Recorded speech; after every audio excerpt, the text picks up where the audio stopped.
Alright, good morning. It's Hitchhiking Canada Day 18 or some crap like that. I'm on Prince Edward Island. Let's take down my tent because I'm somewhere where I don't want to be once it gets, well, lighter out.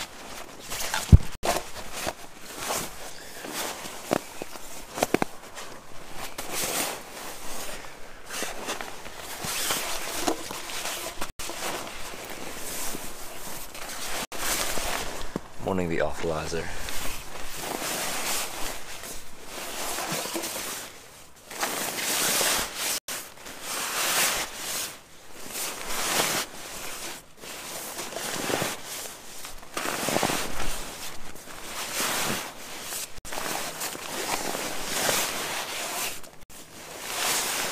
Sleep well?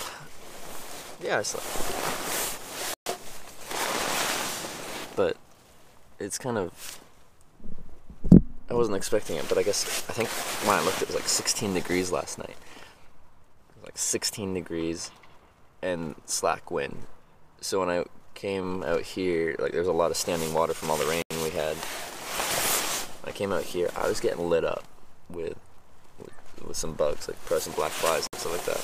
They were out and they were biting. And I was not expecting that because it's October now. It's an early stream. We're also Atlantic time zone, so 1 hour ahead of Eastern. So for me, it being 7:10 a.m. means, well, if someone's on the West Coast, it's very, very early. Well, it'd be more like late at that point, 7 a.m. So that'd be 3 a.m.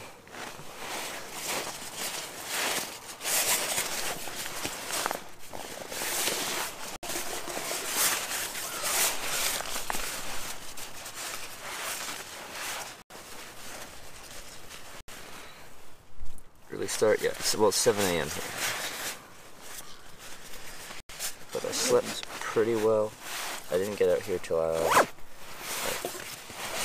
just after midnight. And it takes me a while to settle into my tent. But, there's a tent. What? Oh, your tent. What? Hello, crow.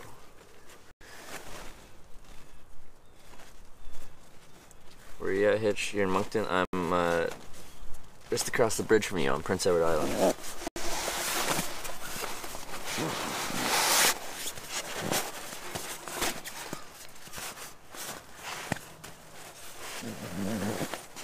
And we have a ton of snow. Oh, you're Calgary?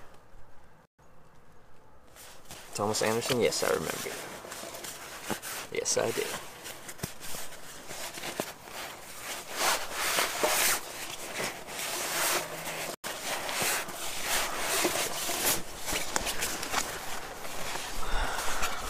Sleeping bag's done. Let's get the sleeping pad. Yeah.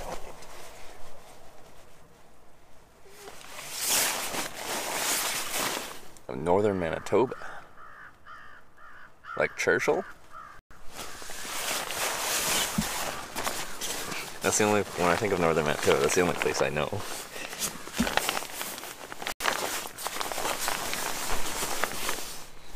Oh, my vestibule just came unclipped. That's nice. Interesting.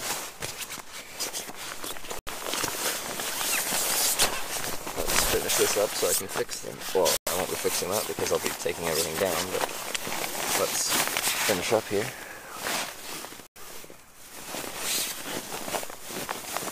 Off-grid in the bush. Nice. I like that. I look cute when I wake up. Thank you. Come back over Confederation Bridge. They charge you? Well, I'd be hitchhiking. Wait, do they pay per passenger or per vehicle? I'm probably taking the ferry to Nova Scotia, though. What is it? Wood Island or something to Caribou? No matter how you get off Prince Edward Island, they charge you. It's always free to come here, but they charge you to leave. I think it's a funny system. You can come here for free, but when you leave, did you just get up, or did you chill a bit? Well, I woke up a little bit ago, but well, you'll see. I don't want to be here once it gets any later. So, this was kind of I said I'd be packing up around by 7. And that's what I'm doing. I ignored your good morning. Sometimes I miss things, Hunter. I apologize.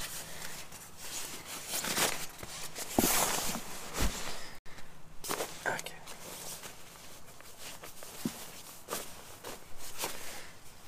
I guess at that point it wouldn't be called ignoring. It would be something else. Where's my bag? There you are. Stuff's smelly foot rub. Hello.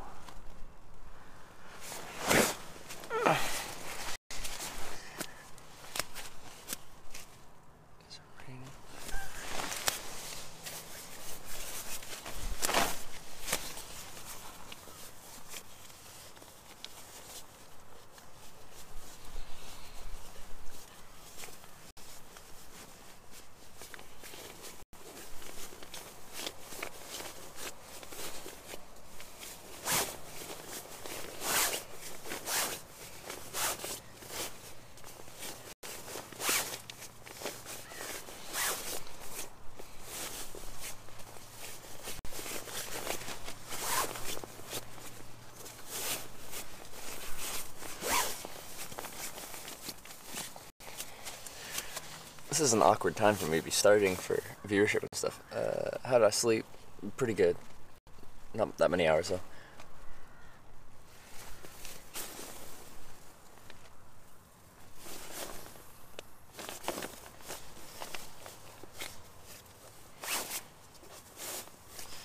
Because I was charging in Tim Hortons till fairly late, and then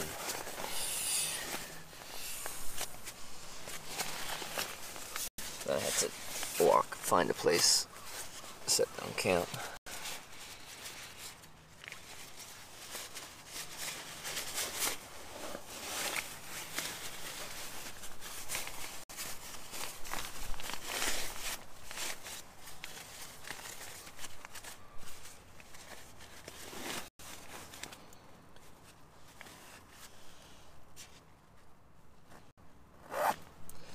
We back, Mr. Products.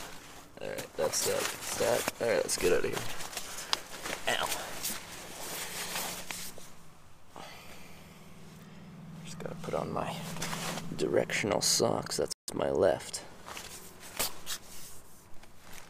So this is how you sleep. Yep.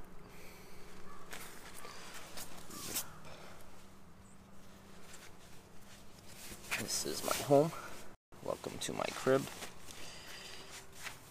This is the start of the tour and the end of the tour.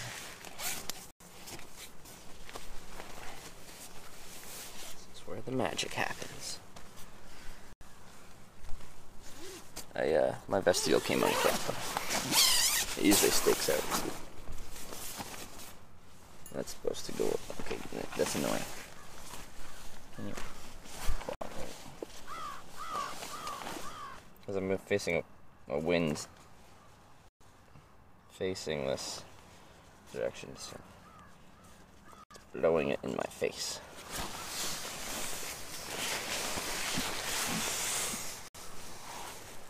This ground's really gravelly.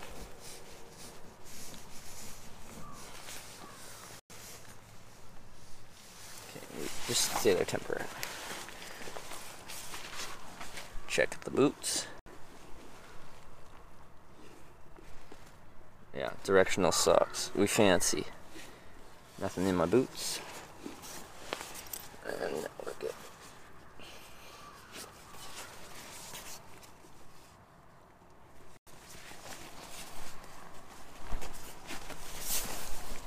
No, stop.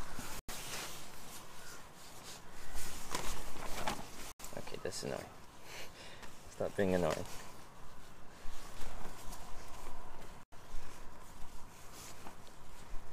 So, little gust in my vestibule wasn't stake down very well, so it came unclipped and now it's blowing in my face.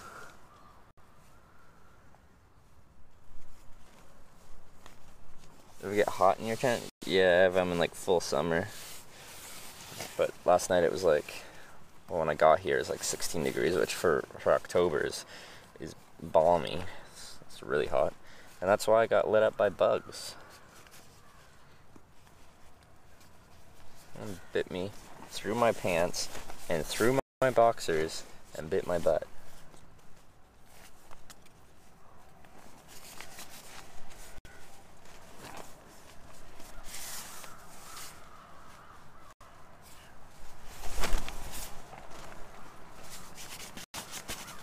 Alright, let's get out of here.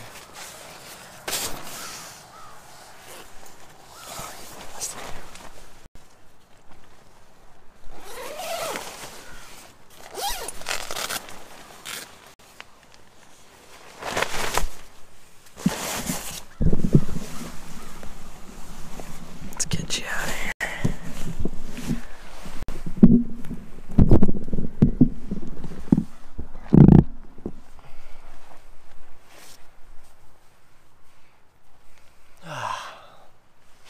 Morning world. Cold is it? It's not very cold.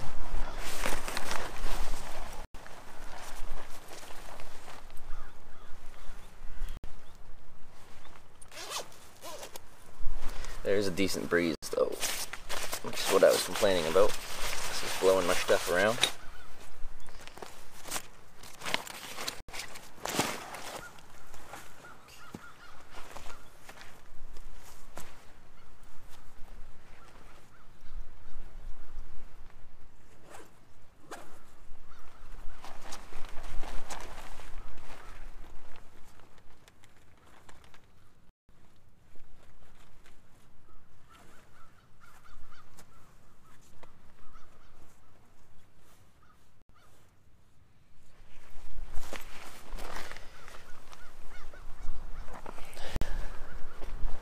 It says 17C right now. I don't believe that for a sec. I know, it's strange. What's the escape plan for once the weather turns cold in Canada? From what you're wearing, you're not prepared. It's 17 degrees Celsius. If it gets a little bit colder, I have this, a down mid layer.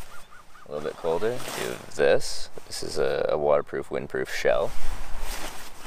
With a merino base layer, a polyester fleece mid layer, and that I'm good down to well below zero. I also have other mid layers in there.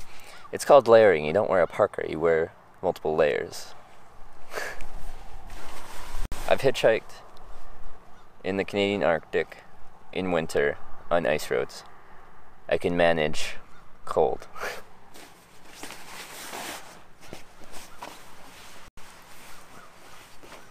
I have the equipment necessary to stay safe down to minus 25 currently in my bag. I don't think we'll reach that on this trip, but if we do, I'll be safe.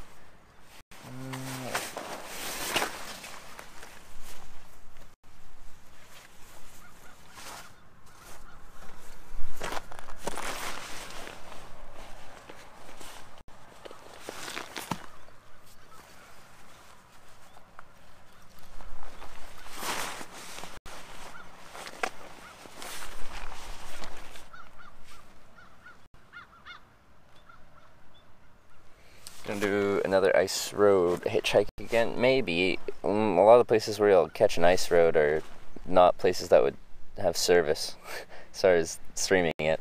I could go to Nunavik again. Nunavik hitching on the ice road headed north would have a service there.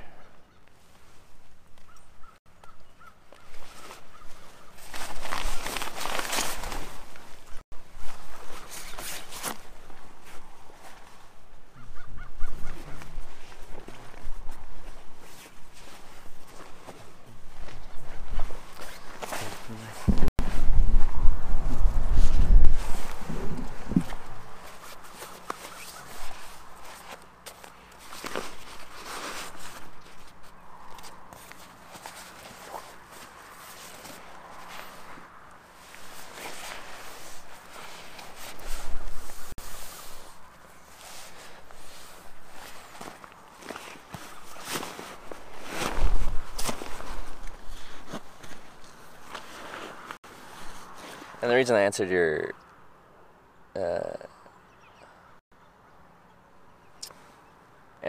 answer critically wasn't because you were like, what are you gonna do when you get, or when winter comes and it's cold? It was, you don't look prepared. Hike to Prudhoe Bay, Alaska. I did similar to that in Canada. If you look up where Inuvik is, Inuvik, I was trying to get to Tuktoyaktuk, but the road was closed. The ice road to Tuktoyaktuk was closed, and now it's an all-weather road. I really want to hitchhike up that ice road all the way to Tuk. That's as far north as you can really hitchhike in mainland Canada. Ever concerned about sleeping with your backpack outside of your tent? Any other gone missing? Not when I've been there. I've thrown my tent in bushes before and had stuff stolen, but yeah. Staying home 6 days, I can watch all day. There you go, Pelicans.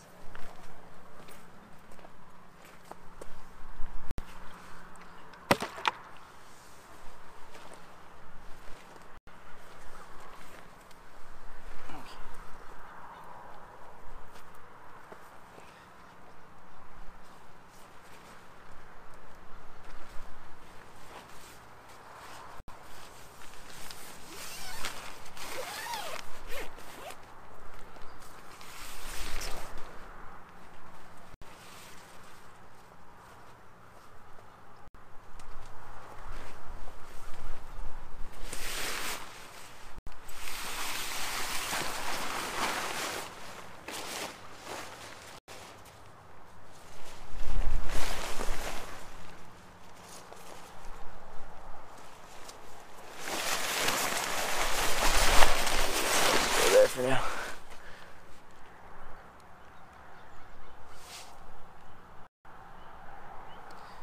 I could go to the Alaskan Arctic. At some point I'd like to. I was in Alaska. I was in Fairbanks and I was considering hitchhiking up to Prudhoe Bay, but it's kind of boring, and then when you get to Prudhoe Bay, it's like an oil, like it's an industrial oil town. I felt like Inuvik actually had some like base civilization, where Prudhoe is essentially people there to work and that's it. You bring bear spray in backwoods. In the Rockies I'll carry bear spray for grizzly bears, but most of the time I don't carry bear spray.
Apparently they've had a lot of rain recently.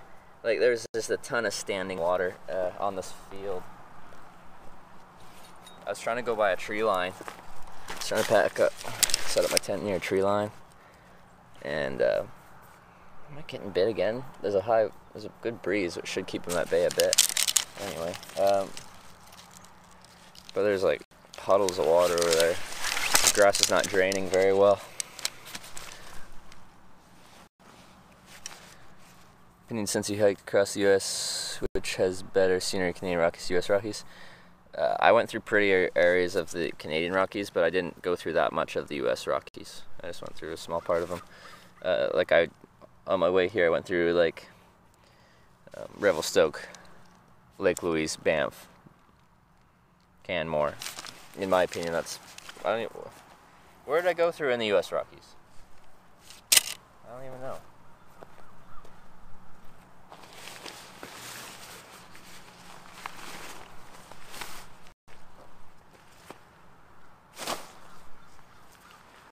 snail on my bag.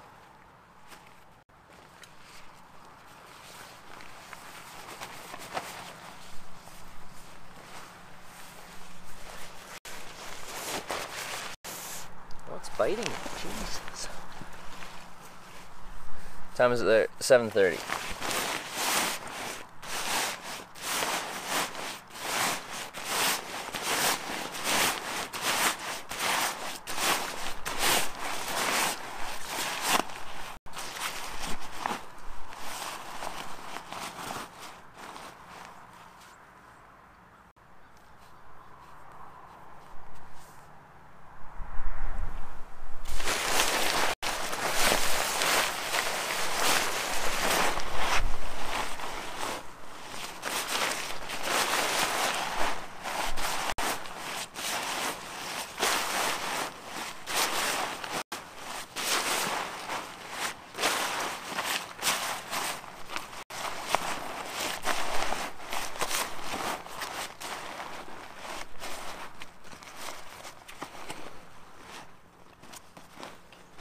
Stay.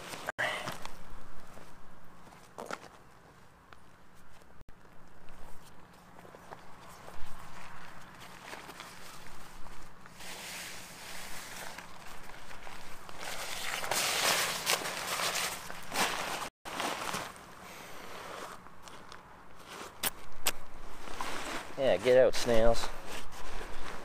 No hitchhiking on my backpack.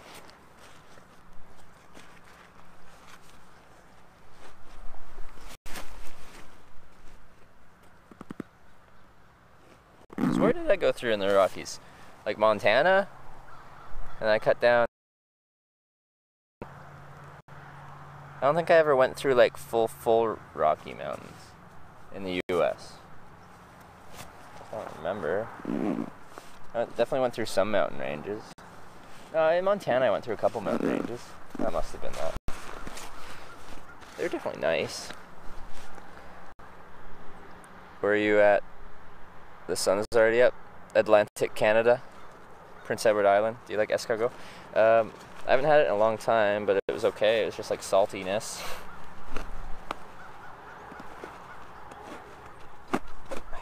Get out of there. Thank you. But salty is good.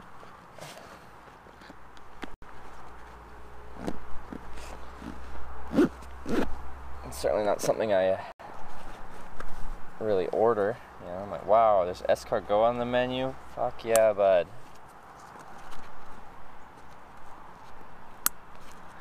Where to next? I'll be trying to hitchhike my way to the ferry to Nova Scotia. Yeah, I definitely got a bite. What's biting me right now?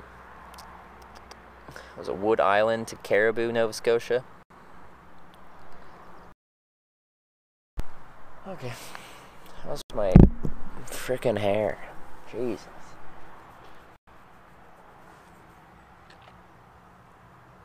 Alright, so this is day 4 with no overnight recharge and no shower. So, welcome to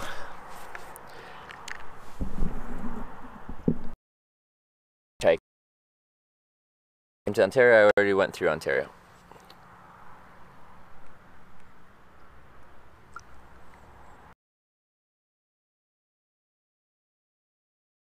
Bit.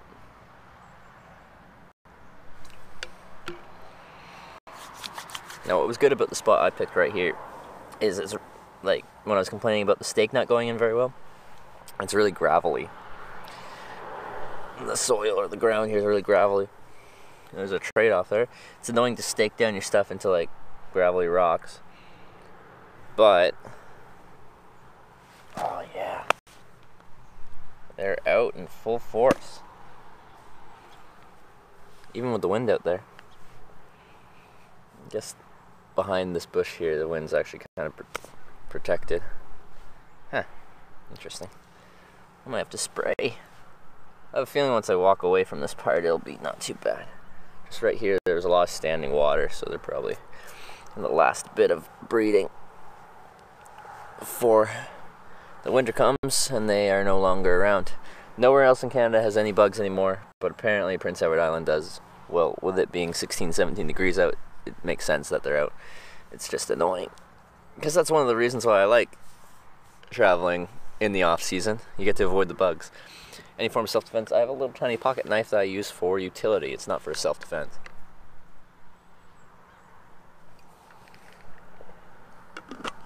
Mostly use it to cut cardboard.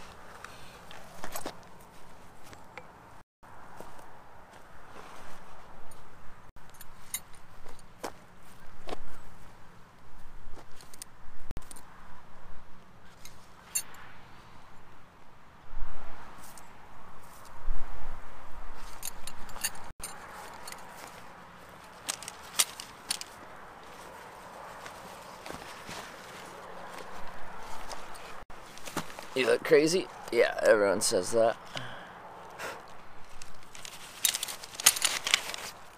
Camera a bit blurry.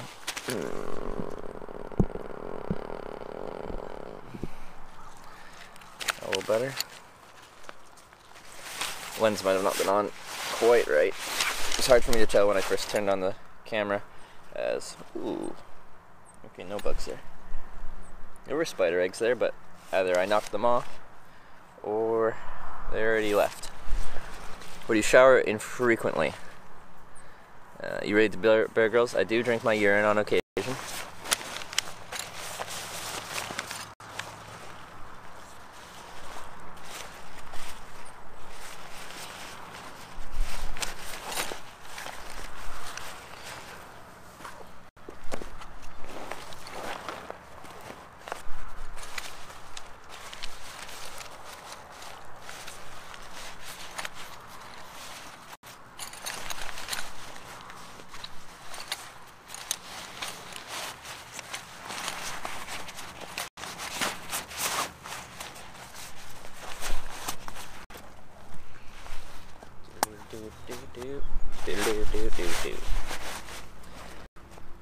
All this conversation ain't satisfying.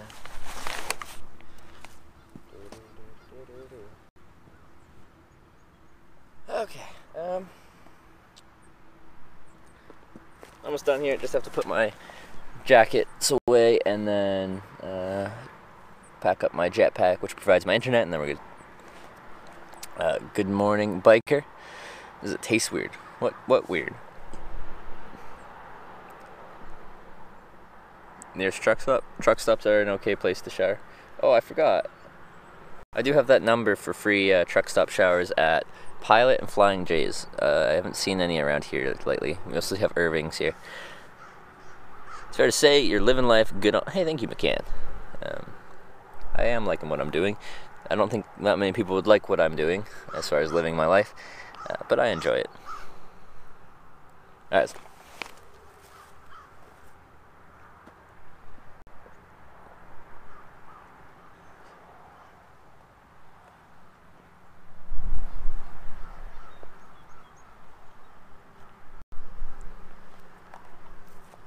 No, we'll do that.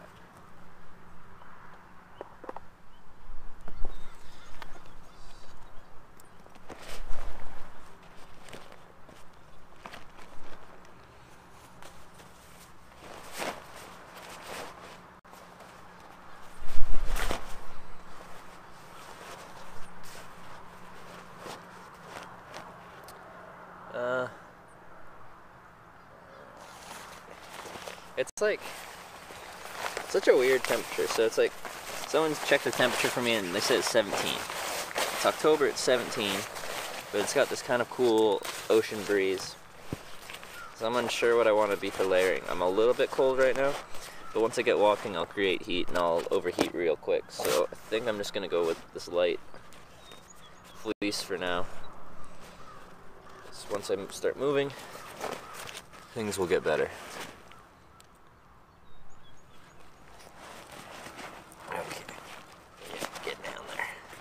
Also, I don't know where I'm walking yet. I'll be grabbing breakfast somewhere.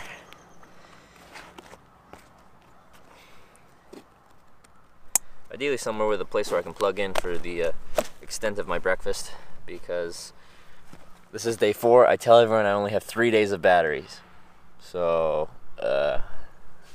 yeah. What's the next province you're going to after PEI? Nova Scotia. Where did you sleep last night? Right here.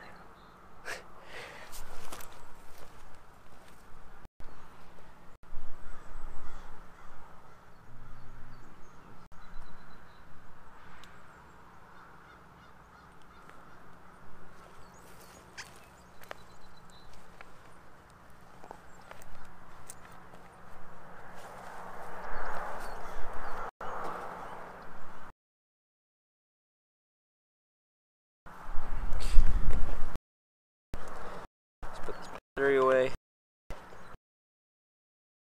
or what have you, to the backpack,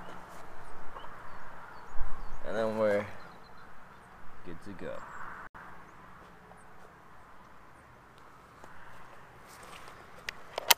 Alright, we're good. Packed up. My bag is packed, I'm ready to go. I'm standing here, I don't know where. What the fuck do I have work and it's bedtime and still pitch dark? Where am I? Or where I am? Is it? What time do you... Anyway, it's 7:40 here in Atlantic Canada, and it's just starting to get light out. I gotta leave here because I don't want to be here once people start arriving in this area.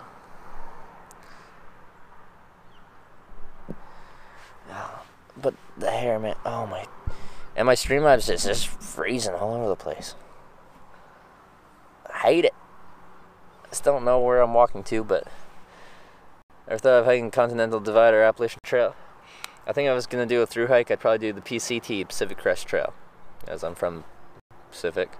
That's just always been the trail that's appealed to me. As well, looking gray, dreary, breezy, but somehow very warm. 17 degrees.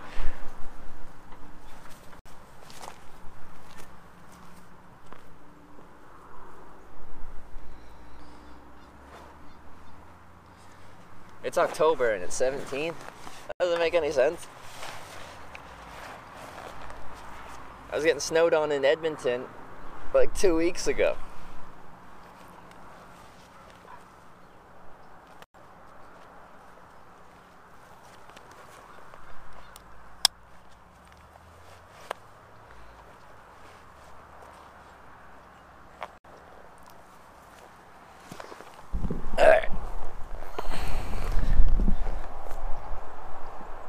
Got a lucky day here, fairly cold and rainy. Yeah, the rain's annoying. I don't mind the cold. Oh, you're from PEI, Mackenzie. Want to know anything, let me know.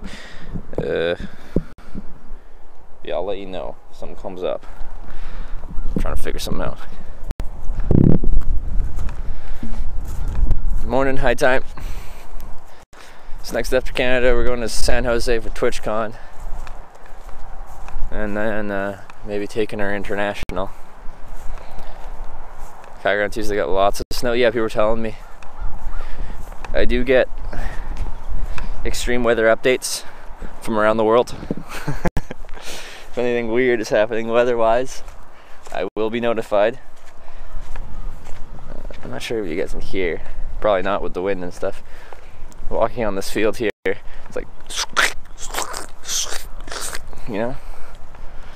Or some PEI potatoes while you're here. And show everyone the red dirt. If I get an opportunity, I'm sure I'll see the red dirt.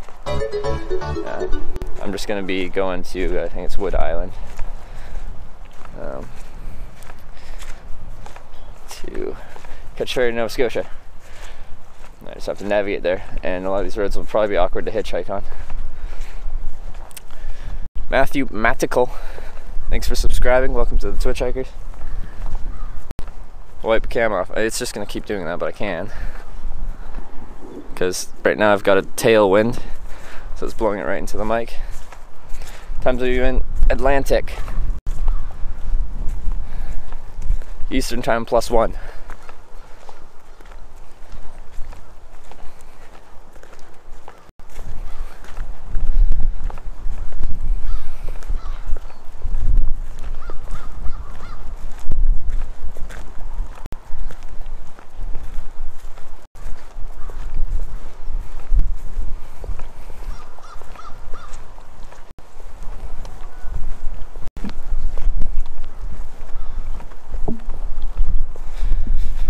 That's why I wanted to get out here early. That's why. I don't want to be anywhere around that.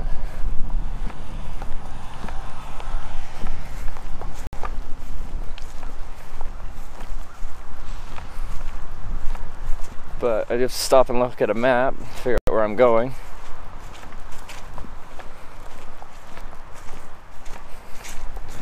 Been going to Newfoundland on this journey. That's been the goal the whole time. From British Columbia, so I'm gonna hitchhike. Well, it hasn't actually been the goal the whole time. I was gonna go to like Montreal, then fly to Iceland, and then fly back. But once I started going, I'm like, nope. I want to do across Canada, all the way to Newfoundland, St. John's. Yeah.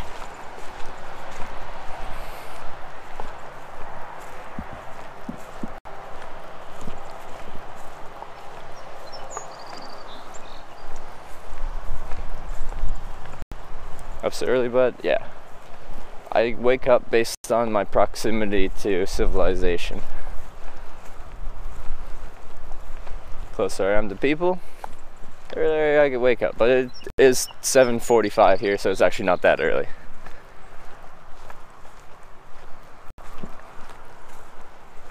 It's not that early. Oh no, the ditch is all flooded.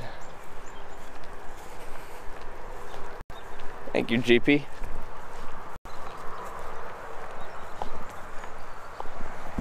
It's flooded.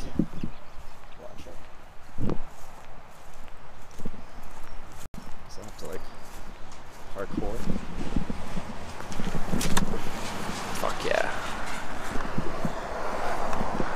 Nailed it. Looks like a factory. You look like a factory. Let's look at a map. Look at the places to eat on the way. I gotta go anyway. Ideally. So we're headed east-ish. Really need a haircut. Why are the mosquitoes still out? Jesus.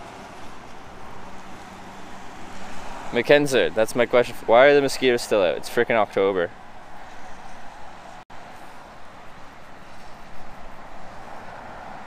Only place left in Canada with bugs.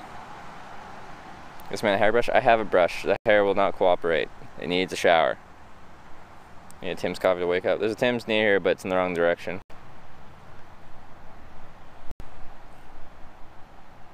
Okay, I need, let's see, fast food.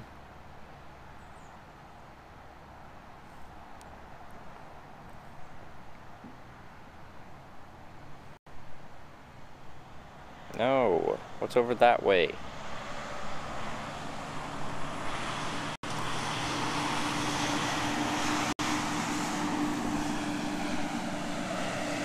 Yeah, I know, it's not very cold. It's 16 degrees, so there's going to be bugs.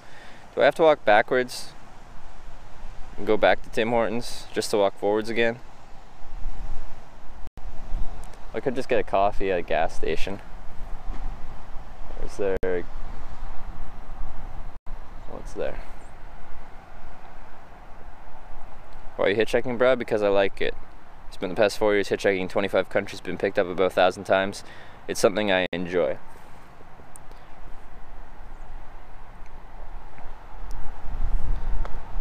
And it's 7:49 here.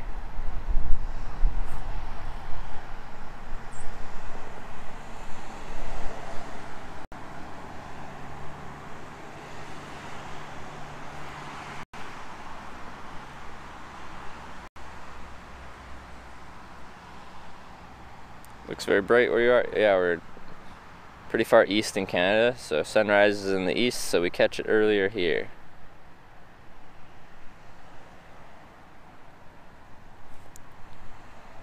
Yes, I am in the future, technically.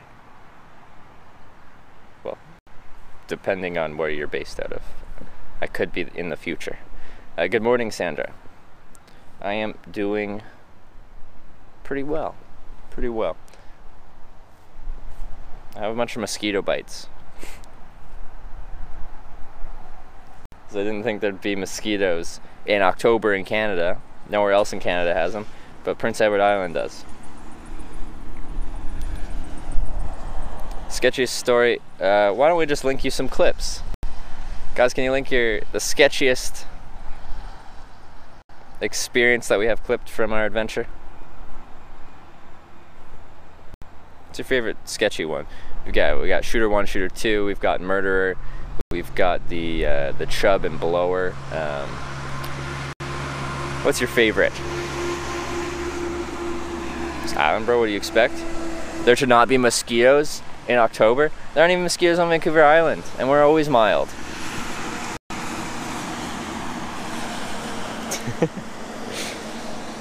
I really don't care that much. I just like to find a reason to complain sometimes. Alright, I'll just grab coffee and a snack at this one and then start walking, because just gas station food. I don't feel like waiting. It would be good to get some charge though, but oh well. So this is a job, hitchhiking. Getting paid from Twitch viewers. Like nowadays, like traditionally, I have to hitchhike and travel, and then go back home and get a job and save money. Now I don't have to do that. So this is both how I travel. Oh, they are really out. It's how I travel and my job.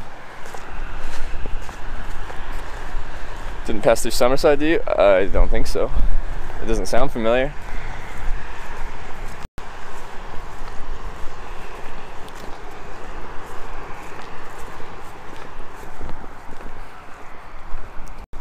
Let's just hop across here. Yeah.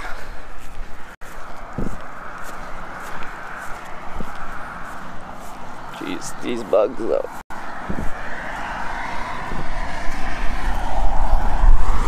I do have some DEET in my bag, just a little thing of bug spray. I might have to use that. That's fine. Oh yeah, the roads are red here in places because of they get the soil. But yeah, there's red soil.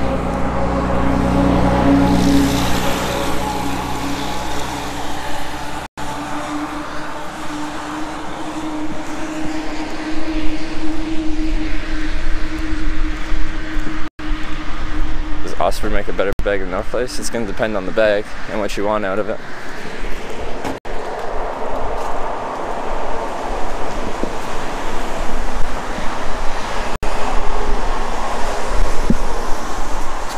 Thank you. Hi.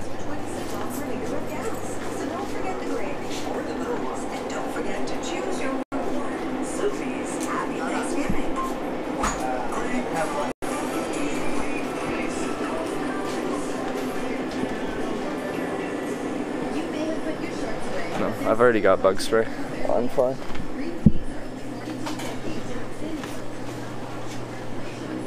Washrooms. There's no coffee here. Okay, I might just grab a snack and we'll start walking.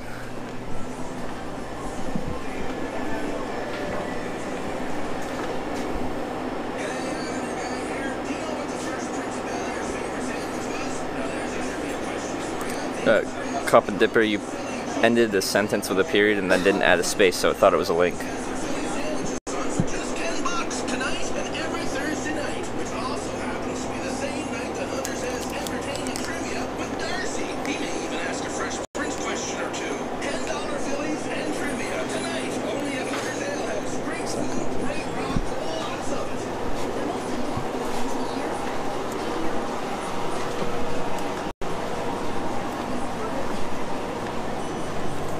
Oh, there's coffee here. Alright, maybe I'll get a little coffee.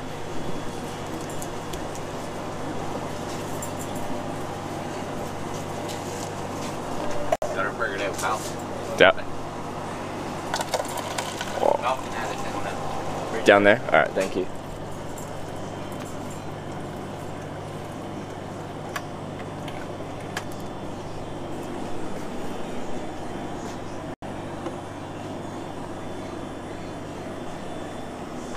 Scooter Gang?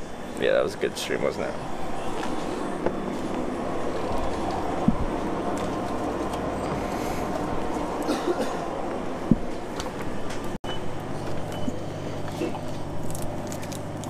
got a Snickers.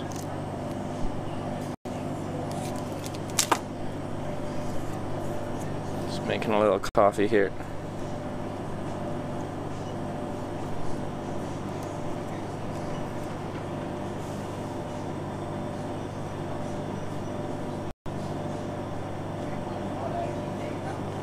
That was a scary clip? Which one? Which one are you talking about? DJ? Scooter gang? Oh, you missed. Do we have a command for the scooters? We should. Because that was a riot. Blowjob one? Yeah, I kind of respect him. Like, that's bold. He knew he was, like, I was recording. He knew all that was a thing. And he still decided to ask, and pretty straightforward, like bluntly at that. Bugs get you last night a little bit, but they got me this morning too. I thought with the wind, because it's quite windy this morning, I thought the wind would have kept them down, but it did not. They did not feel like being kept down by no wind.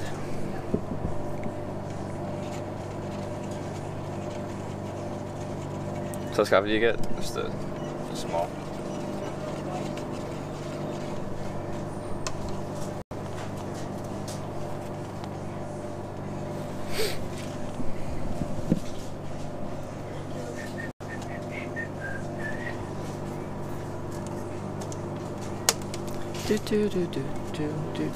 This place is bumping. They're playing some Michael Jackson. They've got some Van Hoot coffee.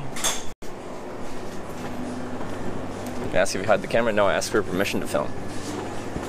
Like a good boy.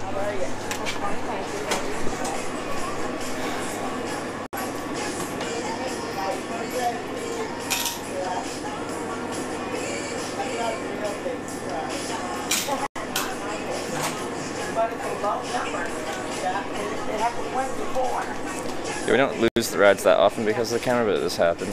We lost one in Quebec because the guy didn't want the camera.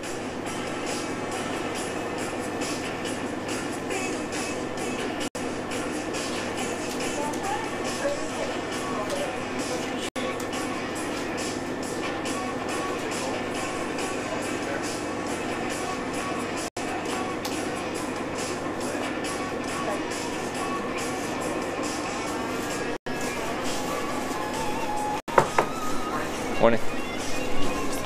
Coffee and no,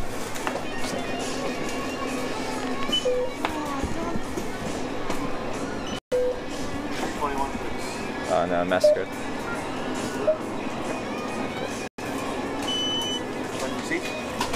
I'm good. Thank you.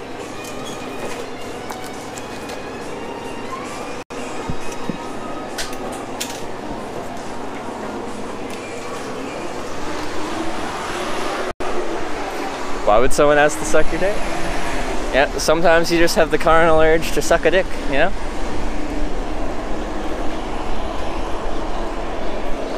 There's nowhere to sit here.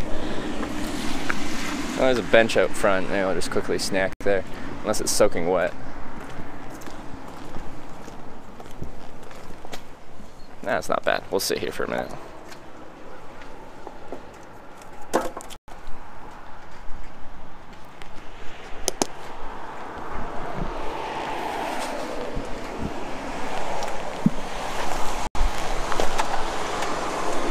Alright, here's where I'm having my breakfast.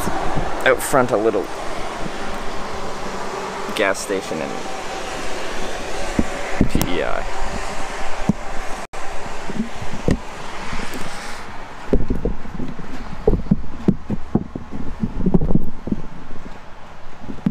Stay. Alright. Cops. What about cops? Alright. Coffee, cheers. Snickers, cheers. Breakfast of champions. What more can you need in life than coffee and some Snickers? But if I notice any mosquitoes here, 98%. Looks too cold. It's 17 degrees Celsius out.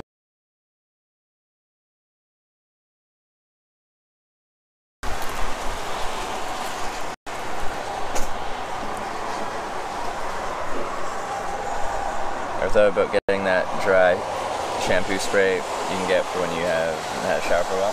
How would that work with, like, if I put a little bit of hair, like, product in my hair, so because my hair's really poofy, it just kind of keeps the poof down. Would the shampoo interact with that anywhere? But that is probably a good idea. I've never thought about doing that. I usually just, like, deal with greasy hair.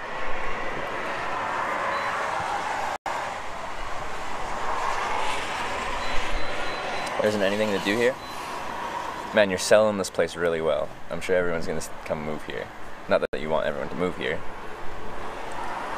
Oh man, my Streamlabs is just the worst. Works great with product? Alright, I'll look into it.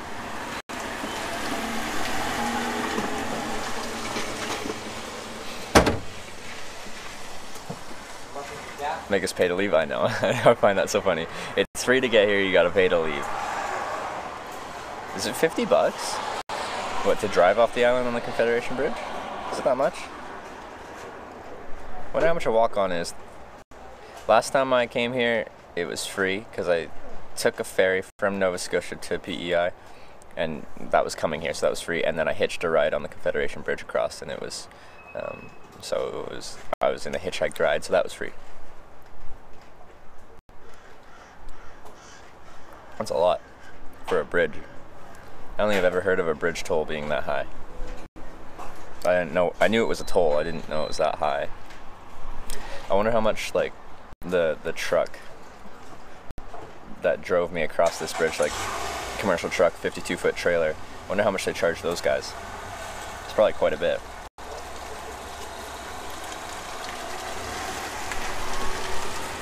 Idaho's so nice to hitchhikers. It's illegal to hitchhike in Idaho. They charge per axle? Oh, okay. Okay.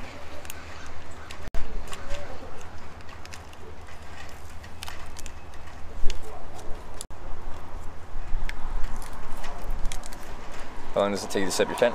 If I'm trying to do it quick and the conditions are decent, like the ground's soft to stake down on and there's no real wind, I can probably set up the tent, footprint body, and fly all set up, ready to go, probably 3 to 4 minutes.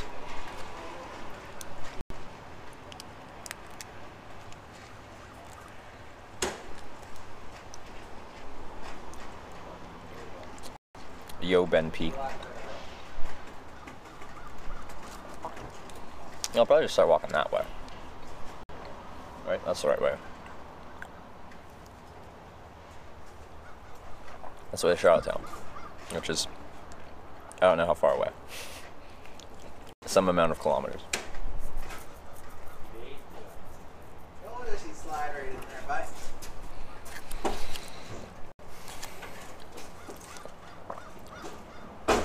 Could really use a shower though. Have a nice rest. I slept decent. I didn't get that many hours, so I didn't get to bed till late, and I got up pretty early this morning. But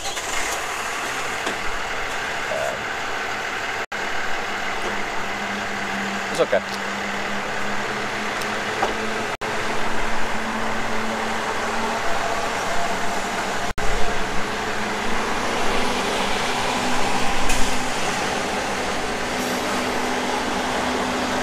What the fuck? What are you doing? It's a wasp. What is everything still doing out in Prince Edward Island in October? Summer's over, mate.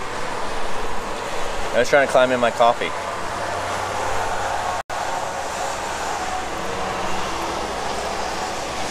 Mate.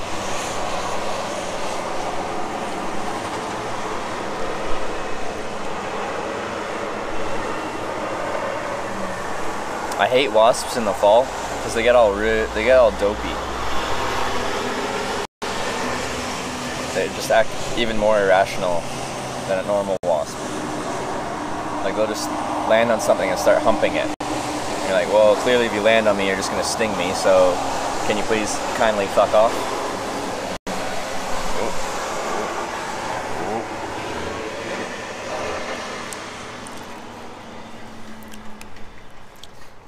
Another wild hair day? Yeah. This is day 4, no shower. You ever find never get stung? I don't know, I've been stung. In the fall they get really weird because their hive is gone or whatever. And I don't know what happens. They get all suicidal.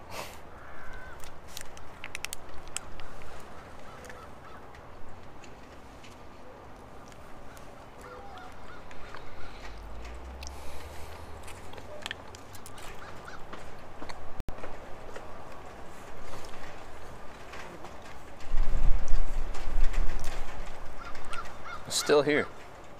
Excuse me, bro.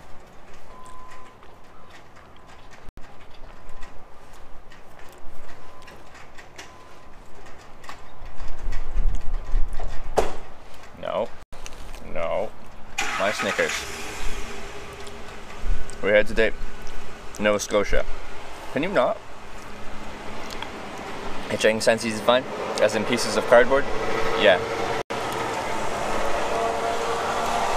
Tons of businesses just have just a cardboard bit. Dude wipes makes bath wipes for men. It's just a wet wipe. Why do you need male specific wet wipes? I don't see the point. Yeah, I know, they freak out. He really likes the mouth of my coffee cup.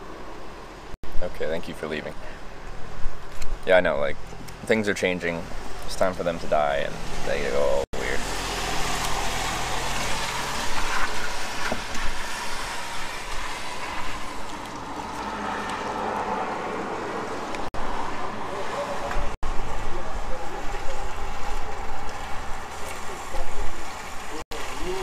In my opinion, I don't smell too bad for having not showered for 4 days because I'm not sweating very much.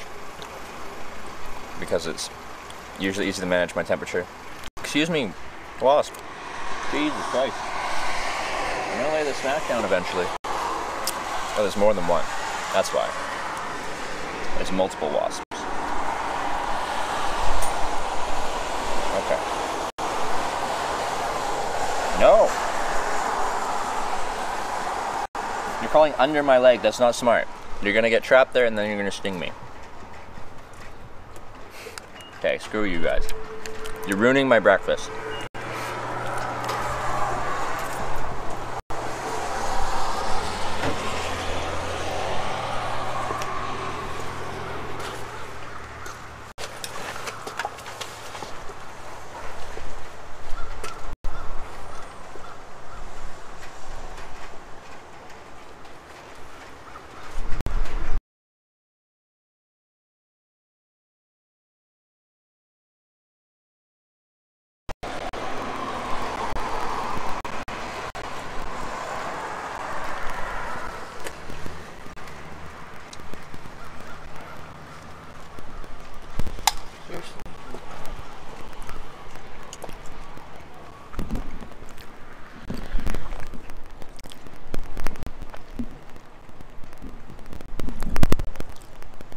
Way to spit bath or quick wash out there. Coconut on baking soda? Use that to wash?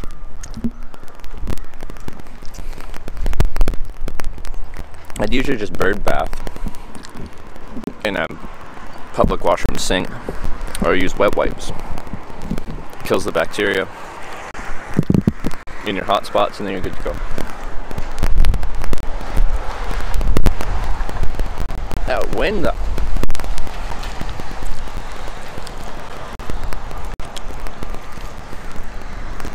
Mic is crackling. Do we have anyone? Do we have any mods here?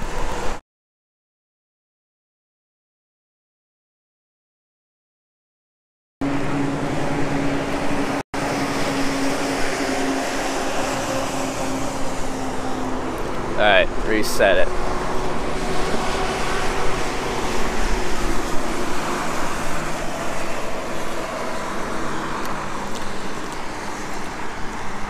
There you are now. Glad you enjoyed the stream.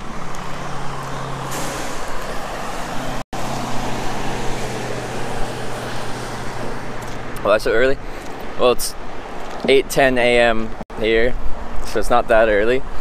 It's just time zones. It's like time travel, you know?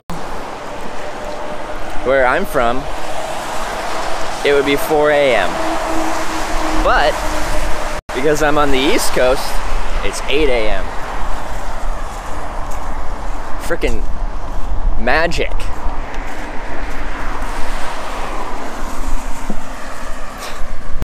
I am no mod. No, they can just fix the sync without me having to go through different tabs and stuff like that.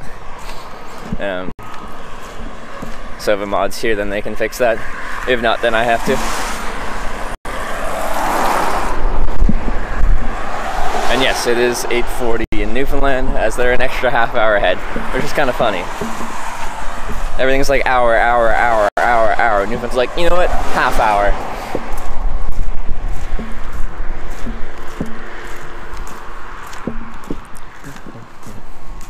Approximate weight of your pack. We're probably just under 50 pounds on this trip. I cut things down a decent amount, even though I've packed colder weather gear.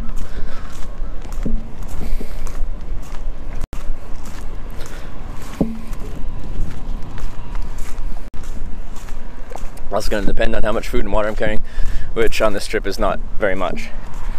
When it's really hot out, I'll carry, 2-3 liters of water. In Australia, I carried 5. When I was in the outback, I didn't want to get caught out without water there. It's pretty sparsely populated, and sometimes there just wasn't much traffic.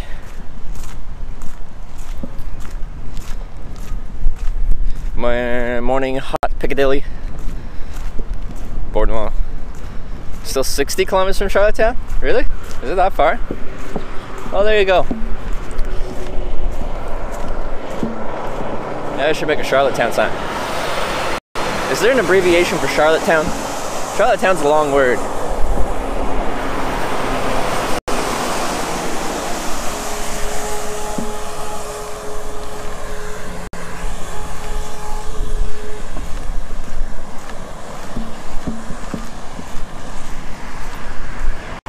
How's the outback? Pretty hot. Uber friendly though. You got really long rides in the outback because everything's spread out. Just like you do in the north, everything's really spread out, so everyone's going somewhere. You're not just driving into the middle of a wilderness and we're like, all right, hop out. So you do go from civilization to civilization. They're just really spread out.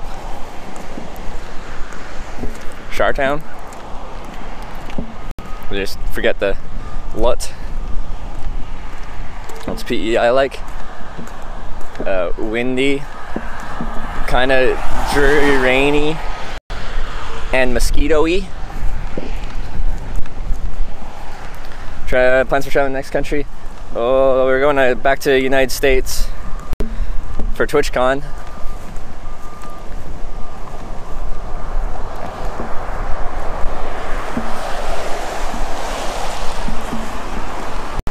Final stop on this adventure. Final stop in this direction, St. John's, Newfoundland. But then I'll keep, I'm going to San Jose, California for TwitchCon, and then potentially just leaving right there for another trip.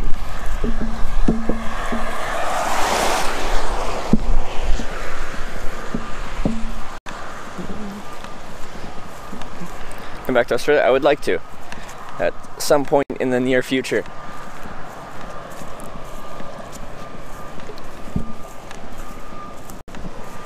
There's just construction up here. I might hitchhike after the construction because everyone has to slow down anyway. Might be a natural spot to start hitchhiking from. Damn mosquitoes is right.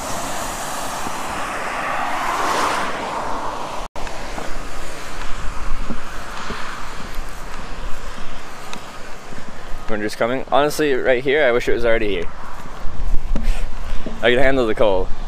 This kind of I'd rather this light rain be snow instead of rain, because wouldn't be enough snow to actually accumulate. But then you wouldn't be kind of getting just naturally damp.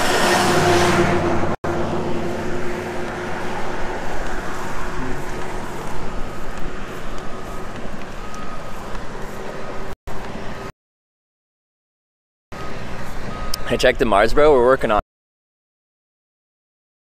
it.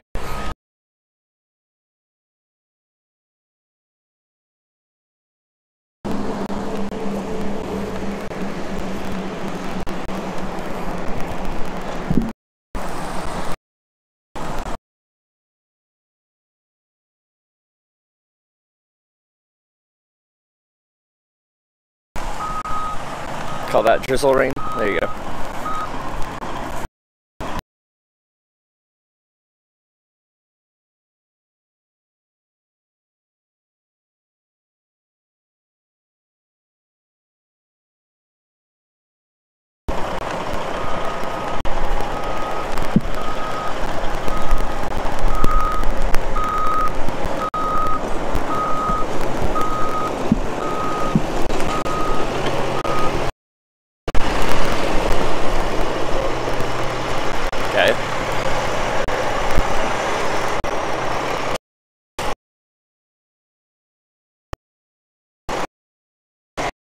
Antenna came on there.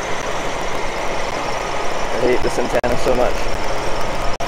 It works really well, but it doesn't stay in there.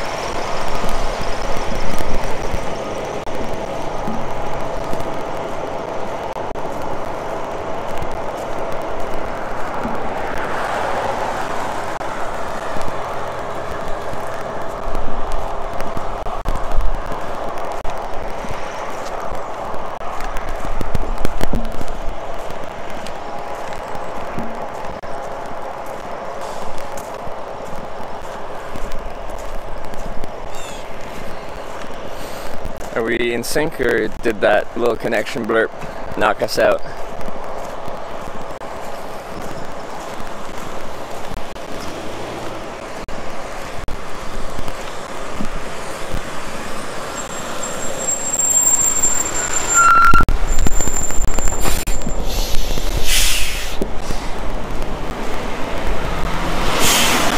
No, I'm not using a gun run backpack. Data's too expensive in Canada. I pay $300 a month for one Canadian plan.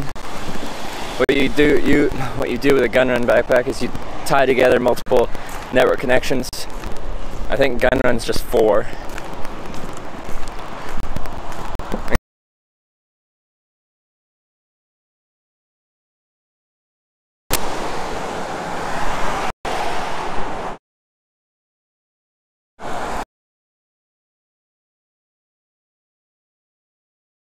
Tabs, go to the thing. Hopefully that fixes it. What does it say? Charlottetown, 50 kilometers.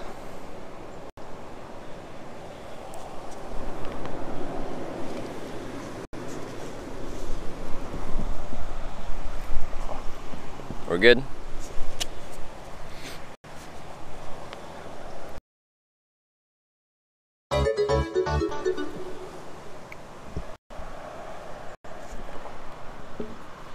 Alright, let me just look at a map. How the road works getting to Charlottetown. See if I need a sign. Ryan Howe, thank you for subscribing. Welcome to the Twitch Hikers. Appreciate that. First comes in with a nice message, then with the sub. Appreciate the support. It's straight, dude, the way you're going? Yeah, it just stays on the lawn into Charlottetown. Okay, come on, phone. It's not that complicated. So I guess we can just start walking and throwing my thumb. 40 minutes, bang. You're town bound. Down near St. John's called Dildo. There is a Dildo, Newfoundland. Maybe we'll go there. We will hitchhike to Dildo. Or dude, I almost want to come get it myself. It's against the spirit of the channel, unfortunately. I do really like meeting viewers from the channel. It's just... you know...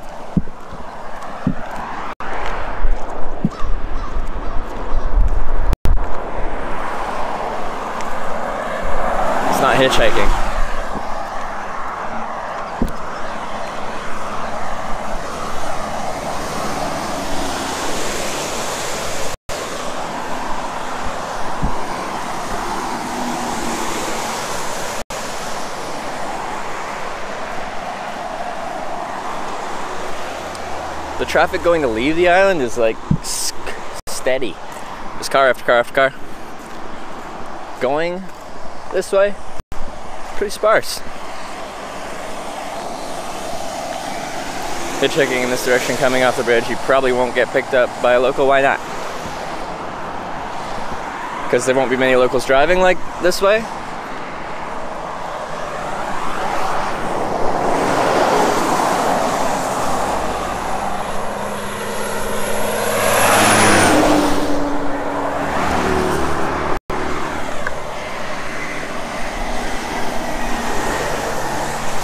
It's usually local-ish people that pick you up hitchhiking. That's the most common ride.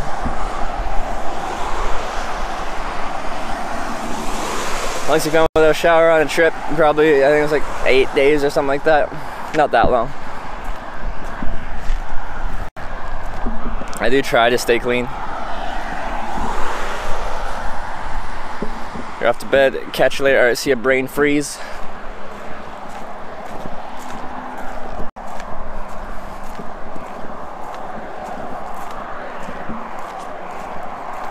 Hitchhiking is very scarce here, but the people are friendly. First time I came to PEI, I ended up in Charlottetown, and I just went to a cafe. I was just like kind of puttering, figuring out what I wanted to do. And this older couple came up, asked me what I was doing, and then they just let me stay at their place. I told them I was like traveling through and didn't have a place to stay. I just had a tent and stuff, and they're like, no, you can stay at our place.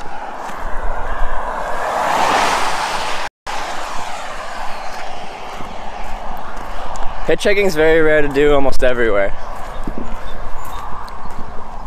So just because something's rare, or just because hitchhiking is rare in a location, doesn't mean it's gonna make it impossible to do it, as it's rare almost everywhere.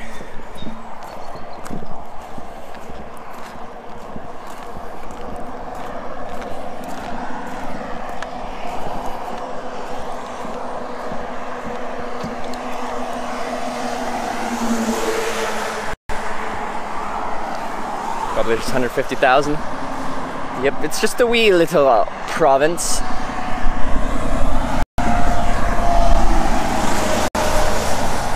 to Nunavut? I would like to. It's the only province and territory I haven't been to before. If you have a job, this is my job.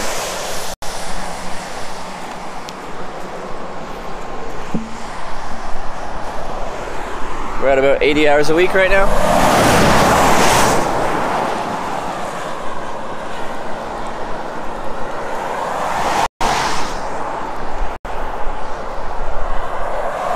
My business card does say professional hitchhiker, yes.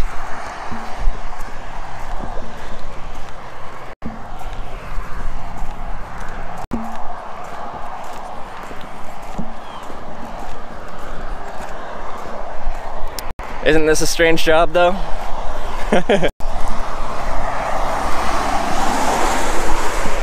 Good morning, it's time to go to work. All right, let's go. Good camping here too.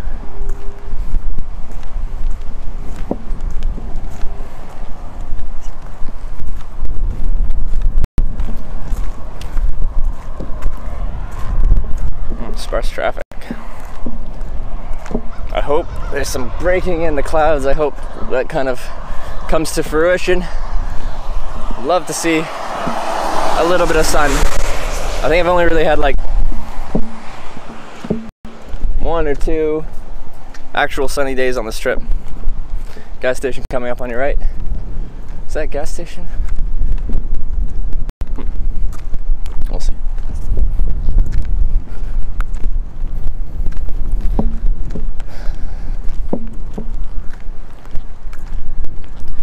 I'd be doing this and going to college. That's what I did. I went to college, got bored. I'm doing my business degree. Started hitchhiking by myself, like for myself, just to see the world a little bit. And then 5-6 months ago, started streaming it. Now it's my job.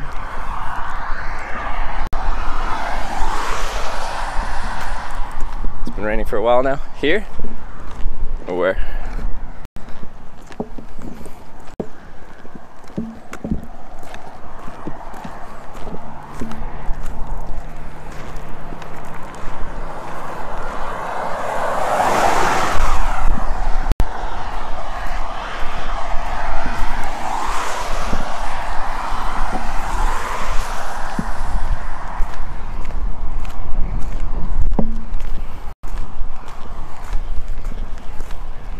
Good morning, Slexy.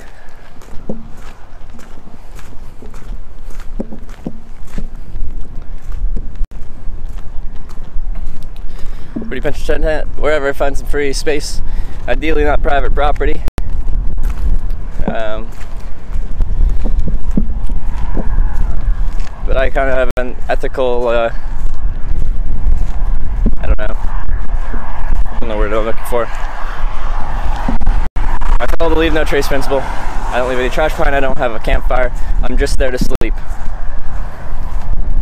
When I leave wherever I'm camping, no one should ever know I was there. And nothing should be harmed, whether that be the foliage or whatever. Should all look the same.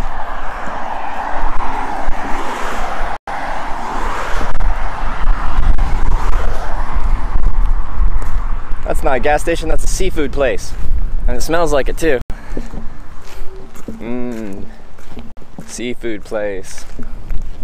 Old fish.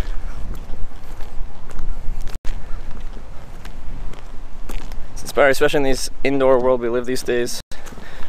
Sure it has its difficulties though, no doubt. Like it's a... You don't really get a break to just relax and sit all day. You're always on the go. Always in new places. Oh yes, the sun is just barely breaking through. Yes. So it's tiring. But that's okay. I'd rather be outside doing this than sitting behind an office all day.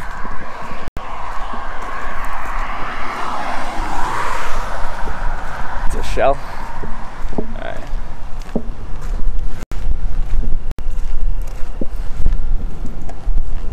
Baby shoe!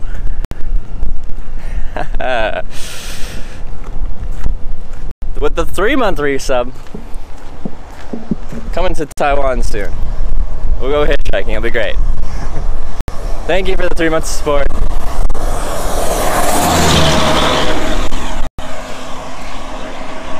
Awesome. Well, it's beautiful, someone pick me up.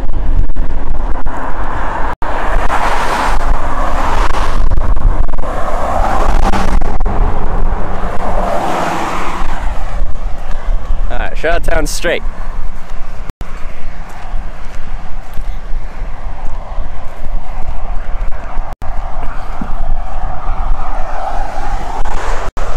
Here's the motel people were talking about. And I said, screw that, $100. That is some rip-offage, you know? I will not pay $100 for a cheap little motel room. I refuse.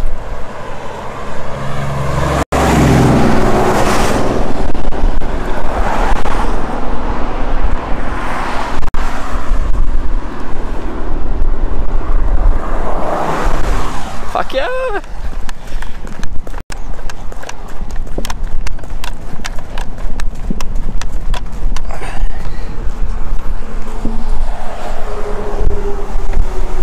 Morning. How you doing? Pretty good yourself? Where are you headed to today? I'm heading up near Summerside. Near Summerside? I'm going to Charlottetown, so that's in the way, right? I get not too far up the road before I turn. Before it splits off? Okay. Yeah. Well, anywhere in that direction would help me Yeah, if you're down.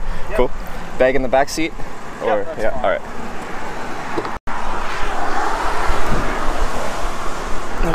Okay, sorry. Now I'm documenting the process of hitchhiking, so this little camera doesn't have to be on you, it can just be out the front. Sure. That's okay? Okay.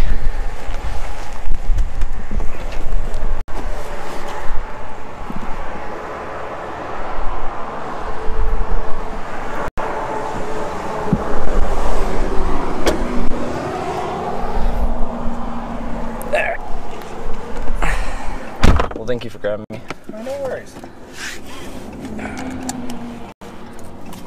You're heading to Charlottetown? Charlottetown, I guess, what's it called? Wood Island Ferry to Nova Scotia? Oh, yes, yeah. Yeah. From BC, and then I'm going to Newfoundland. Oh, right on. Yeah. Now, did you hitchhike right from BC? Yeah. Oh, wow. And then I document the whole process via video live stream, so people can watch as it happens what hitchhiking's like. Oh, cool. Yeah. doing Trans-Canada? Trans-Canada, and then previous to that, starting in April, I did all 50 U.S. states. Then after this, we'll be going back to California for a little convention, and then maybe Europe. Excellent. Well, Yeah. nice day for walking today, anyways. Yeah, now it is. Yeah. Rained a little bit overnight, but not too much. But that's really nice. The sun's kind of trying to break through. It is. The rain stopped. So did you just get on the island then? Last night. Oh, right. Yeah. There's a commercial truck driver. His final destination was like right on the other side of the bridge, so dropped me off at the Tim Hortons. Oh, just right here? Yeah. Yep. Yeah. Do you see many people hitchhiking around here?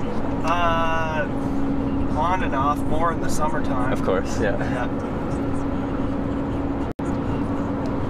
Yeah, no, I was coming back this way and I seen you and I was like, I said, if he's still there, I said, I'll grab him. Well, thank you.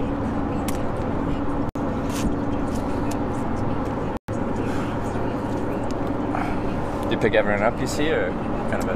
No, just who I feel like picking up. Okay. Depends how I feel that day and how they're looking and Yeah. everything. Yeah, if I'm not too busy, Yeah. I'm on my way to work, but I had to drop something off this morning, so I'm in no hurry. Yeah, so I'm not taking you much further. That's okay. It's just right up here. There's a split in the roads that gets me, narrows down my traffic kind of selection. So Yeah, yeah. I'm guessing a lot of people going direction Charlottetown at this junction would be going to Charlottetown. That's correct, Yeah. yeah. Yeah, this will be your last one here. So I'll take you through the other side of it.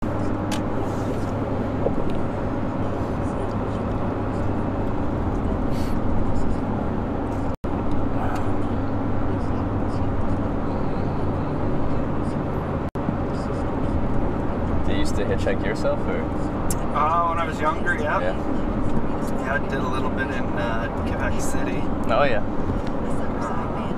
And just around into town, out of town. Yeah.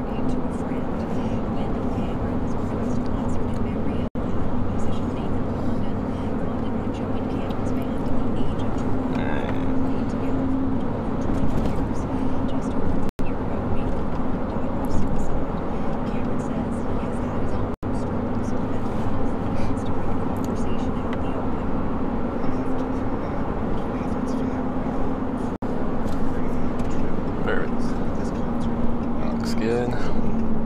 All right, well, good luck. Yeah, thank you. Appreciate the ride. Definitely helped me get a little closer to my It's destination. a little further. It's only a few kilometers, Step by step. but it is certainly a step in the right direction. Yeah. All right, what's your name? It's Kent. Kent? Trevor. Nice to meet you, Nice to Trevor. meet you. All right.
Yeah, Johnny said it wouldn't be easy to hitchhike in the UK. I've already hitchhiked through Wales, England, Scotland, Orkney Island, Shetland.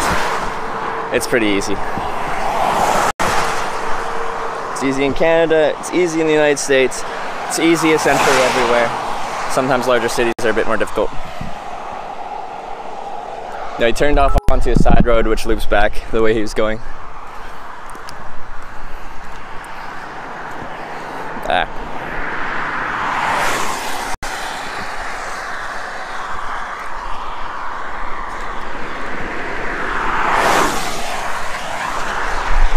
fast traffic though. Ryan, how? Thanks for the 150 bits. Seems good, man. Does seem good.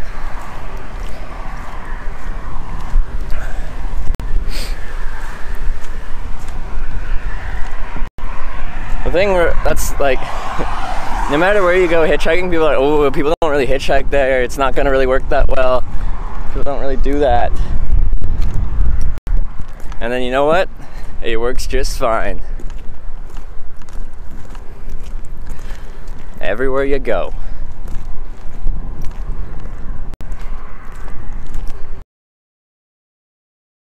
Just beat it. Just beat it. It's pretty windy. Your friend's house is on the right. Should I stop by and say hi? Mackenzie sends his regards. 90 clicks speed limit. Not the biggest shoulder. Not the best in the world.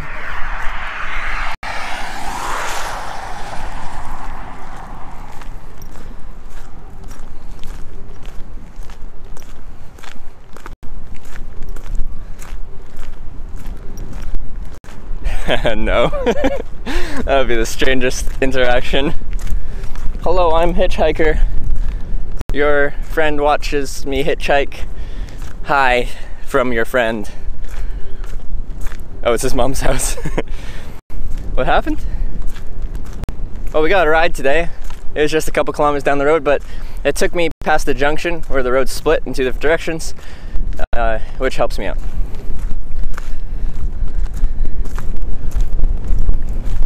I found the UK pretty reasonable for hitchhiking. I got in trouble there by the police because I got dropped off on the M6 headed, I think it's the M6 headed north. Language barrier. Guys only spoke Spanish. I told them I'm going north to this city. They're like, yeah. They weren't. They took the first junction. They started headed straight east to the other side of England. And I'm like, no, this isn't what we talked. This isn't what we discussed. So I got out and got picked up by the police.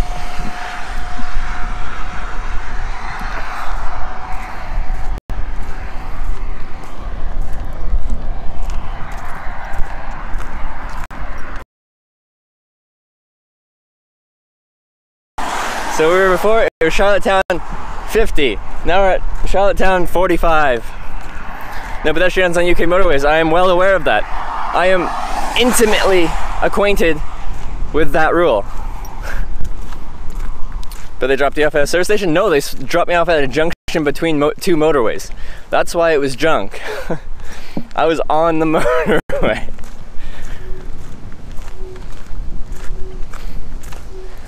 Like between two motorways. One headed north, the other one headed east. Like a junction between those two. I'm like, well, shit.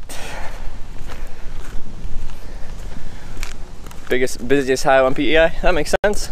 This is still considered, like when I look on a map, it shows this as the Trans-Canada. You have to pay a fine? No, they just gave me a warning. Said, if we find you, or if we catch you on the motorway again, you will be prosecuted. End quote. And I'm like, man, prosecuted sounds serious. I was expecting like a ticket or something. Now, I've never received a ticket for hitchhiking. There's been a couple times where like they probably could have, but I haven't.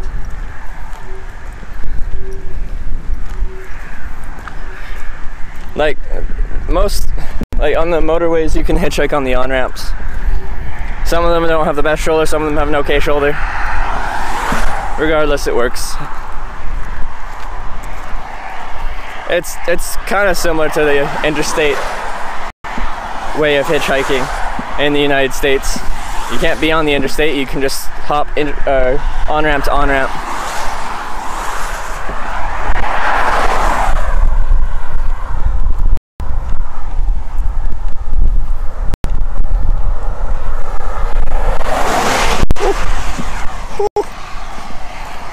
There's a hitchhiking illegal in Illinois? It's not illegal in Illinois, it's illegal in Idaho, Nevada, Delaware, New Jersey, and surprisingly, Hawaii.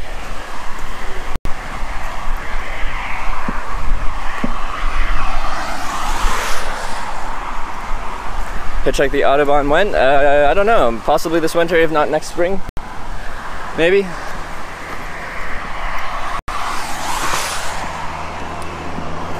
That's where you hop. Service station to service station on the Autobahn. Hardest part about hitchhiking Germany is getting onto the highway itself out of a city.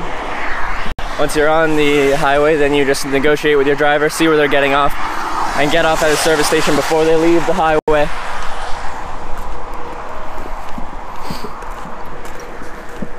I just have to decide if I want to do Europe over the winter or wait for the spring a little bit.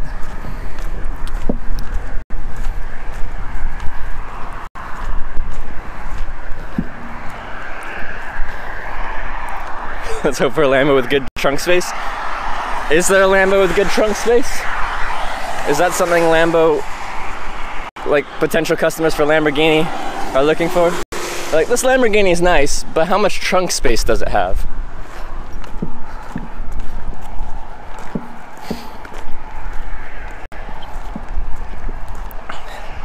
Hey Jason White, I'm doing good. I caught one ride today, so we're feeling good. It was only a couple kilometers down the road, but it helped me. We're doing the, it's too busy. Commercial trucks.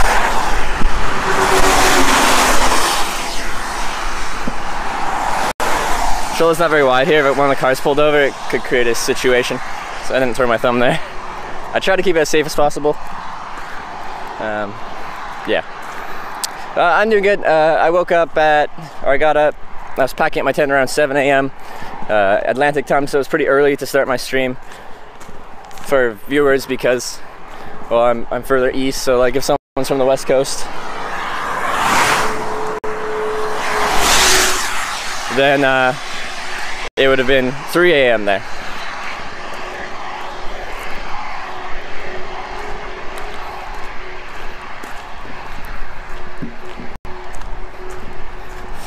Feck the trunk space of bag on lap for Lamborghini. Thing is, people won't want me and my bag in their Lamborghini.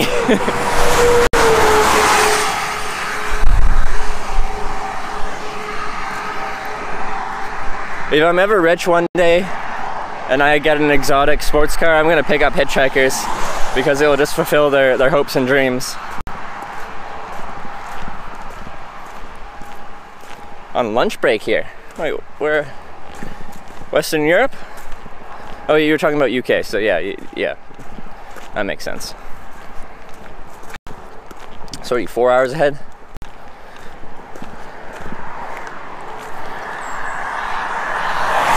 $12:42 or $12:44?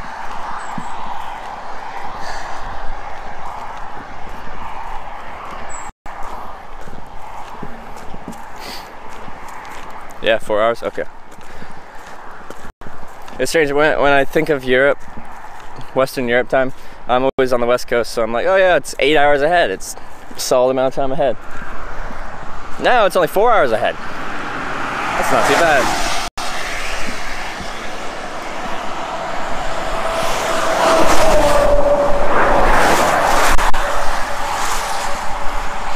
I was a dream of being picked up by a teen girl scooter gang.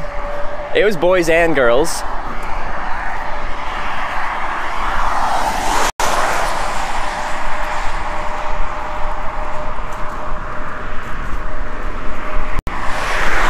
Crap, missed the car.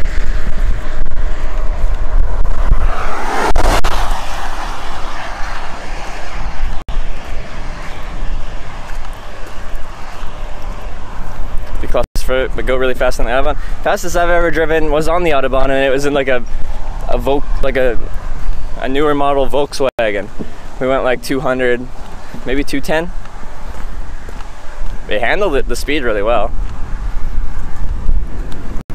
3.5 hours when you hit Newfoundland. Yeah, I know. Newfoundland's that strange extra half-hour time zone.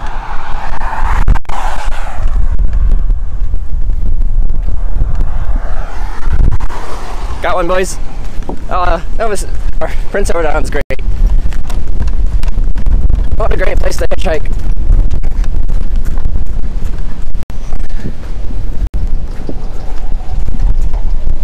Hey there. Good morning. I don't know if we can make some room here or not. Oh, looks like it. Whereabouts you headed to this morning? I'm going to Wood Island. What island? That's where the ferry? Yeah. Oh, that's where I'm trying to go. I'm trying to get to Nova Scotia. Alright, now I'm documenting the process of hitchhiking. What's that?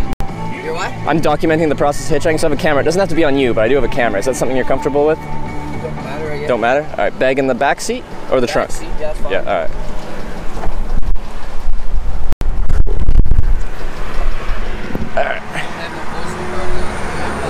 Sorry? Yeah, it's video and audio. I just document the process to show people what hitchhiking's like, because no one does it anymore. Yeah. You don't pick anybody up anymore. Oh, you'd be surprised. I've now documented it in all 50 states and now 8 provinces. Oh, yeah? Been a fun little project. Oh, what's your name? Rick. Rick? Trevor? Nice to meet you. Nice to meet you. Are you from Nova Scotia? I'm from British Columbia. British Columbia? Yeah. So you're traveling around hitchhiking? Yeah. For the past 4 years, 25 countries. We're right at about 1,000 rides. Really? Yeah. 1,000 rides? In my life, yeah. About 300 rides documented, but the rest just me What and are my you phone. doing this for? Like the camera or just the hitchhike? Well, documenting and all that. Right. Well, people used to hitchhike, but no one does it anymore. Right. I've always had a good time with it. I wanted to show people that it can still is a valid way of transporting yourself. It still works. You have a site that you... Yeah, I'll give you a card when I get out, and you can check out what I do if you'd like. Yeah. Yeah. So were you hitchhiking yesterday? Yeah. Yesterday morning I was at the Quebec-New Brunswick border, right at the border, and then caught 2 rides. First one took me to right between Fredericton and Moncton, and then the next one, big commercial truck just happened to be driving right over the Confederation Bridge to Prince Edward Island. Got here last night, camped out the night, continuing on. Camped out the night? You Yeah. in a motel or you outside? No, at 10. Oh, did you? Yeah. Jesus Lord. You didn't get wet? It rained a little bit, but it was just like that little fine mist. Yeah, it doesn't get you too wet. Do you usually pick up hitchhikers if you see them? Yeah. Yeah. I hitchhike myself, so I know what it's like. Yeah. Just a lot of times there's somebody with me, they don't like it. That's true. That's true. People are nervous about it. Don't bother me too much. I've had like guys pick me up and their girlfriends are not happy about it in the passenger seat. Oh, the ex-wife would never let me pick But they anybody pick me up anyway, and then you can just tell they're not happy about it. I'm like, I'm sorry. Well, a lot of people, it's what goes on nowadays is what nervous, eh? Yeah. Oh, so you live in Wood Island or? No, I live in Quebec. Okay. I'm gonna walk a woodlot up here. Sorry, do what? Woodlot. Oh, you got Woodlot. Yeah, okay. I do work for a slow sawmill. Yeah. So I accomplish woodlots and stuff. Well, I'm not going right to Wood Island. I'm going to be turning off in Belfast. Okay. And I'm going up the Grays Road, which is straight on to Wood Island, I guess. Sweet. So you're probably better off staying on the highway, probably. Yeah, probably. Usually not in too much of a rush. I'm just in it for the experience. As strange as people think it is, I just enjoy the process of hitchhiking. I like walking. I don't even mind waiting. Long wait times, they don't bother me. And I like the people I meet along the way. So it's a unique little experience. Yeah. So you said you're from BC? Yeah, Vancouver Island. Okay. West Coast. And then So this is your first time doing this? this is my 4th time hitchhiking across Canada, but this is my first time across Canada with the camera. And then, yeah, previous to like this trip, I'd done several other hitchhiking trips. The longest one being 8 months through 23 countries back in 2015.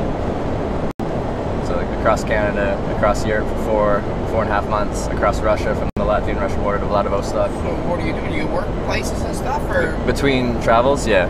yeah? Between, yeah. I work in places. I'll mute the audio for that. No, okay. Yeah. No, I work between travels, but now that I've started to document it, it's became self-sustaining.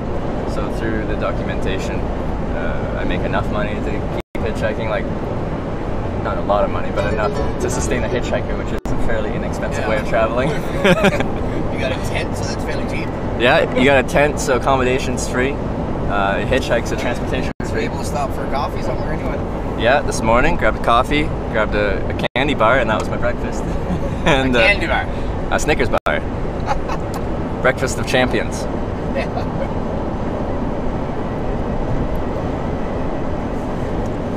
Yeah.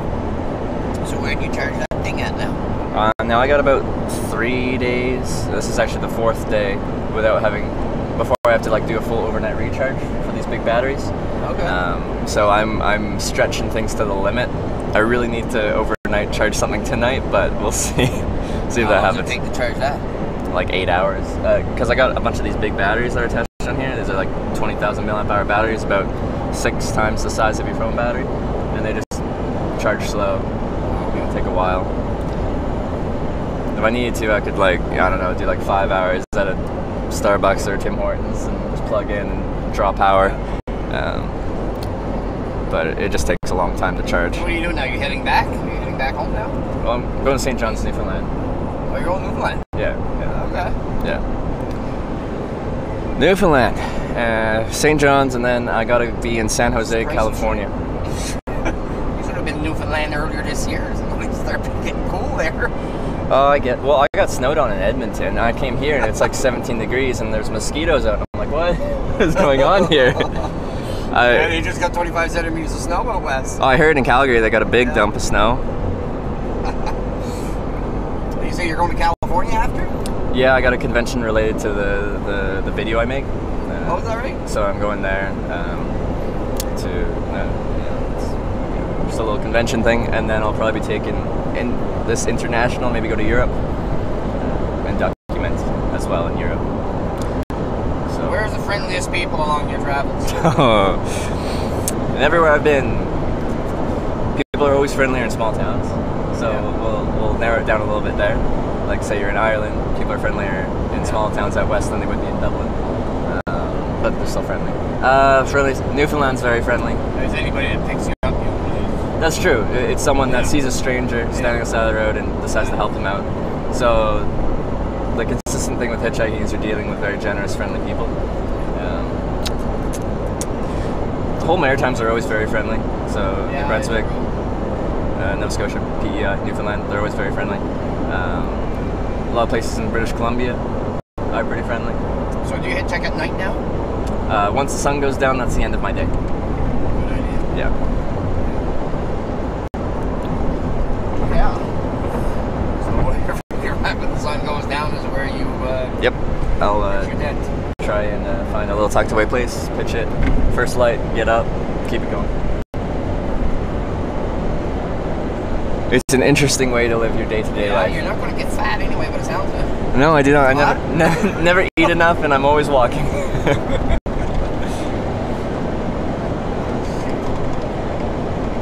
Always lose weight when I travel.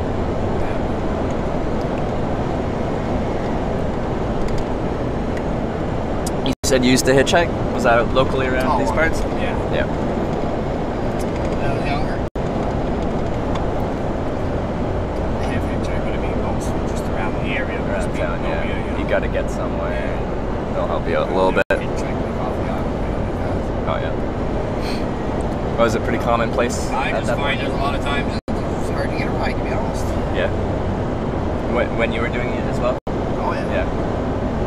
Well, I mean, if I hitchhiked around home, everybody knew you, so there was probably a lot Yeah, for there you go. ride. Yeah. If you were somewhere where you weren't known, They wouldn't give you a ride, yeah. Pick you up. I find even now people say you won't get picked up hitchhiking anymore. My average, but like in the 1,000 or so rides I've had, my average wait time is probably just shy of 30 minutes. So like it's not super fast, but it's not very slow either. I can usually get from point A to point B faster than I would be on a Greyhound bus, which is actually how I started hitchhiking, is I hated the Greyhound bus. Decided to do something different, and had a lot more fun and got there faster than the bus. So I'm like, alright, this is the way to go rather than take the bus. And a lot cheaper too. And a lot cheaper. It's getting from point A to point B. The bus stops every Stops everywhere along the way. Yeah. Yeah.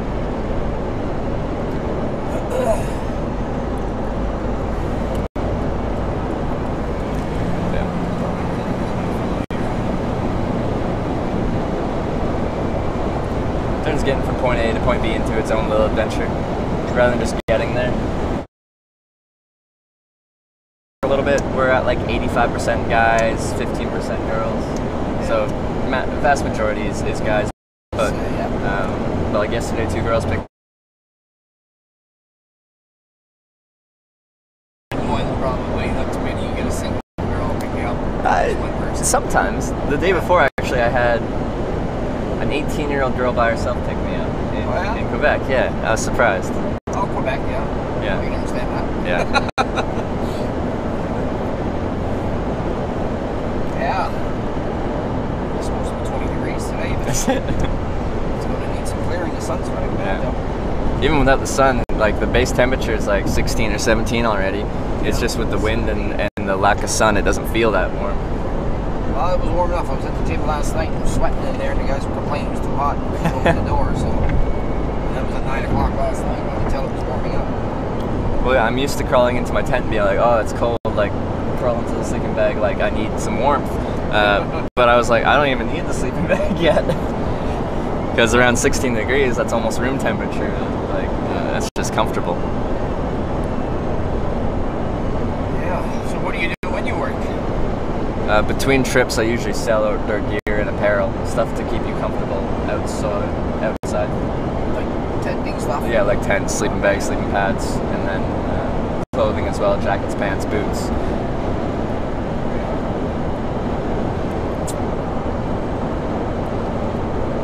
Travel and work here and there. Now that'd be an experience. A lot of people do that. They travel and they stop somewhere and they work for a month or whatever.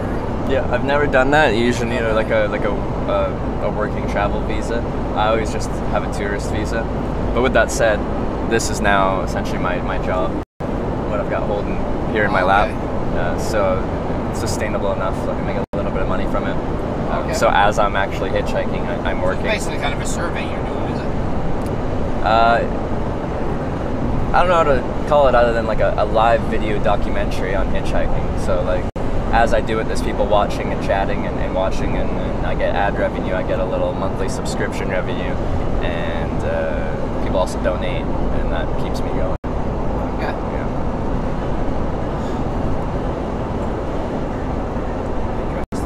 Yeah. It's a very unique way to make a living. Well, I wouldn't say make a living, I make it sustainable enough to survive. Well, yeah, I guess it's an experience myself. Yeah.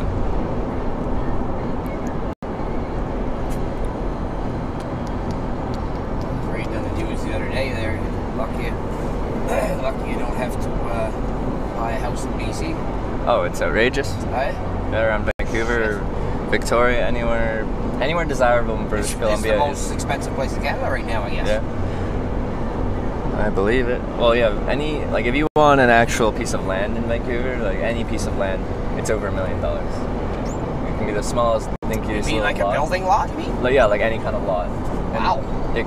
Like you'll see like pictures of houses for sale in Vancouver, and like that is the sketchiest looking building, like it's falling apart, but it's over $1 million because the land it's on. So if you're gonna spend less than $1 million, you're gonna be buying an apartment or a condo. Why has it gone up so much? Is it all the people coming from different countries that are foreign investment? Yeah.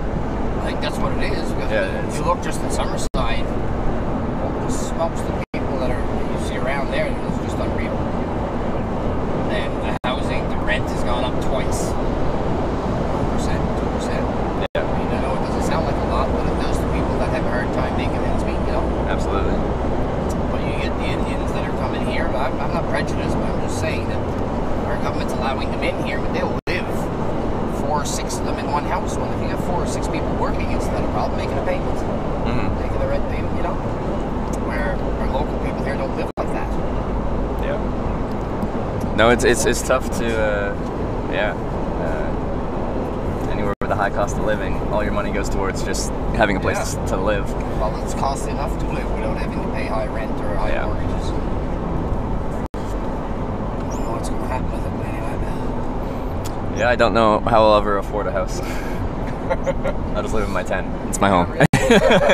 Well, that's how I'm looking at it. I mean, I got a young son here. What's going to happen to him when he gets out of school? Yeah. He'll have a hard time getting a freaking job, for Christ's sakes. He's in high school right now? He's still in school. He's 18. Ah, okay. But he should have been done last year, but we had put him in French immersion. Yeah. And he wasn't doing so great. I'm French and the ex was English, so... Okay. Get both languages. He could speak French perfectly.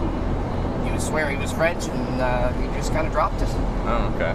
Then he had to do grade 2 twice, eh? Ah, I see. Changed it, put him into English. So he had to redo, Yeah, so he had to do grade 2 again, and so now he's still in there. He should have graduated last year. Interesting. Anyway, it's not a big deal. He doesn't seem to mind it too much.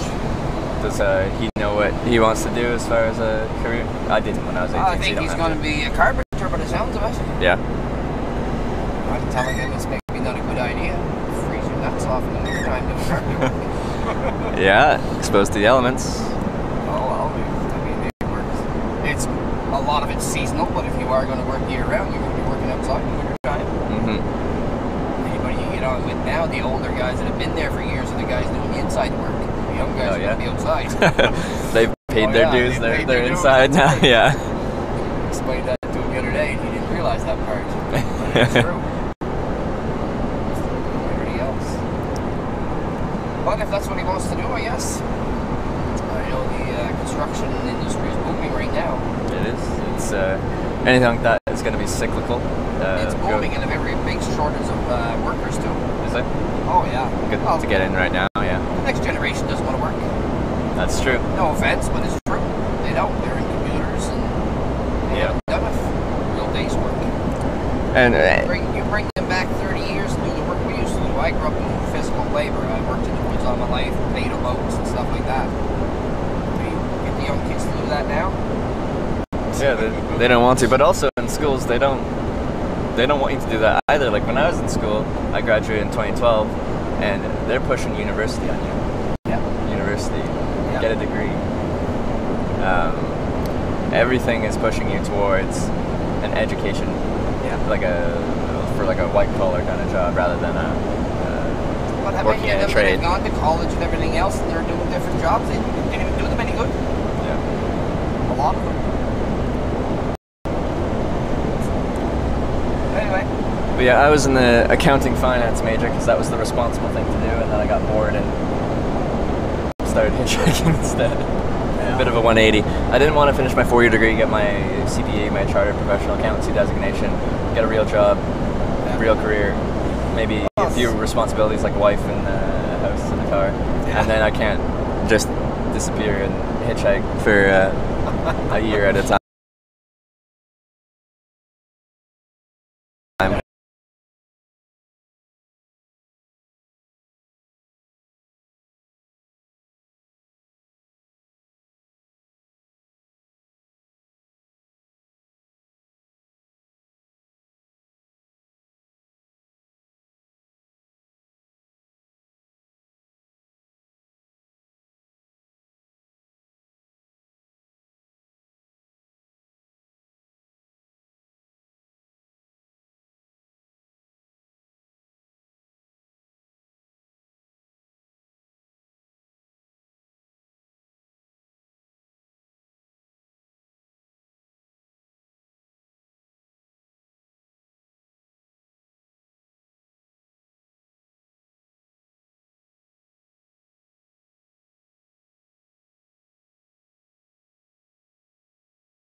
talked about for years.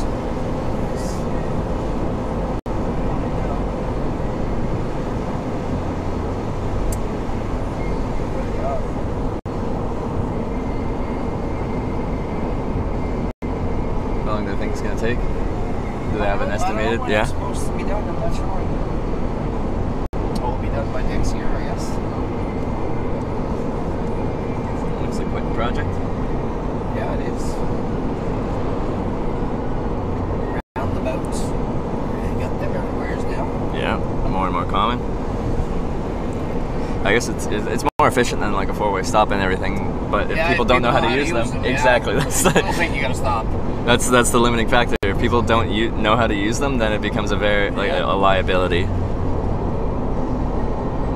It's the same as people that drive the speed limit or a little under, right? Yeah. Nothing pisses me off as much as that. Drive the speed limit, you're behind them. As soon as you get to a passing lane, they speed up. That is very frustrating when they do that. I don't understand that. Yeah. Man. And that's the thing with hitchhiking is usually like I'll screen my driver to make sure they're not like drunk or anything before I get in the car, like just by a couple sentences before I hop in. Yep. But I can't screen for their driving capability. And sometimes you get in the car and you're not gonna like critique them on their driving and be like, Okay, I'm gonna get out here. Yes. Yeah. Change my mind. but like you drive with enough people, you're gonna get some bad drivers. Oh yeah. I certainly had some bad drivers. And I mean, here in PEI, there's a lot of people that haven't gone very far as driving goes. If you ever got to Montreal to Toronto, was that when they'd be lost? Might have been either killed. Yeah.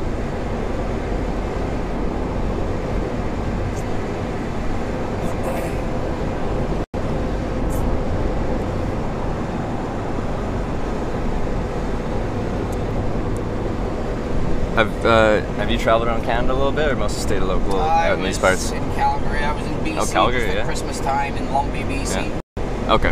That was back in the 70s, late 70s. Yeah. I left home 17, I guess. Yeah. Went to Ottawa, then went to BC. No, you've been around. Lived in Toronto for a few years. But mostly here in the island. I'm not a big city person. I can't say I am either. I mean, I pretty much get along with everybody and lived in Toronto there in an apartment building and your neighbors won't even say hello to you. I ain't got patience for that. It's a very different atmosphere. Oh, Small town big versus time. big city. Yeah. I don't mind being in a city a little bit, but I don't think I'd ever want to like Yeah. move in there, have that be my my home.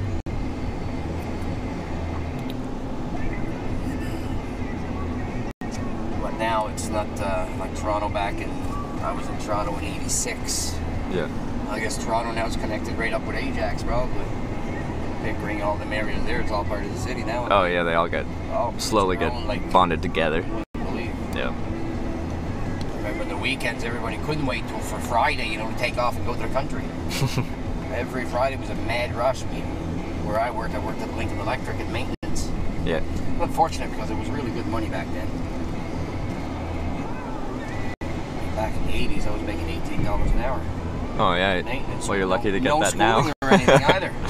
Yeah. People consider 18 a good wage now, including inflation and everything like that. That's the, yeah. I don't mind, that was in Toronto. Yeah. Okay. Yeah. Yeah. Was Toronto manageable cost of living wise back then in the 80s, or still pricey? Yeah, no, it was pretty well for the wages you made. Like, I guess yeah. say I made $18 an hour. I mean, back in the 80s, I considered that pretty good money. Yeah. There was a gas war every weekend. I don't know if it's still like that now. I don't think there's any regulatory system there. It's, on Fridays, you would go from garage to garage and it was a gas price fight. Really? Oh yeah, weekend come and gas up before the weekend. The price went up because everybody was traveling. Yeah, yeah. We don't do that here. I don't know if it's still like that or not. It was bad back then. Oh yeah, 3:30 was a mad rush. A lot of the people, they were all ready to go. They left work out to the country. Yeah. They had cottages and stuff. Yeah. Couldn't wait to get away from the city. Yeah, Ontario's like cottage country. Everyone like for the summer stuff go to cottages on lakes all around Ontario. All them people from Toronto and Ontario, them places there. Well, in any city, I guess if they come to PEI, all of PEI would be considered cottage country to them. Yeah, yeah, for sure. Oh, it's a pretty relaxed way of living here. Yep. I'd probably like it over here. Too much. Drugs is a problem, I guess. Oh, everywhere it's a problem now, yeah. It's not as much to marijuana, I guess. That's never killed anybody. No, it certainly hasn't, and that's going to be legal in a week or so. That's just a tax grab, that's all that is. Yeah, well, it was already effectively legal for personal consumption use already, or like decriminalized. Like, the police didn't care. Yeah. At least in BC they don't. Like, you can smoke whatever and they don't care. Yeah. It's only once now you're... they legalize it. I mean, everybody grew a little bit of dope, you know. Yeah. Some of them done it for money, and some of them, a lot of people do it for personal use. You're still going to be able to have 4 plants, but I'll tell you one thing, they'll certainly be cracking down on them now because it's interfering with your tax dollars now. There you go. They want their money. Yeah, create a bunch more work. But the big guys are going to run it. It's not going to help the small guys. Yeah, it'll be large manufacturers. Watch it in another 10 years, it'll be how good marijuana is for you. Right now, it's poison. Well, it's not that right now, I guess, but it's getting better. But in another 10 years, it'll be the best thing around. Do you partake yourself? Pardon me? Do you do it yourself? I do it all the time. It doesn't do anything for me. It makes me lazy and tired. Yeah, I'm the same way. I don't really enjoy it myself. I understand that people do. You know, if I was at a party in the evenings or something, had a couple of puffs maybe, but as far as, I know a lot of people smoke on a daily basis, but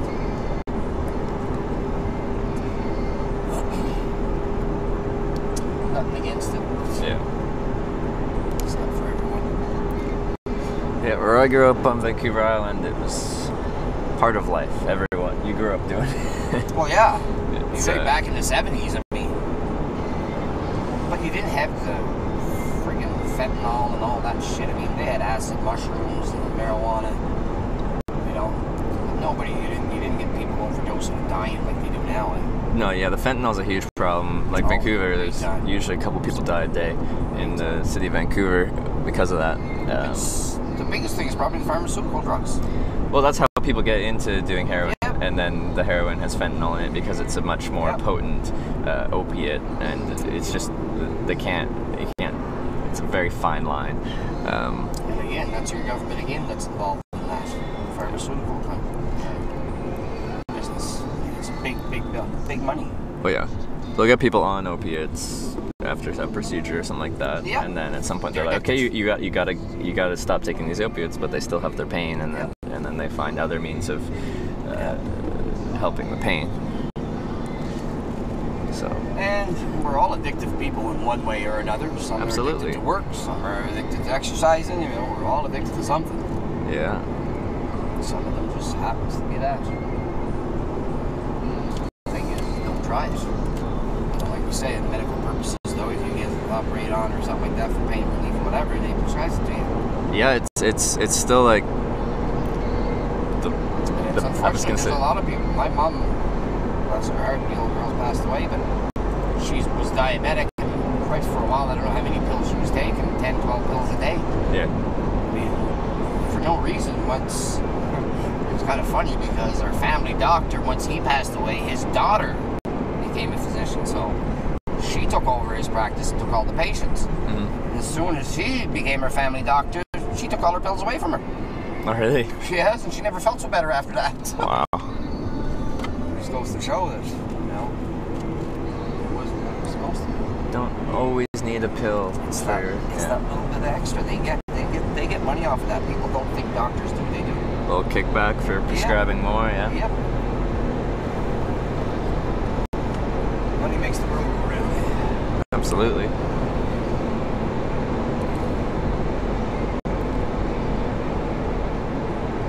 Most people have a price, and then they'd be willing to sell their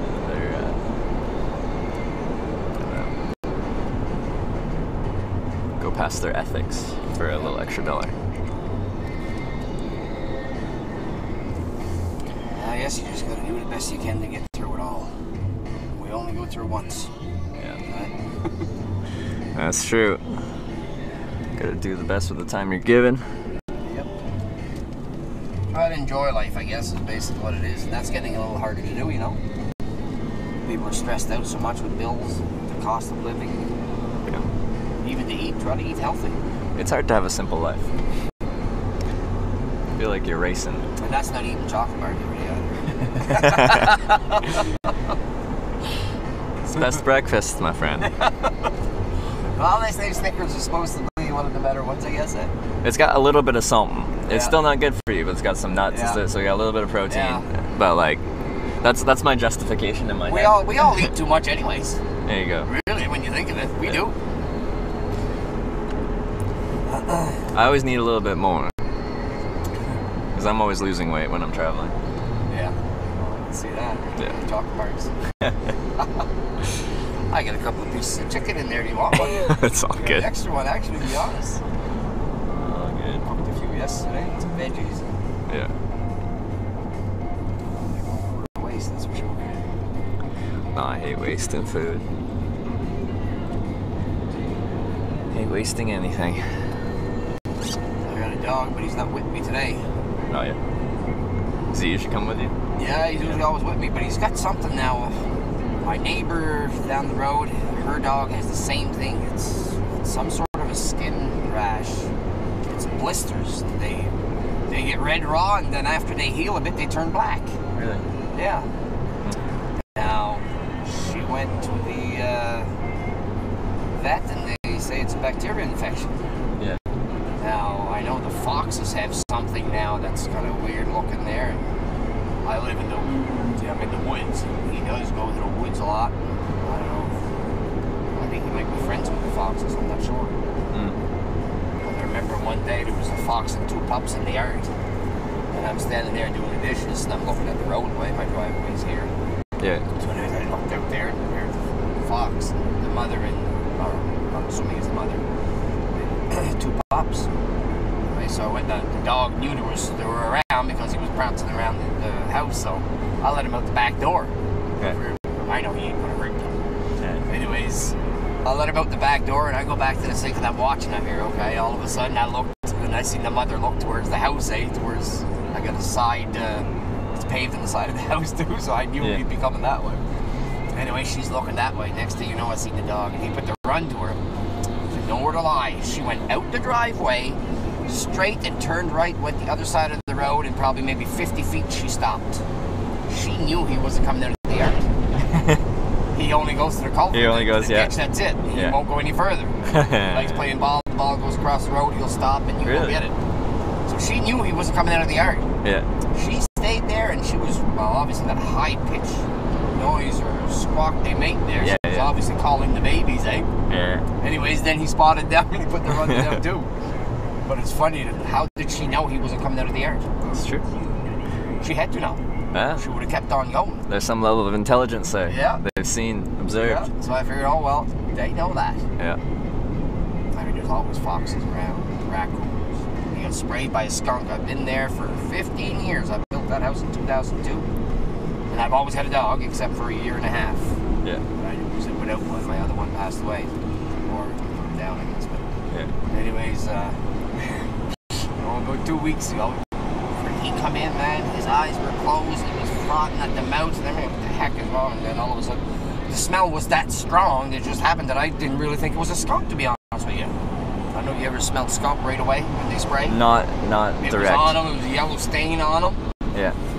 Well, his fur is yellow, so I don't know if it was yellow or if it was white and it just looked. Yeah. You can see it on him. Man, it was unreal. This is at 11 o'clock at night. Anyways, I went on the Googled it, and they say peroxide, baking soda, and water. There's a formula to it. Mix that up, and actually it worked pretty good. Yeah. One wash and he's out of there. It's still like a No, lingering a one little wash bit. is just about out now. I gave just him kinda another lingers, one, yeah. but I didn't use the formula again. But I'm gonna have to use it okay. again. Yeah. I think he'll be gone. You just barely smell it. Yeah. But man, I felt so bad for him. And the thing was I think it might have got him right in the face, or maybe got him in his mouth because he was frothing. Because then after that, I took the face cloth, kept washing inside his lips. Yeah. And then after that, it seemed like he was much better. Hopefully he learned a lesson from it when he sees that little friggin' animal with a white spot on him, leave it alone. But yeah, I've known dogs. They don't seem to learn their lesson. No, I was. they heard that. they just see something. They're like, I gotta go, gotta chase it. Fred was telling me that. He said he got sprayed. His dog got sprayed. 3 weeks later, got sprayed again. I said, oh shit! Thought he learned his lesson. Yeah, you'd think that's an unfavorable experience. You're like, maybe I should leave them alone. No. Yellow labs are very, very intelligent though. Yeah. My dog, I've always had yellow labs. He's very, very smart. So that's true. Like you said, he knows his boundary. He doesn't go past that. Like, there's... And I've never trained him. The dog's just always with me. Yeah. Like I go to Bacon Donuts, I pop the hatch back. He goes and runs around in there. There's a drive-through. He doesn't even come across the drive-through. He stays on that side. Yeah. And people are just amazed. Like I go outside half an hour later. He's laying in the back waiting. Nice. Great pets. One day I'd like a dog. I'm not responsible enough to take care of something that would be depending on me. Well, that's very smart. If you're not, don't get one. Yeah, but it's once I settle down, yeah, it is. It exactly is. One day when I'm settled down, I have an actual place where I'm staying. I'm living. If I can ever afford a place with a yard, then I'd like to have to move out of BC. Maybe, or move up north in BC because no one wants to live up there. So is it quite different now? The prices up north? Anywhere that's seen as undesirable, like I don't know, like colder, is it? Yeah, colder, rougher winters. It just goes to say how people want to live now. Yeah. They don't want to put up with the cold. Yeah. I mean, here that's the way you live in here. Like I got a snowmobile, a four-wheeler, motorbike, so I like all seasons. Yeah. No, a lot of people go to BC. It's got really mild winters on the coast. It just doesn't really get below freezing. Oh, is that right? Yeah. Like, we might get like rains a lot out there in Vancouver. It does rain though, yeah. You do get a lot of rain, but it just doesn't really get cold. Yeah. And a lot of people like that. But once you move inland and north, then it starts to get colder and snowier and such, and you lose your benefits. Also, there's not much up there, so like if you want, access to goods, stores, supermarkets. Okay. Then you lose that. That's the other thing too that people get used to. Most people kind of want to be around civilization to a certain extent. Yeah. But yeah, I'm from like mid Vancouver Island. It's a long island. Like Victoria to Port Hardy's like probably 7-8 hour drive. It's a long island, but if you go much north of where I'm from, things are really cheap. But like where we are, it's desirable, so it's expensive. But if you go just an hour north, Sayward, then it's cheap. No one wants to be up there. There's nothing there, so yeah, it's beautiful still. Yeah. But so it'd be a place a person wouldn't mind going maybe to live for 6 months. Yeah. Explore. And well, like if you want to, you could like if you're in Sayward, you're probably like 40 minutes out of Campbell River, your nearest like town, city place, and you could stock up there and stuff like that, and then live out in the woods pretty much. And yeah, I could see something like that being desirable for me, somewhere affordable, a little out there. Yeah. Because I don't think I'll be able to afford anywhere considered desirable. Well, I think your generation and the next one coming up, I don't know, I feel sorry for them. Because the things are getting way out of hand. Yeah. And even I mean, I know the kids now don't want to do any physical labor of any sort, but I mean, they don't do what we used to do. Like when I got out of school, I went and worked in potato boats, handling 110-pound potato bags. Well, now, for Christ's sakes, you don't have to handle any more than 50 pounds now. Everything's mechanical, powered. But that's even getting worse. You're going to have robots running around soon. That's true. We won't need the people. Yeah. So, my uncle is 18. I'm hoping he's going to be okay, but his kids, it's going to be a different world for them. But I guess everybody adjusts. That's his career. He wants to be a carpenter. He doesn't mind getting out into the working rough. He's not. He will work, but he's not, like if I call him that I got work, he'll try everything he can to try to get out of it. Of course, he's 18, he just got a car, he wasn't into, he didn't even have a G, like now it's all changed, you got an L or G before you get a full license. Well, he didn't even have that. They were after him. Like, come on. I want you to drive me around. I don't want you to drive you around all the time. Get your license. So we got him a cheap car, but it's so convenient now. He's got his own wheels. He wants to go somewhere, he goes. Oh, absolutely. I got my license as soon as I could. It was your freedom. Same as me. Everybody's done that. And, I don't know. He had buddies that had their licenses, and they all picked them up. And say the thing is like I said, he's done grade 2 twice, so he's 1 year below. So he's with younger kids, eh? Yeah. So you know how the younger kids will look up to the older guys. Yeah, that's true. So they got a car license, whatever. He didn't need one. They're pretty picked him up. Yeah. Lucky, he's got a lot of friends like that, so which is a good thing. Yes. That was quite the little setup. Yeah, good lucky at that.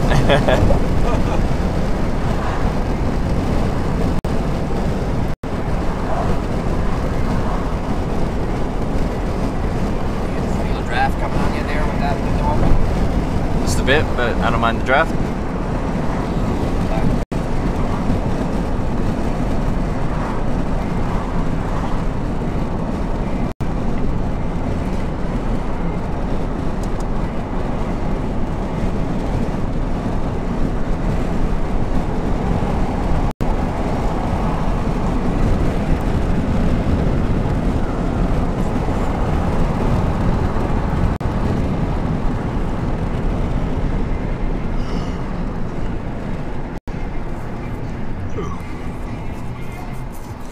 So we passed Charlottetown. This is Stratford. Stratford, yep. Yeah.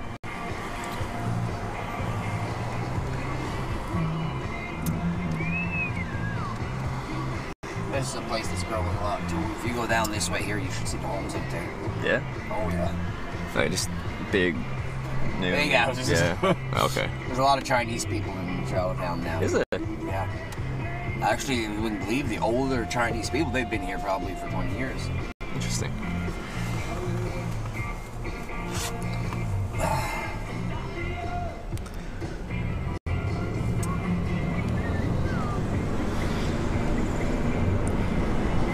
Well, it seems like most of the country's in a bit of a boom.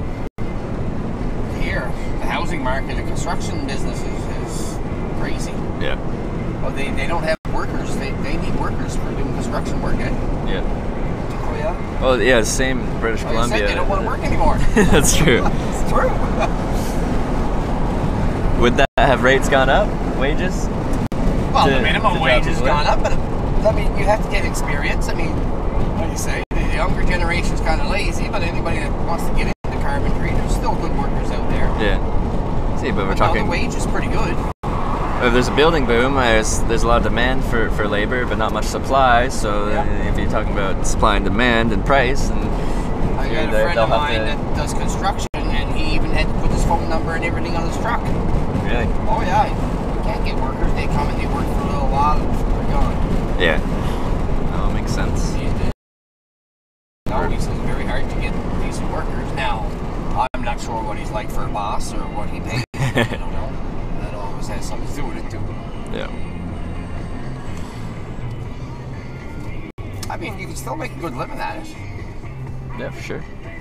Especially in a Like boom. if you were taking cabinet work or something like that, let them do. This is the guy building houses and stuff, and you'll make a little more for a cabinet worker.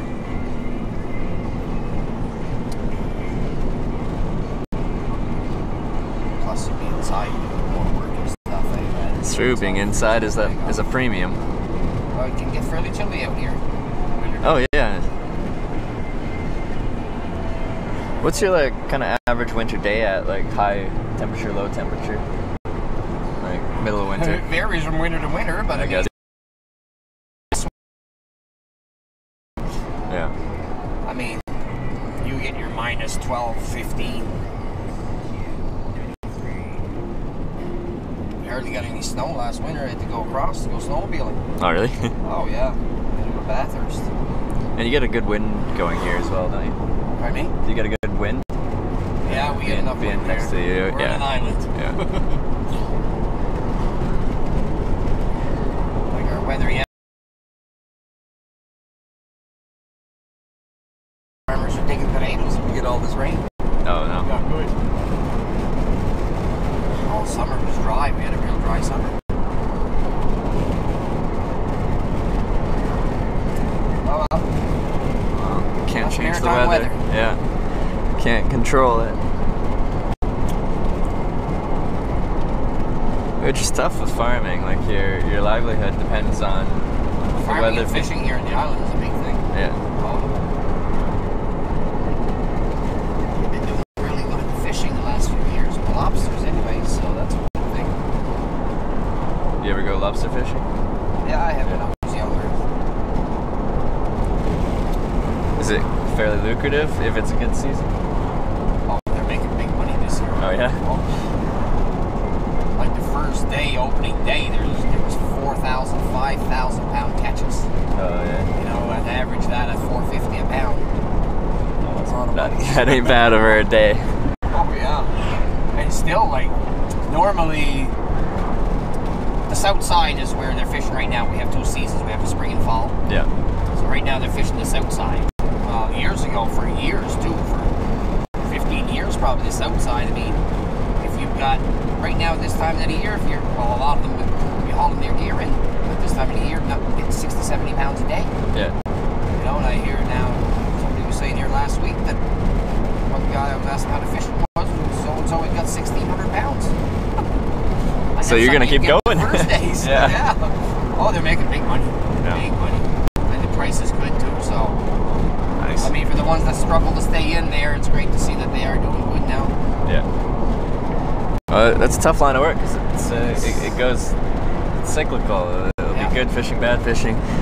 Prices of the actual product go up and down, so nothing's guaranteed. But now they never used to get the prices because people never used to be doing so much marketing, eh? But now they're doing more marketing, found new markets, so they get rid of the product. It's a good Yeah. thing too. It's funny now, we're lobsters to us.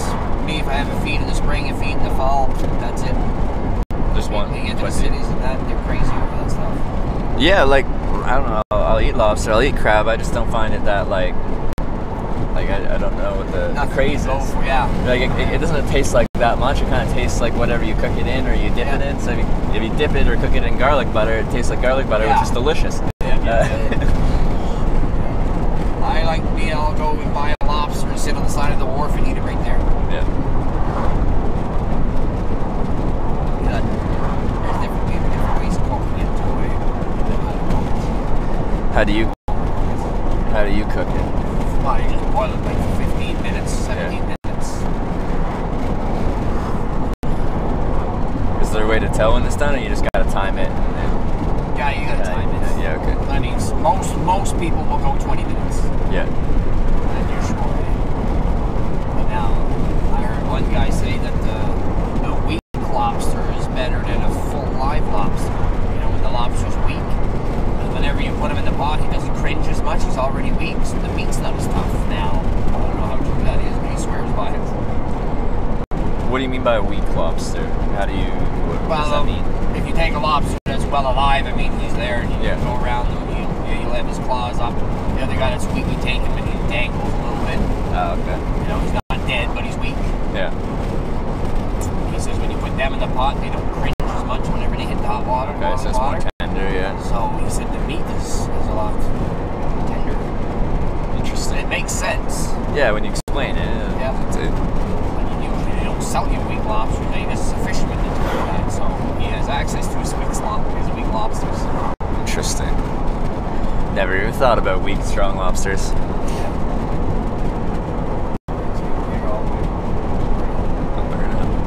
Those things aren't cheap to rent either. I bet you not. You see a lot of them around, eh?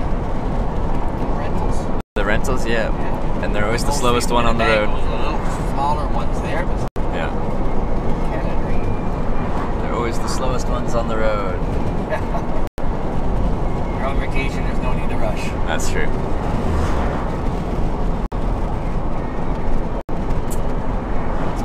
You rent that down Alberta once. A few dollars on your vacation there. So you look at the homes they're building, eh? Look at it. Oh yeah, that's They don't build little bungalows anymore.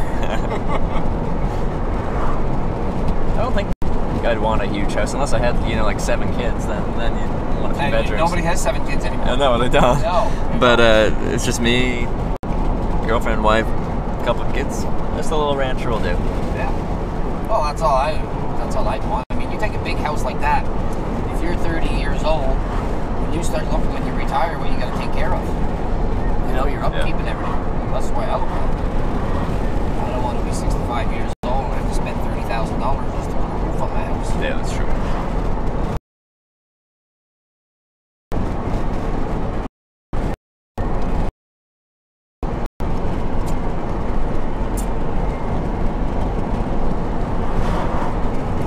So when you have a huge house and not much people living in it, it just kind of feels soulless. It's a little empty. Yeah. It's just like you fill it with things, but not people. Yeah. Well, that's what's going on with all the immigrants right now. I was talking to a guy yesterday there. Like the rental is renting up now. Yeah. It's going to get beyond local people being able to afford to rent. Live right on that. Yeah. They come here, there 5, 6, 7 of them in the apartments. So it's nothing. You get 5, 6, 7 Yeah, of we them that split are working. it that many ways. Yeah. We don't live like that here. Yeah. It's basically the same as us going out west. We go out west, we go west to work. So you work 12, 14, 16 hours a day, that's all you do. You go out there, make some money, come back. Well, these guys here come here, that's what they want to do. They want to work. Of course, mind you, they're trying to make a better life for themselves, so you can't knock them for that. Absolutely not. But that's how they live. Everyone wants the best life they can make for themselves. You have to be careful with that. I mean, your life, Yeah. especially little places like this, like PEI. I mean, our way of life is quite different.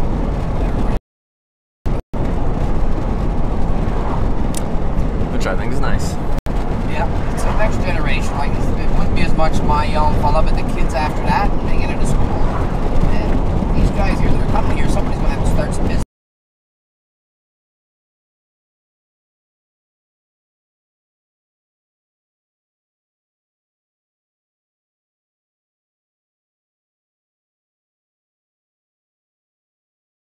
I might be wrong with it all, I don't know.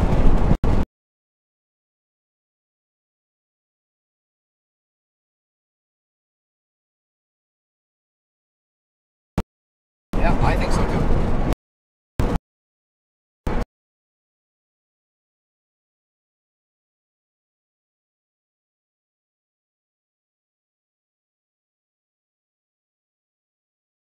He's very, I don't know what you want to call this. He's very full of himself.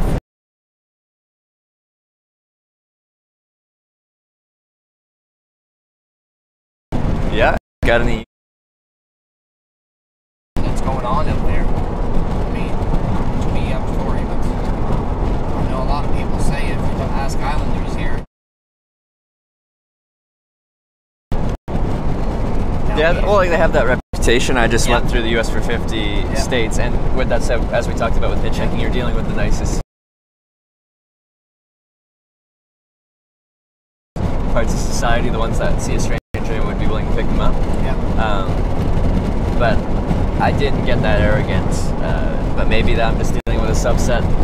If you go on the computer and you look what people say about, I mean, he's in there, he's your president right now. Yeah. Well, how about that? You can change it in 4 years. But why be swearing against everybody else? I mean, everybody's fighting on there for Christ's sakes. Oh, it's no matter what side you're on, it's stuff out there, man. yeah. No matter what side you're on, it's very toxic. Everyone hates the other side, and it's very like partisan. Like even the media. I mean, the media has not said it. I think he's doing a great job as far as the economy and stuff. Now, I don't know. A lot of things that I have no clue about. I mean, the things that I do know, the things that I do know, I mean, is that the media does not report anything that he has done during that one. He couldn't have done all that bad. You tell me that the people that voted him in are all nuts. There's some smart people in there too. Yeah. That voted for him. So, a lot smarter than we are. There's going to be something good about it, but you hear nothing good about it. The media doesn't want to report anything good about it. Well, it depends on which media source you're going from. There's right-wing media and left-wing media. Does, all the others don't. It is what it is, like I said. Voted in. He's got 4 years in there, and if he's disliked Yeah, you vote, and then 4 years later you vote again. He's poisonous while he's in there with everyone against each other and basically can't believe it.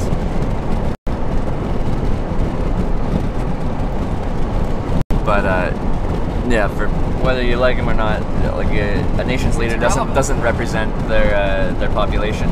Just like I hitchhiked in Russia. Russia has a very bad reputation based off of where they're at playing in the international field. Yep. But your average Russian person is just a normal person going about their day-to-day life, trying to live their life, and they're very friendly. Yeah. So if you never go there, you don't know the difference. Yeah. You were there, know the difference. Yeah. But the media doesn't report the good things. Yeah. That's the problem. Same as North Korea. I mean, the leader's a dictator. He's this, he's that. That doesn't mean the people are bad. Exactly. They just unfortunately have to live in that kind of. Yeah, the population is completely separate of the political situation in the country, and yeah, and I think like what I do kind of shows that. Like I'm showing the real people of wherever I go. It's usually local people that pick you up. Yeah. And you kind of get a taste of what people are like from that place. I give Donald Trump credit for that. He is trying to change that. I mean, whether there's anything else involved in there, but I mean, everybody has to try to get along. Different countries have to too.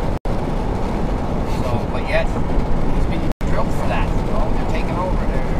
He's giving stuff away and da-da-da-da-da. Get nothing away. Try to be friends with them so everybody gets along. There you go. Nobody seems to want to do that.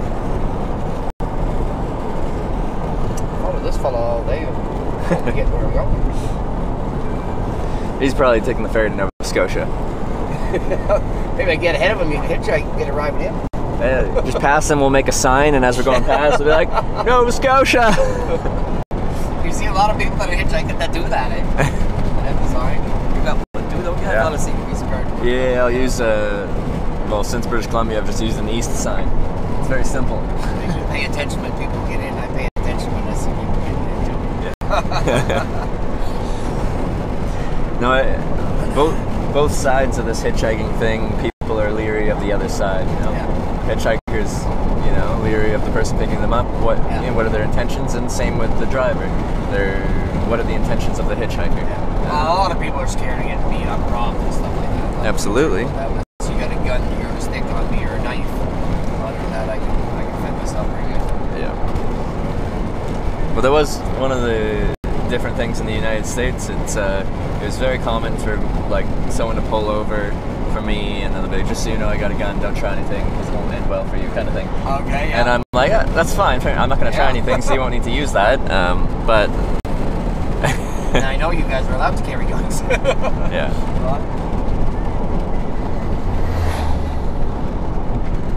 But that's the thing, is the fear. People are feared. That's why they don't pick up hitchhikers. They're scared to go to get.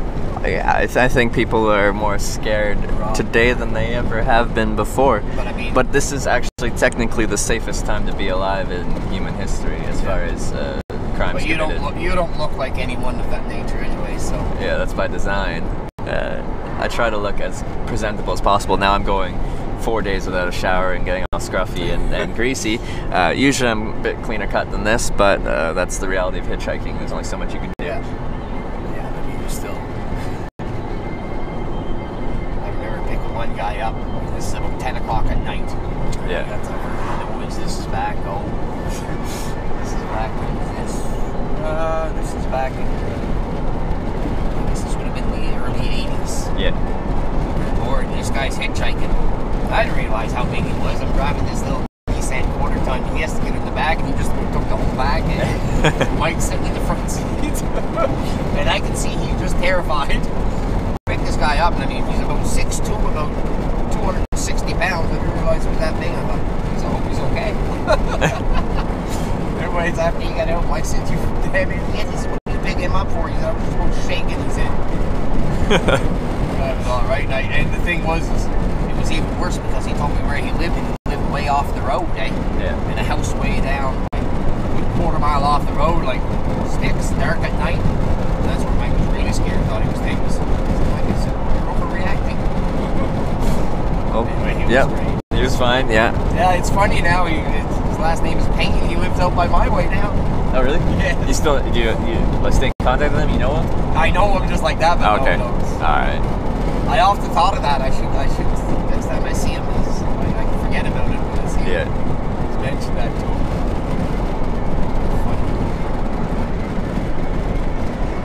Yeah, my favorite is hitchhiking around small places. Like, I've been on like small islands. Like, I was in Shetland Islands, away up north in the UK, and like you'd get picked up by the same people multiple days in a row because it's just a small island, barely anyone there. You'd be like, hello again. I think your best bet is, like you say, after sunset. That's it. Done.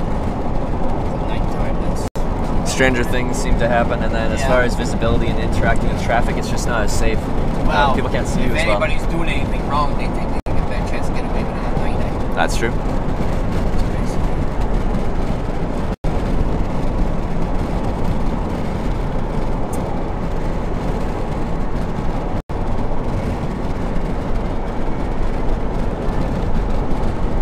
I don't know about this 20 degrees. I guess we might get that, but I'm not sure about the sun. I had a taste of sun. That might be the last we see of it today. If you look at the sky, it doesn't look like it's going to be out today. No. Back over there it was a little nice, but Yeah, I noticed when I left Summerside, it was open a little bit here and there. I'm guessing things change here pretty quick. Yeah, well, it's still drizzling. I mean, it's 10 o'clock. It can be sunny 1 hour, then within an hour, system rolls through. Yep. Then Get sun up in the comes morning back and out. see what the weather is here in PEI.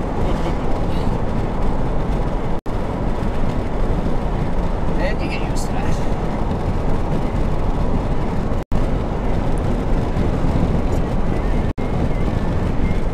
There's a broken down hayway, but I guess he's going to feed the cattle. Must have more than one stop, but it looks like he brings the trailer right along with a bunch of bales.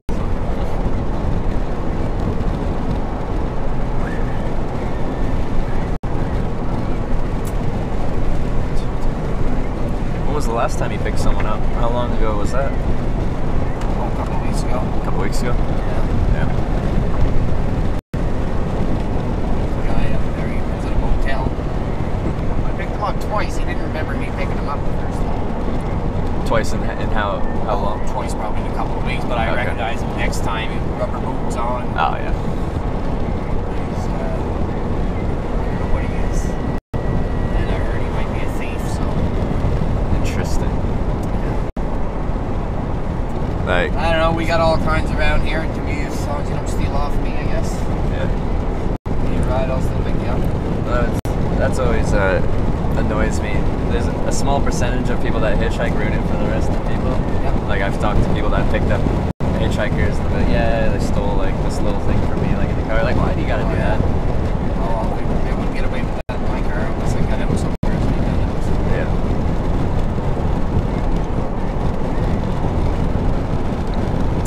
That's with anything. Small percentage of people ruin it for everyone else. Wow. People are so negative towards people in a way. They always think the worst. Yeah. Yes, they do. Where vast majority of people are decent people. Yeah. I mean, that's the same like the business. I mean, I meet a lot of people, like one landowner there at board, he's a big farmer. Everybody says he's an asshole. Well, I'm sorry. Yeah. I dealt with the man. Yeah, he's straightforward. He runs a business, and he's going to tell you if there's something you don't like. Yeah, what's wrong with that? Yeah. Just because you can't handle that, he's not a good person. It's not true.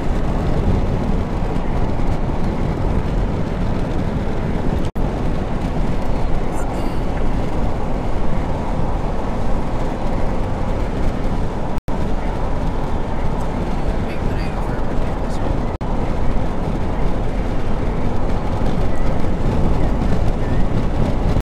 Is there any Were you, other? Sorry. were you right up to the western part of the island, like Tignish Way, or? Like I just crossed the bridge last night, and then like I had one ride this morning just So up. where did you stay in Bourne? Yeah, Across just in the a bridge? field, pretty much. Yeah. Oh, yeah? Yeah. There's a little campground there. Oh, see, like it doesn't make sense to me mentally to pay. It was $32 off season for a piece of grass, unserviced, Yeah. to sleep on when there's so much empty land. And I'm just there to sleep. I don't do anything else other than sleep. Yeah. I don't So how have about animals now? Do you get any animals? Any friends with you? not too much. I really no I don't, food. yeah, I You probably don't. don't block chocolate bars, so you're probably okay. Yeah, I don't carry much Squirrels. food. So, and that's what they're after is food. Yeah. And I'm not food, so they kind of leave you alone. With that said, I have had some things around my tent. Like in Germany, twice I had wild boar around my tent, snorting around looking for food. Oh, yeah? And they can be aggressive. So, but I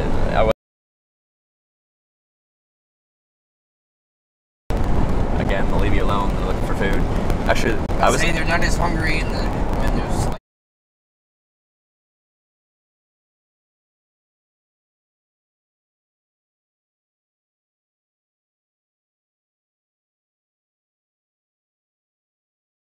In Nova Scotia or someplace.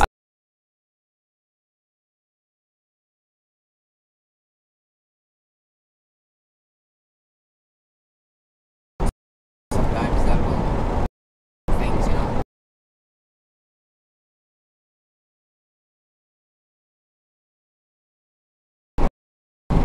Wow. And like right around the tent, you're like, oh, I hope you don't smell anything good, because that would be bad. I carry like a tiny little like Victorinox Swiss Army knife. That's not gonna do anything. Spray now for a bear or anything? You know, bear spray? When I'm out in like the Rocky Mountains, grizzly bears and such, I'll pack around bear spray with me. But outside of that, I don't really carry any spray. Just my little utility knife, but that's not gonna do anything against anything large. Pretty fortunate so far in the traveling you've done. I've been very fortunate. Hitchhiked in 25 countries, been picked up 1,000 times. Can't say I've met a bad person. Can't say I've had a bad interaction with wildlife. Am I just beating the odds, or is the world not as dangerous as people make it out to be? I don't know, but it's been positive. Whatever, let's just hope it stays that way. Yeah. Well, I'm sure it's a great experience.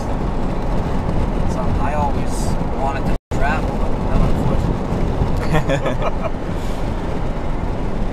Well, I'm turning off here, me. Turning it off here? Alright, and I will continue here.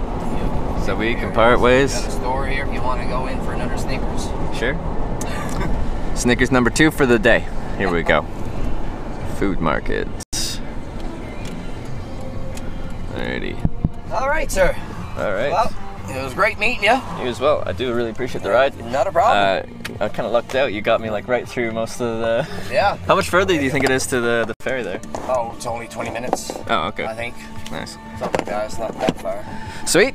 Straight going anyways. Alright, well, just... Well, enjoy the rest of your journey, buddy. I certainly will. Just give me a minute on the bag and I'll be out of here.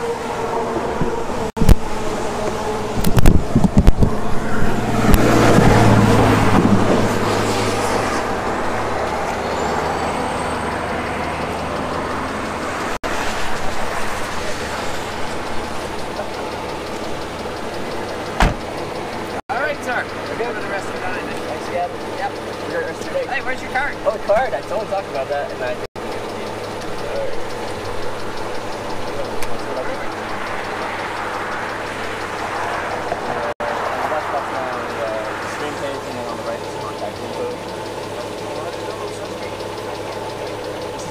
The first one said Trevor down Hitchhiker, and then I started making a little bit of money. I'm like, you know what? I don't have another job, so this is my profession.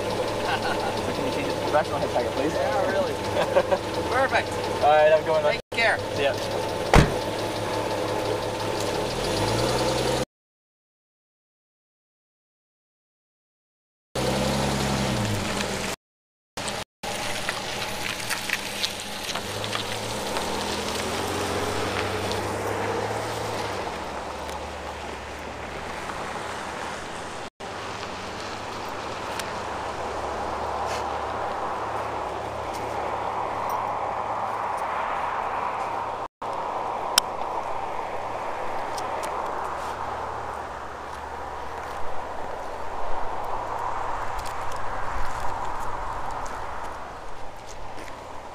Let's get everything back together.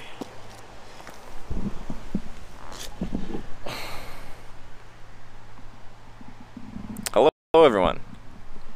Sorry I haven't been interacting with you. I was just having a nice chat with our friend there.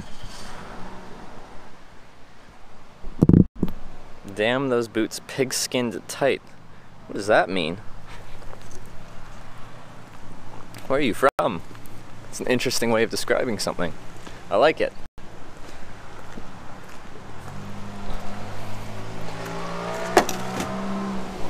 Come by Toronto, please. Survivor, man. Hitchhiker. From British Columbia.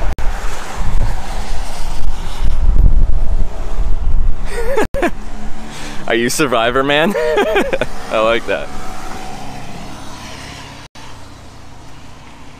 I might be coming back through Toronto way, I'm not sure. I have to go back the way I came, back west. But I'm not sure my route. Why do you want me to come to Toronto? What do you want from me?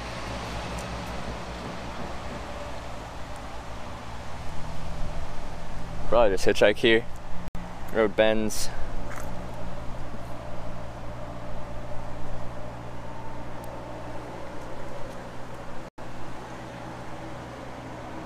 Let me look at what we got going on here.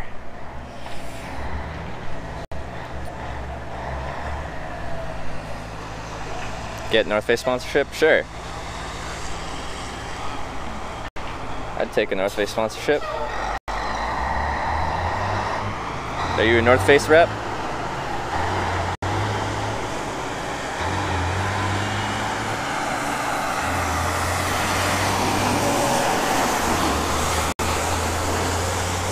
Shoulder doesn't look too good. I'm probably best off hitchhiking here, where there's a safe place to pull over.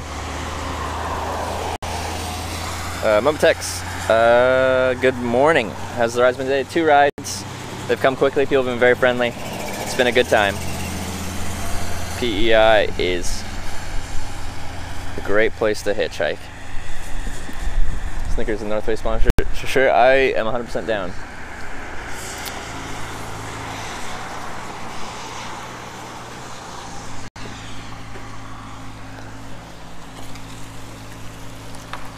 Tim Hortons sponsorship too. The thing is, I always talk smack about Tim Hortons. I'm like, it's mediocre. I don't think they'll want to sponsor me. I don't think that's how they want me pushing their brand. Being like, yes, it's perfectly mediocre. Let's just walk and flag down a ride this way. I'll ask Survivor Man guy if he can take a ride.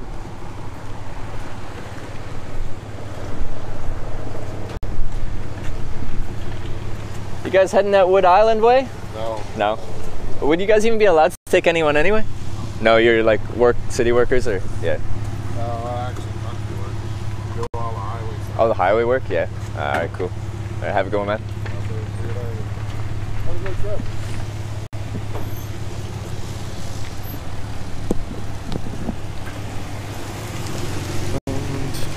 Shitty weather but good rides, not too bad. Well, weather could be worse. It's actually not too bad. It's not too bad.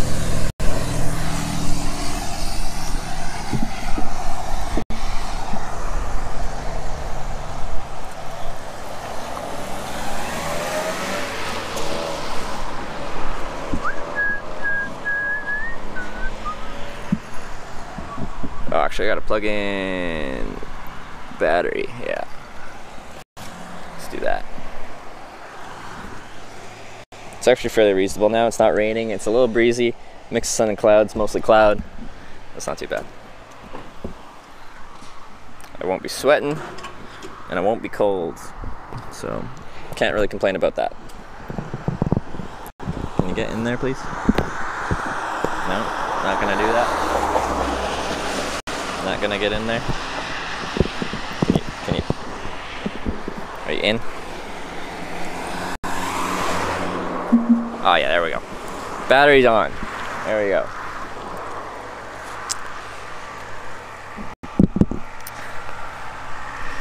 Alright. We're just gonna wait here and hitchhike because spot to pull over. And my Streamlabs is freaking out. Okay, you know what?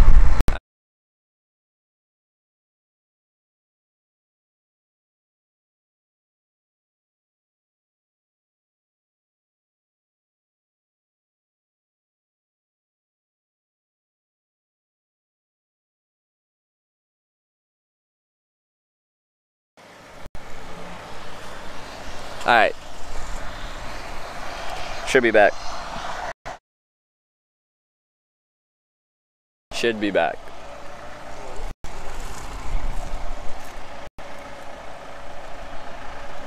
Just had to restart Streamlabs because my thing was doing super shakiness. It was essentially frozen on my screen. I know the stream was working, but I need to be able to observe what's going on a little bit. What's with the bugs out?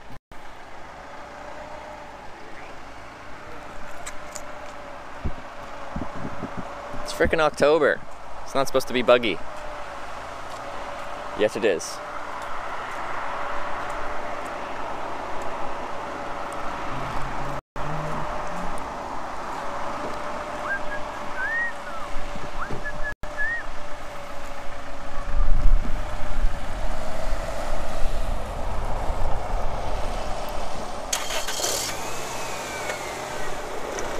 Time to find the closest supercuts. I don't think there's going to be a supercuts in this particular area of Prince Edward Island.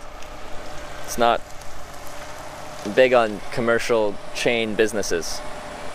How was my night? It was alright. The spot was like okay, I guess. Are the bugs bugging you?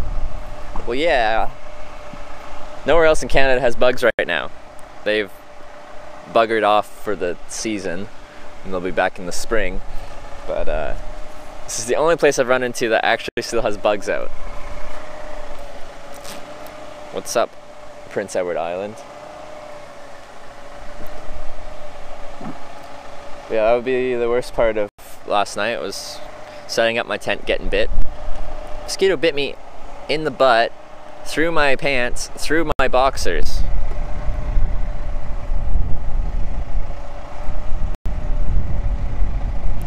Newfoundland looks like Norway? Are you saying this is Newfoundland, or like you looked up pictures of Newfoundland, or you've been to Newfoundland?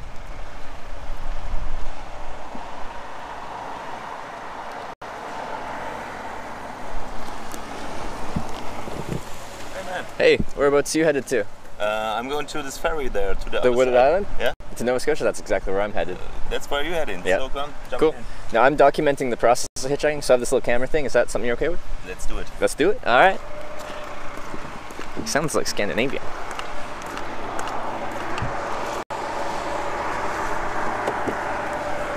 Bag in the back seat? Yes. Yeah, all right. There. Wait a minute. I got it. I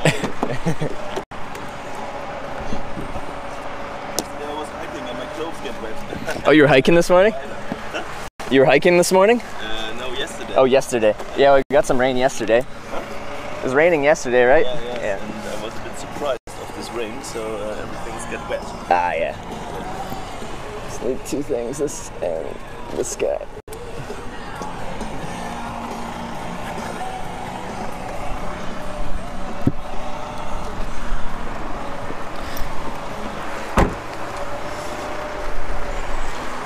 Alright.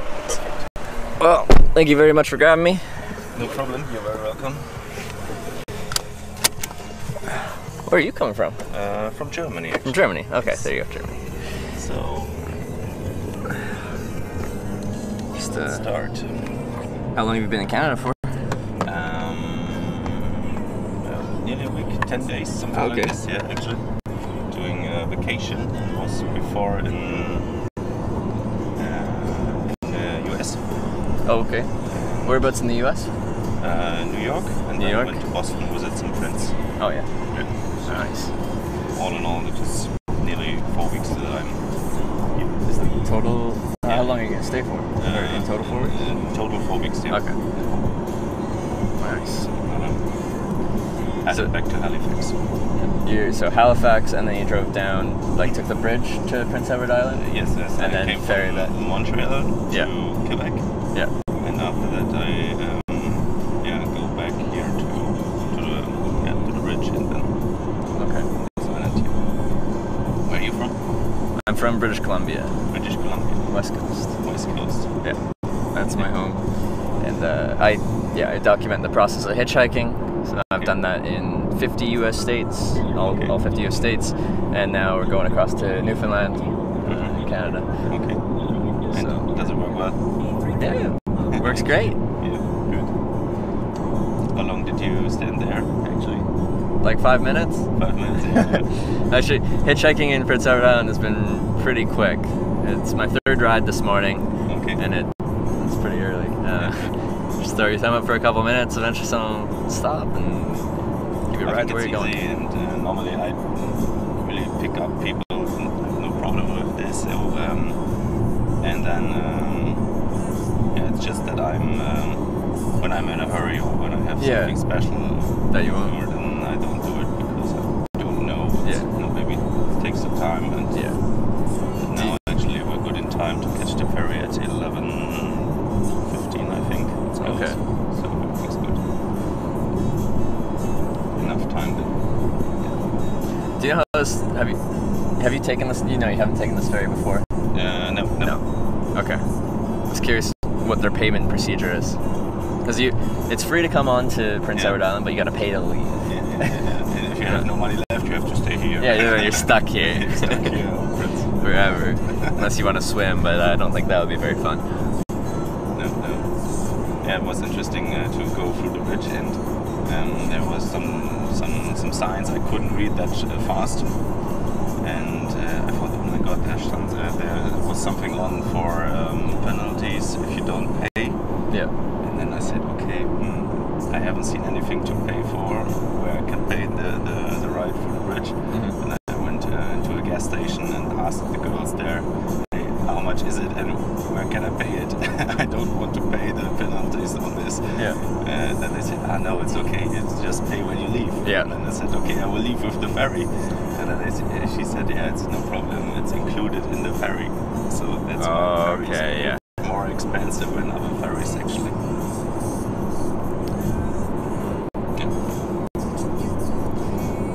So you rented this car in Montreal and did this drive? I rented it in Boston. You rented this car in Boston? Yeah. Oh, that's a decent drive. Yeah, it is. Yeah. Wait a minute, I have the trip. Actually 2,300 kilometers. 2,300 kilometers with this car. Yeah. It's a good drive. If something's weird or too fast, too slow, just say if you feel uncomfortable.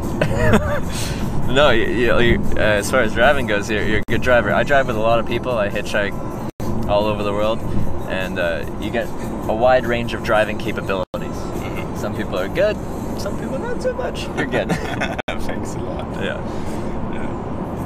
Actually, I have to drive a lot in Germany. Also, I'm from Germany. That's it. Yeah. Then I drive nearly 60,000 kilometers a year. Oh, really? Mostly through Germany with Yeah. some rental cars and Yeah. company cars and my own car. Yeah. And so Isn't it also more difficult to get your license in Germany? It's a bit more of a process. it's been more of a process, yeah. Yeah. But I think the difference are not that clear, but I think all in all, in total, the guys in Germany drive, I would say, better than the guys here in the US. You think so? especially. Yeah.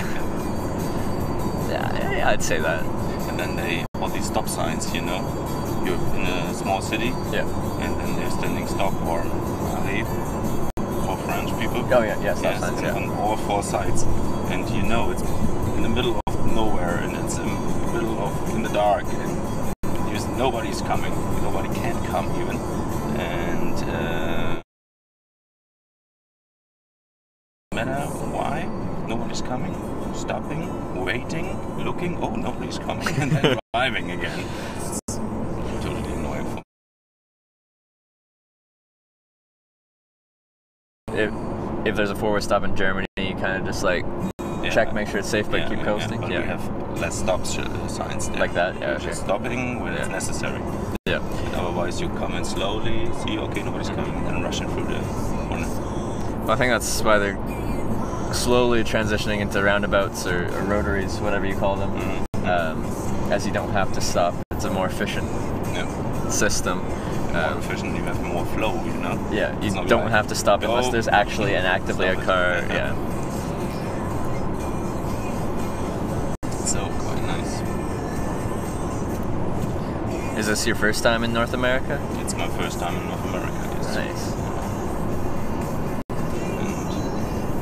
And I thought 4 weeks is a long time, and I will see a lot of things.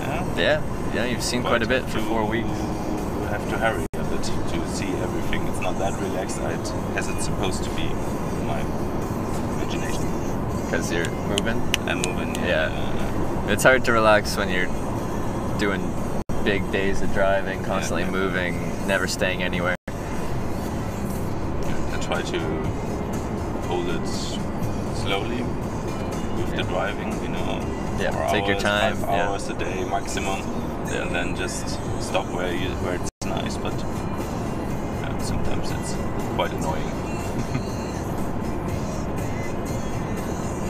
Next time I have to plan more relaxing time.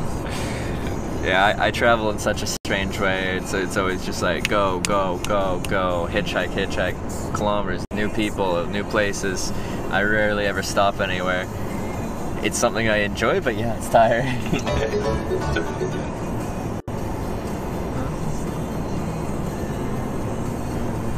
So, and you actually film it and then you make a movie of it, or what do you do?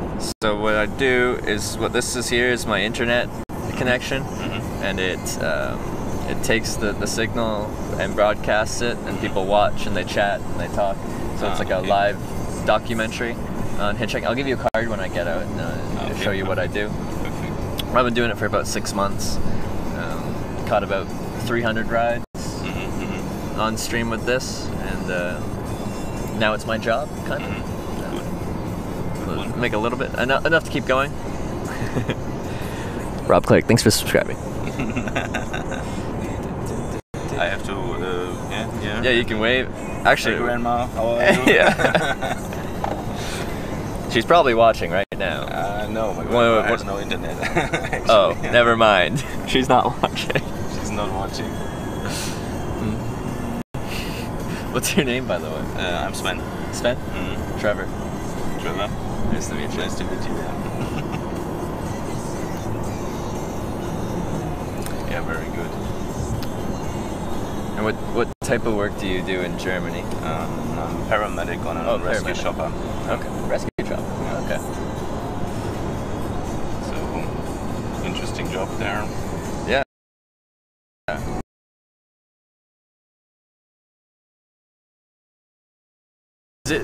Is it busy work, or is there a lot of downtime and you're waiting for something to happen?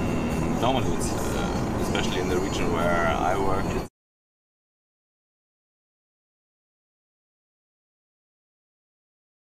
it's the day, and so, yeah, you're always in a bit hurried. It's okay. Yeah. I like it, and did you start as like a paramedic on the road, like in a... Yes. Yeah, and then you... and then I studied something, and through this studying I came to this company because I also have some other jobs to do there, not just flying and being paramedic, so also some office work, if you want to call it like this. And, it's a mixture, quite good, between theory and practical things. Okay. That sounds like an interesting career. Yeah. You like it? I like it. Yeah. I like it a lot. Yeah. And after 4 weeks, I'm glad to work again. Yeah? It is like That's a this. good sign. Yeah, It's a good sign you're in the right field. If after a vacation you're happy to go back. No, I just read a book in these holidays and these vacations. It was about a business lady, and she's went into a cafe, and then it was a cafe of mind changing, you know, and she recognized that she just worked for people's opinions and social needings, you know, like this. Yeah. And then she should change, and she should travel more and do things like stuff. And I was reading this and think, okay, am I the same person? Because I also work a lot. Yeah. And I recognized, okay, now because I do my job quite nice. It's a nice job. I do it for, it's my, what is it called? I'm used to do it, and I do it good, and so I do it I like to do it. So Okay.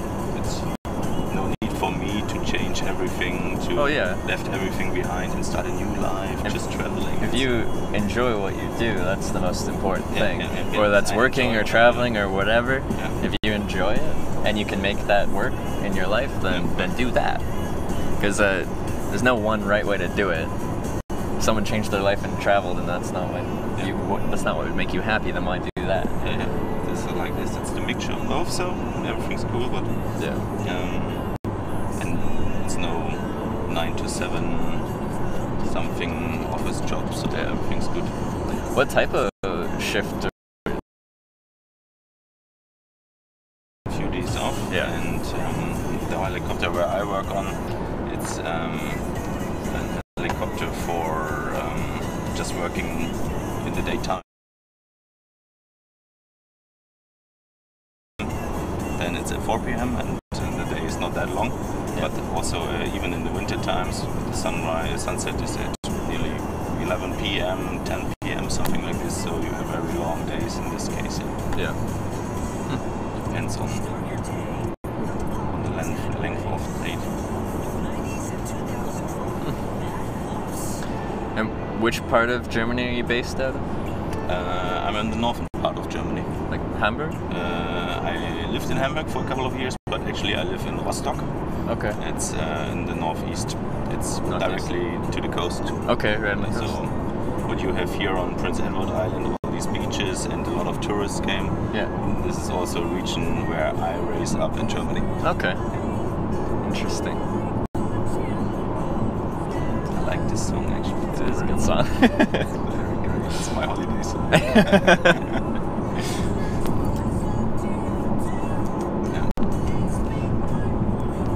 It's not like you're here at a interesting time weather-wise for a holiday. A lot of people want to be here in the summer, and now that it's October, so gray, wet. Yeah, But the trees are colorful. that's very true. You went through Quebec and New Brunswick and stuff. And they're very bright now. There was a nice trip between, I lost the word, Rivière de Loup. Rivière de Loup, yeah. Rivière de Loup. Yeah. And then I drive from there up here to Bathurst. Okay. It sounds like the German word Bratwurst, you know. Yeah. And I always read it as read Bratwurst. So sausage. Just and then I went there, and there was a nice road between the mountains, and everything was colorful, quite nice. I think that's what they call Indian summer or something like this, isn't it? I don't even know. I don't know what we call things. Also, we have a very different fallout where I'm from in British Columbia. We don't have these trees that change color, or not that many. It's usually it's mostly evergreen trees, the ones that don't change color. So things don't get all colorful. It just is green year round. Sad guy, huh? Yeah. I think it's okay. Oh, I love the green. So next one is the Lighthouse Road. Lighthouse Road. The Lighthouse Road. So we might see a lighthouse there, aren't we?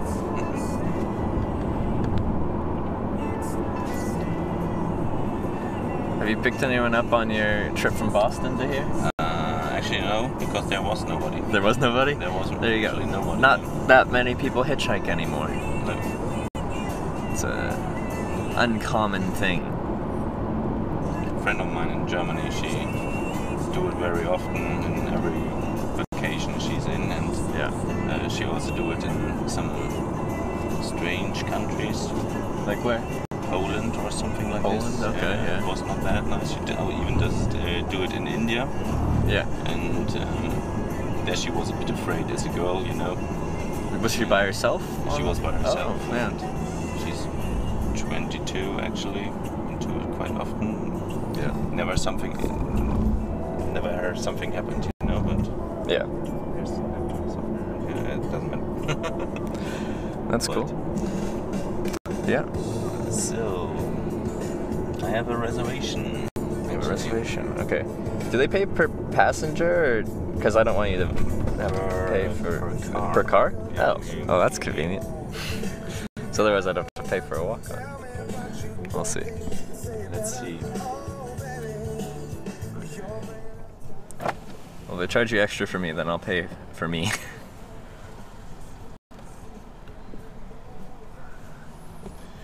Please remain in your vehicle.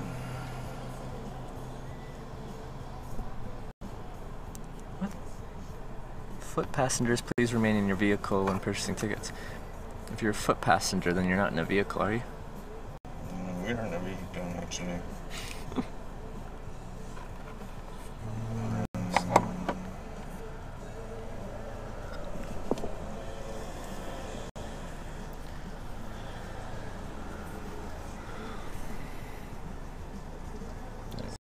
Let's see. Hello. Reservations? I have reservations. Booking number is 1260622. Sven Raymond. Yes, that's true. Reimann. You got lane number 10 to your far left there, please. Number 10, yes. Perfect. Danke und tschüss. Number 10. Far left. Ah, looks nice.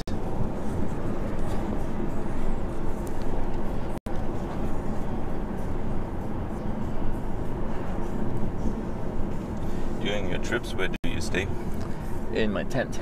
Ah, you have a tent. Yeah, tent. So last night I was just on the other side of the bridge, on the Prince Edward Island side, and I just camped in a park. Ah, okay. Yeah. In the park directly next to the bridge.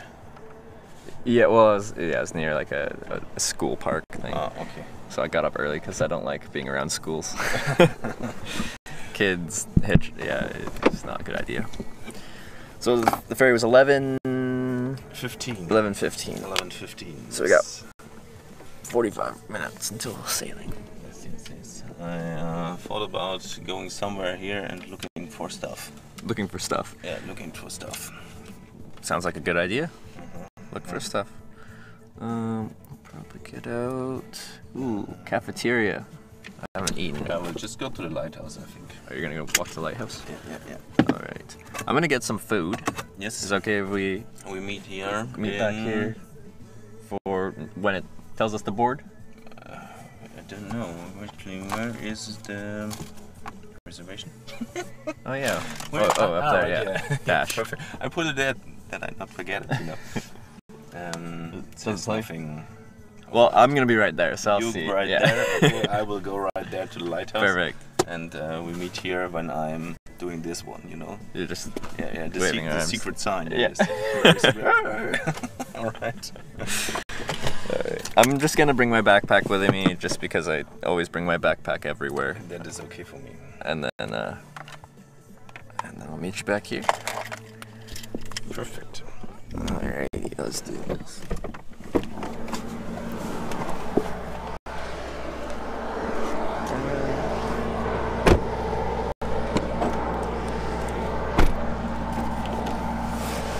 What type of jacket is that? Your rain jacket? That's my rain jacket. Yeah.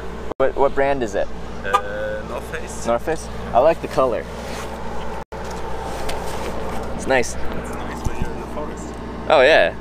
You're one with the green nature.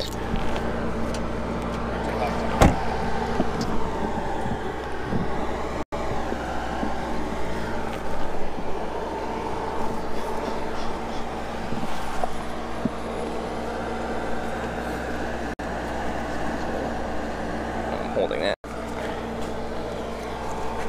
Oh, it's just a cool green color. I like the green. Yeah, see you in 20, 30, 20 minutes. yeah, something like that, yeah.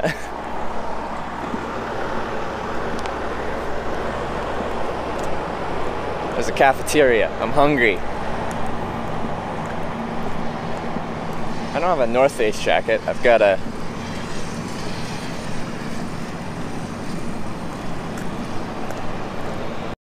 it's a fleece. It's a sweat. Well, you could call it a jacket, I guess. It's the most rides you've gotten in a day? I think 12. think I've done 12. Those are fun days. You're just hopping. Free Wi-Fi. Enjoy your trip with us. It's probably very slow. Just gonna look at iOS for 20 minutes. Well, it's actually a decent clip down there.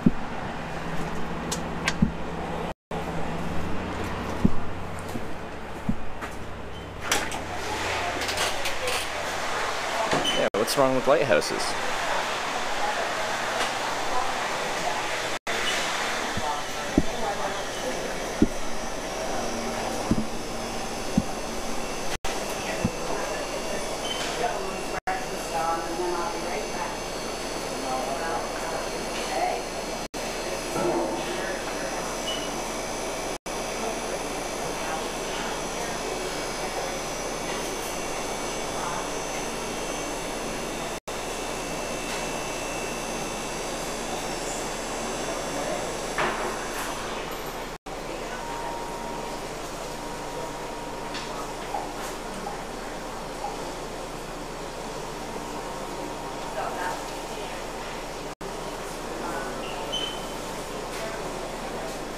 Oh yeah, Bob. Everything good is nasty. And ain't nothing good unless you play with it. Yeah. Get some nom-noms.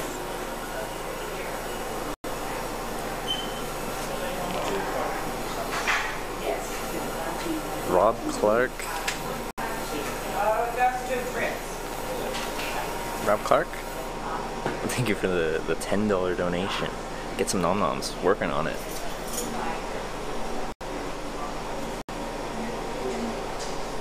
Thank you so much. I really appreciate that.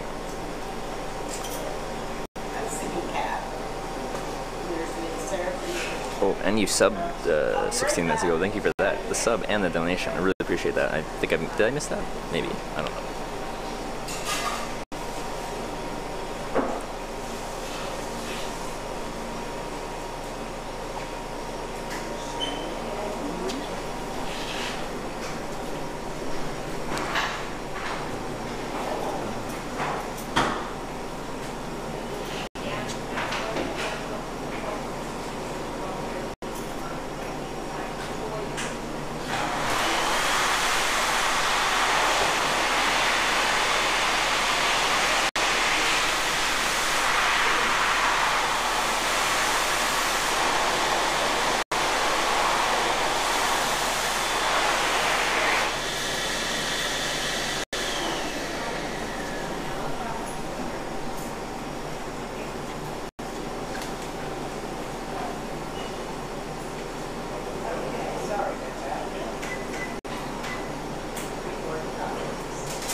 Alright, see you fastback.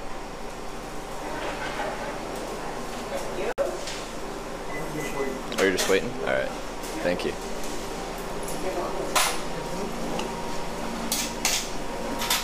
Hi. Morning. Can I get your homemade chili and biscuit? No, Not yet. time, not until 11. Not until 11. Alright. Can I get your breakfast special then? Okay, bacon? Yes, please. Oh, easy. Sounds good. And waiter? Whole wheat. Can I get 2 coffees?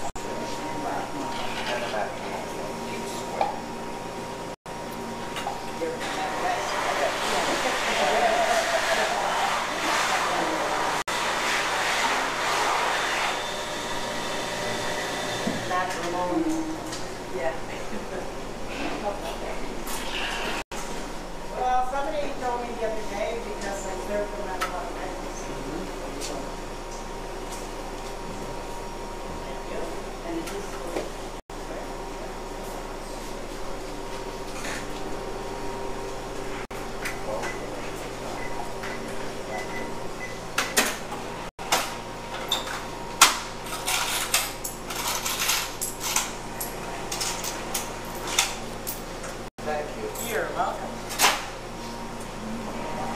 I guess I pay when I get the money, or when I get the food.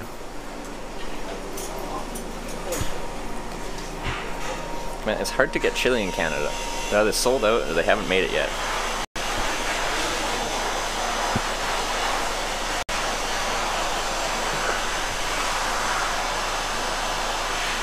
time the order needs to go. Yeah, I know. It's taken a while just to get the order in. Hopefully it'll be good. I'll have to eat quickly. No drawn out social eating.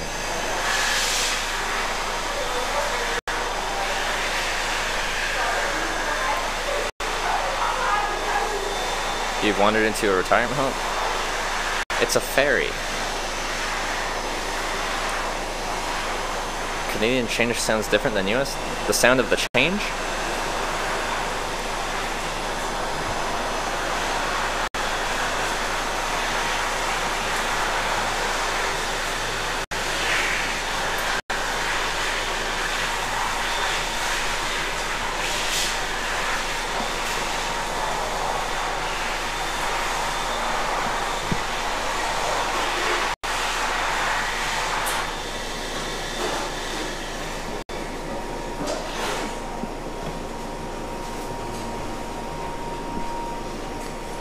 Sound of that change.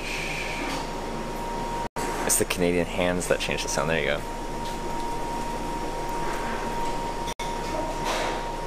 Oh, I think Asher Style, you subscribed a little bit and I missed that, didn't I? I saw it pop up, but I was in the car and I was talking. So thank you for subscribing, resubscribing, right? I think I saw that and I missed it. This place has no other componentization. What does that even mean? What is this word you used?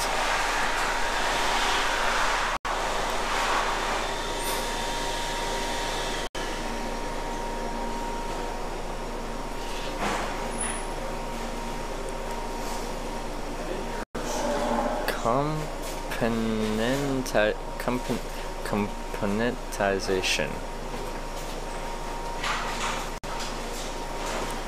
Oh, componentization.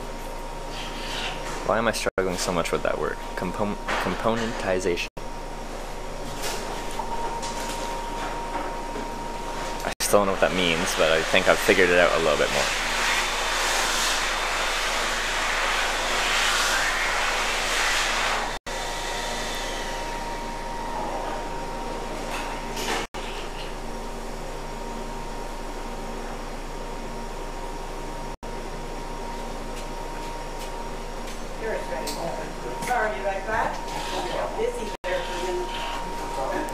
We're getting a ferry to, we're going from Wood Island, Prince Edward Island to Caribou, Nova Scotia.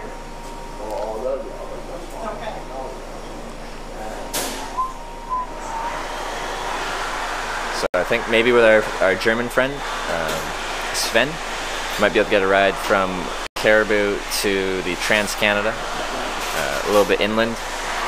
And then we should be able to, it shouldn't be a problem to get all the way up to North Sydney, Nova Scotia, where we take the ferry.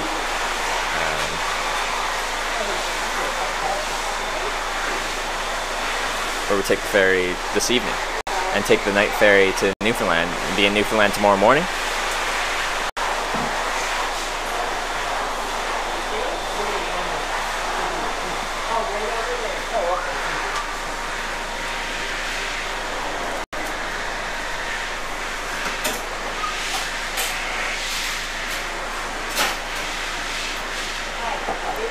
That's funny when that guy said you wouldn't get picked up and you got picked up right after. I swear that happens all the time. I know, whenever someone mentions that, I'm like, oh, here comes the ride. It's coming. That was last night with the truck driver, right? It was literally the car after he said that.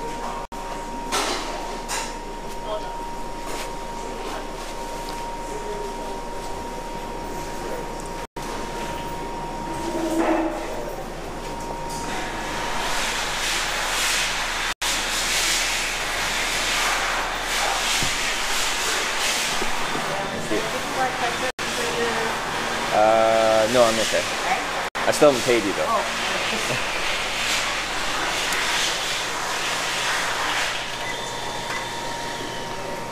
You didn't get coffee yet, did you? Not yet, no. There you go. Thank you.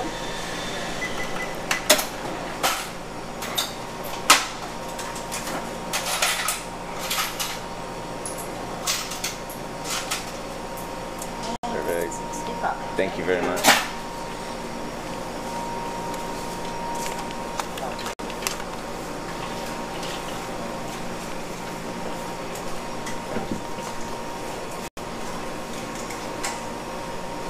Ketchup?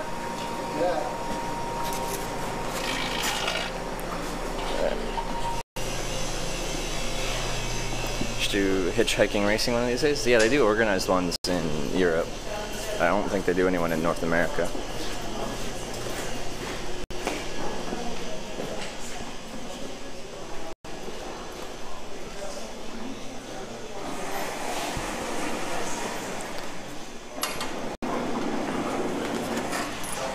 Forgot to get a fork.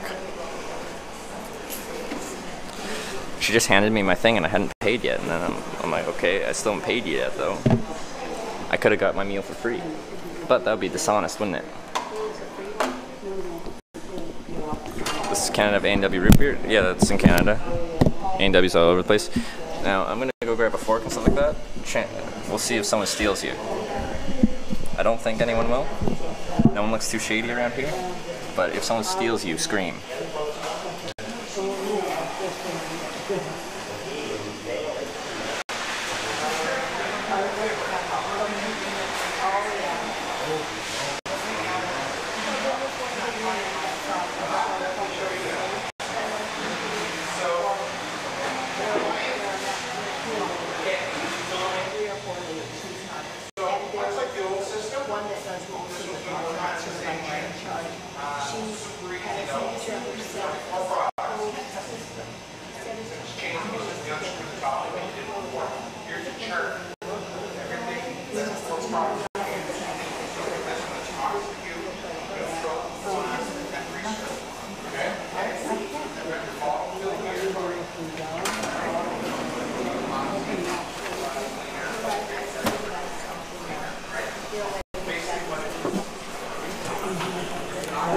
Boo Man Boo, you got a job?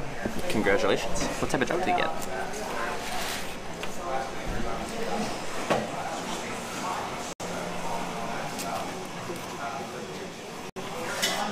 Hot. Hot.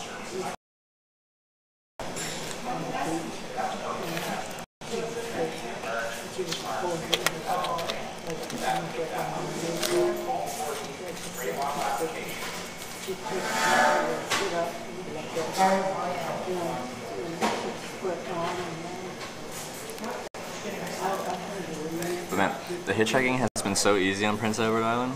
Holy man. Like, it's been ridiculously easy. Some of the fastest hitchhiking I've ever done. As far as wait times, like, right on PEI. 2 of them being locals, 1 of them being a tourist. Quite often tourists don't pick up hitchhikers, but Sven says he does all the time. You guys did think he was a stream sniper. I didn't get any stream sniper vibes. I feel like if there's anyone young that picks me up, everyone thinks they're a stream sniper because it's in the demographic that could be Twitch.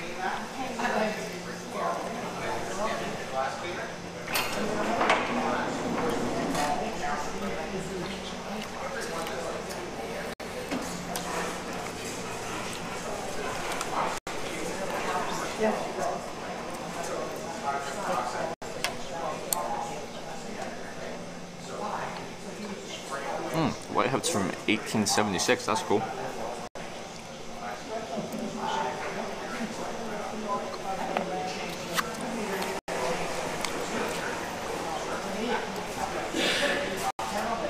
That's a very fun fact.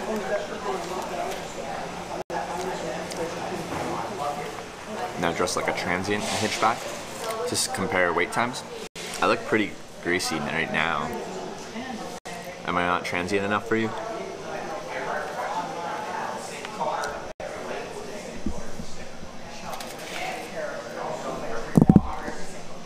Breakfast looks good. It's good. Yeah.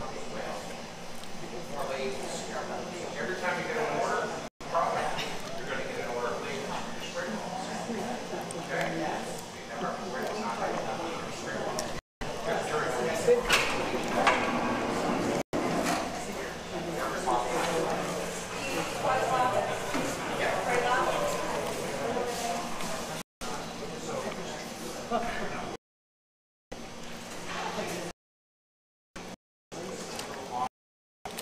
eyelash. Am I sure I'm not a stream sniper? Yeah.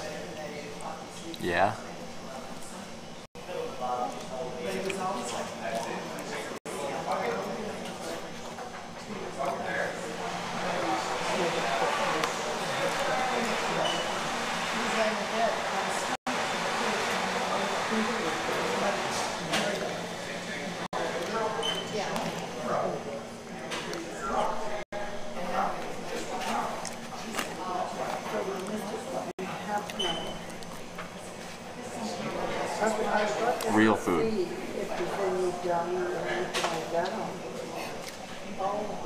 You could climb the lighthouse.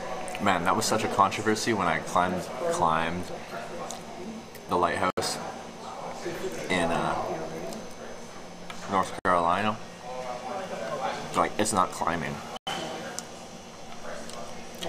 Who was climb for stairs all the time? Climb a flight of stairs.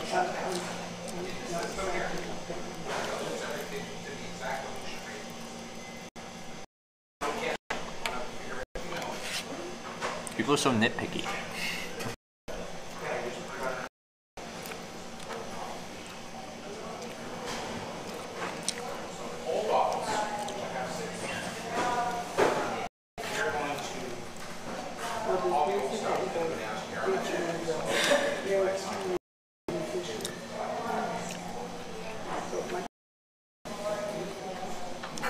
You're a stream stalker. Oh, baby.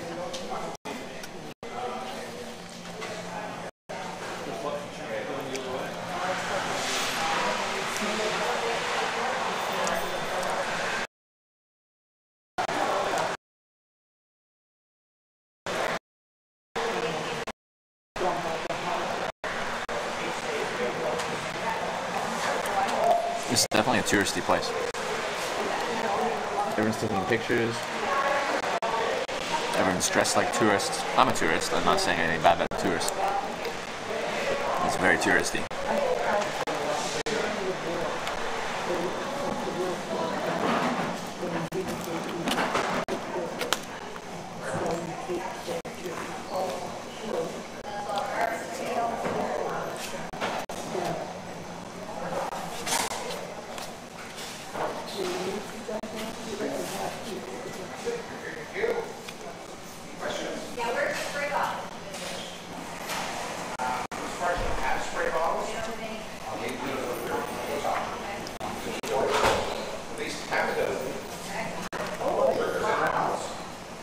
Your spidey senses tingle sometimes too. Oh, baby.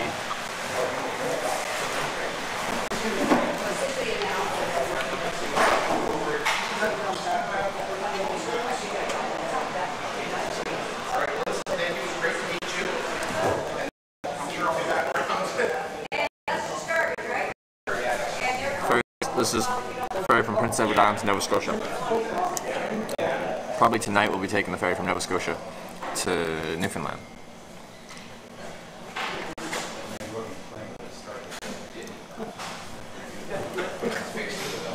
And then tomorrow, going across Newfoundland towards St. John's in Newfoundland. At the earliest, tomorrow night we could be in St. John's. Do I think that'll happen?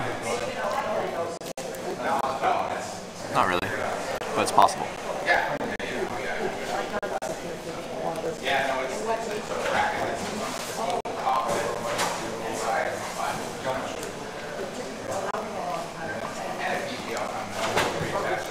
And I managed to hitchhike on this ferry. You pay for a car, you don't pay for the passengers on this. So because I hitched a ride and they were going on the ferry, I got them for free. Hitched a ride on the ferry.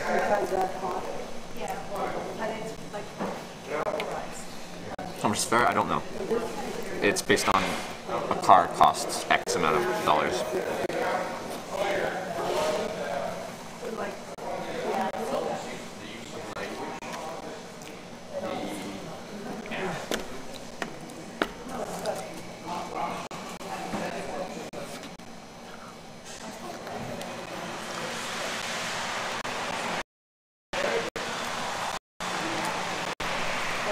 I got lucky.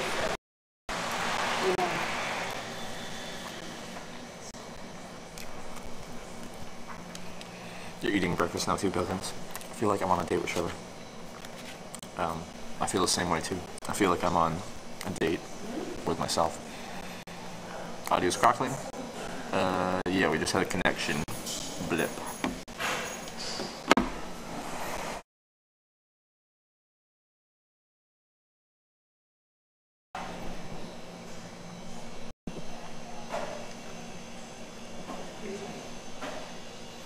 Hopefully that fixed.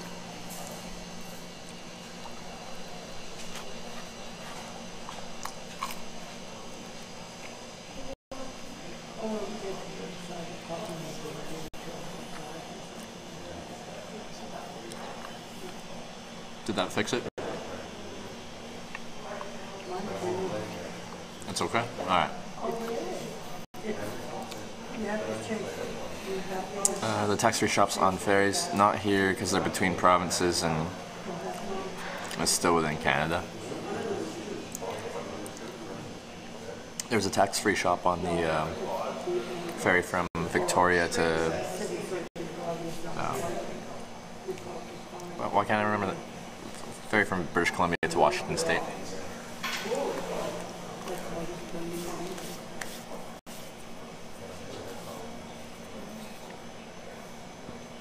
Alright. I'm done. That did come with a free coffee or tea, so I'm gonna go get my coffee and tea and then head out. Still is 25 minutes till sailing. So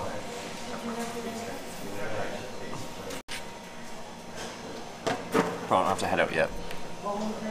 So maybe I can sit here.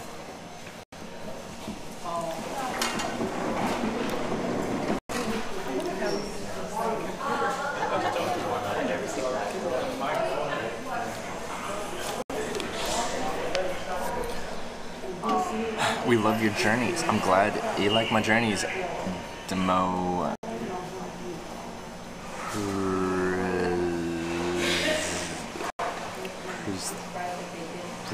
Skull.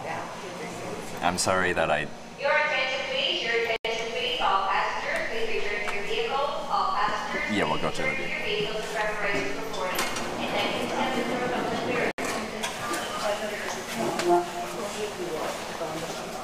the How much was this North Face jacket? I think it was $15 at Value Village.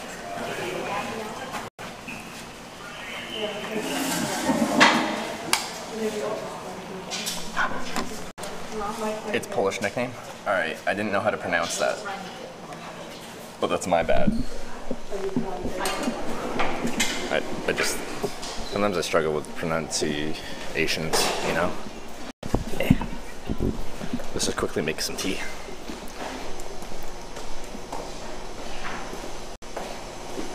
This is actually, like, it's made in 2000, I believe. I checked the model number. I just didn't get my tea or coffee before because... Oh. Your coffee? Is this mine? Yeah. Oh, okay. Do you want me to give you a hot one? No, it's alright. Been sitting there for a little while? It's all good. I'll give you a hot one. Alright. Or maybe a silver tea for you? Yeah, let's go with tea. Let's go with tea.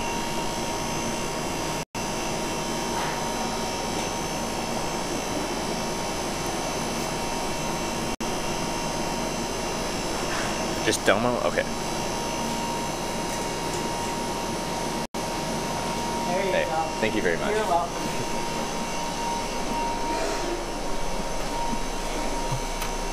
Very nice lady. I think I'm also in her good books because she gave me my food without asking for me to pay, and I could have just walked away. But a little integrity goes a long ways. So maybe I'm in her good books.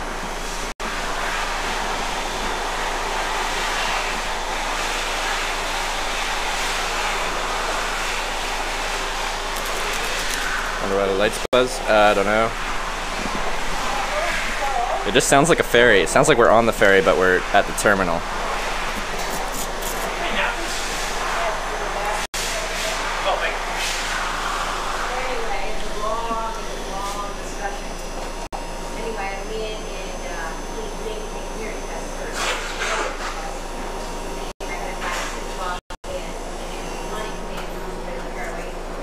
let's roll.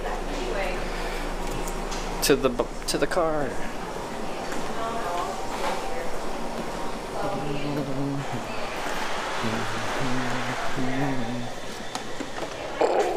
Yep. Let's go find Sven. Where's this ferry headed to? It's headed to Caribou, Nova Scotia. New Glasgow. Just a little place. Small, quaint.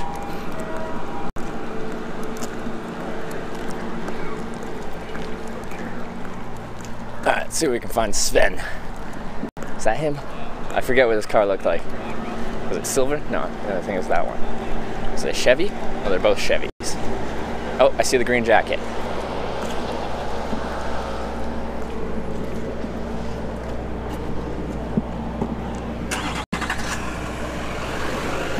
Hey, Sven. Hey.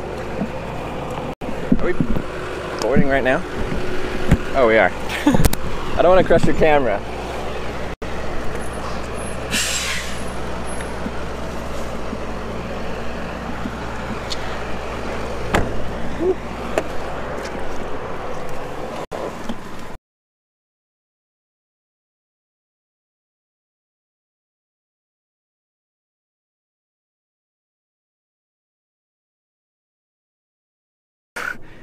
It's better than I expected.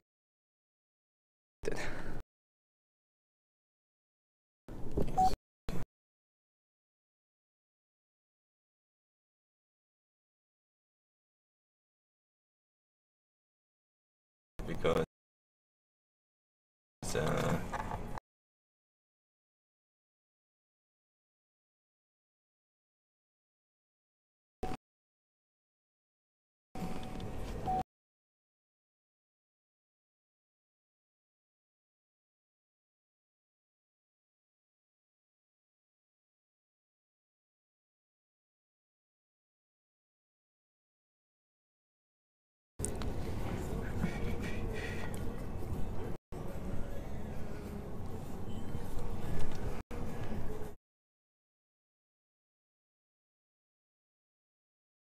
pretty steep ramp.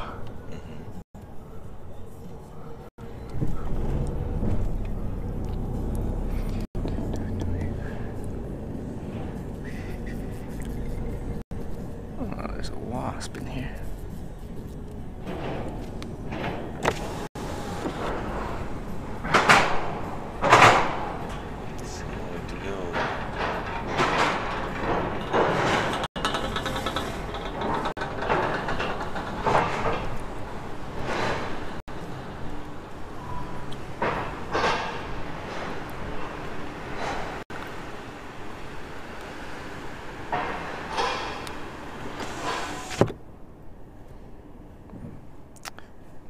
Boom. So I think they will more forward.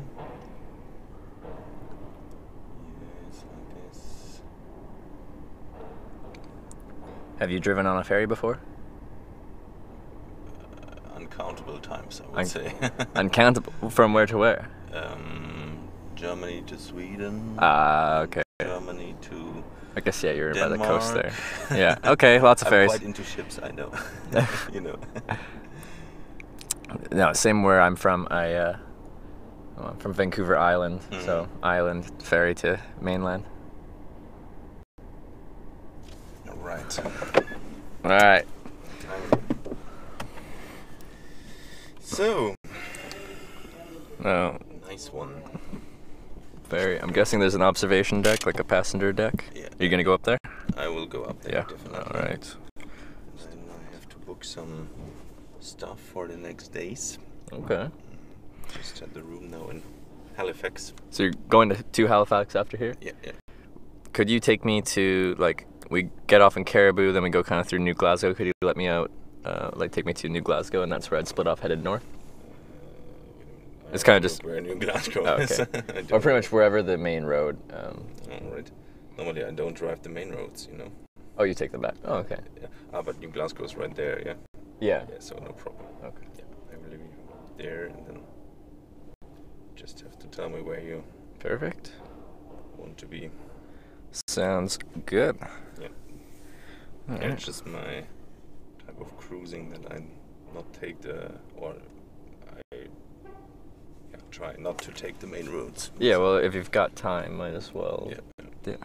And you definitely see more from the country and the nicer parts from the Definitely. country if you don't use the Just highways. the main, highways. All right. I don't need my sunglasses, I think. Nope, definitely not. But I will need some water.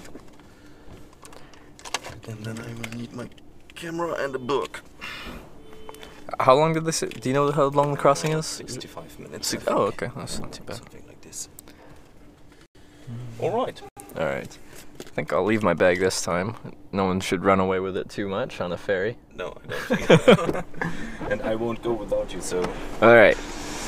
This sounds good. Okay.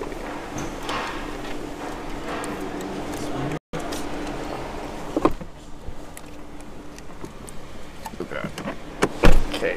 I don't know how to.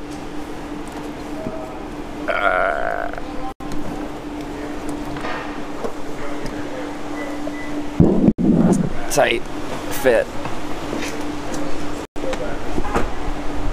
All right.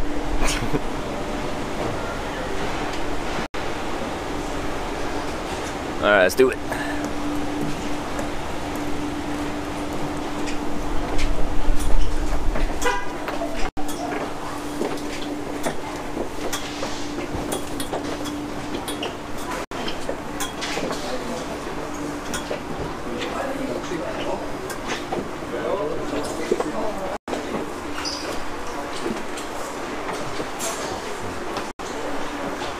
It's my first hitch on a ferry? No, I've done this many times, just not this ferry.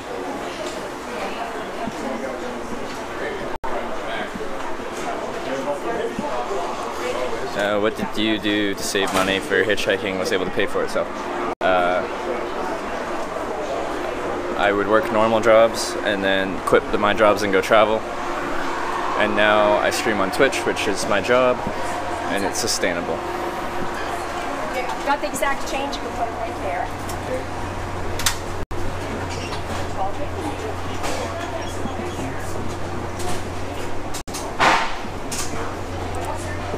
I've got too much stuff in my hands. I'm just talking to the internet.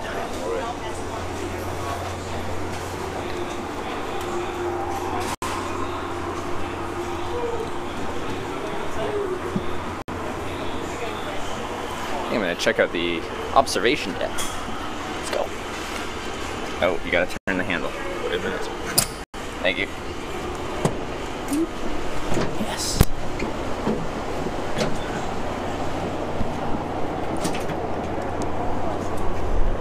It's the lighthouse over here.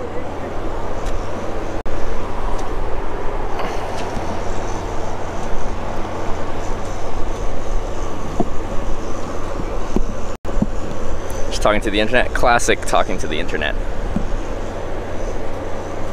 That's what I do. It's my job to talk to the internet, right? Jeez. It's hard to hold this, the internet, and a coffee. Well, actually a tea. But there's the lighthouse.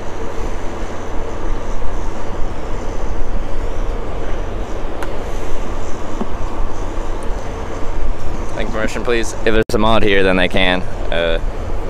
I'm fairly incapable when I'm streaming. Thank you for talking to us. Thank you for being here, guys. Attention passengers. Attention passengers. Could the owner of a white BMW, could you please return to your vehicle? Thank you. Where are we going today? We are going from Prince Edward Island, where we are right now, Travis, to Nova Scotia, Caribou,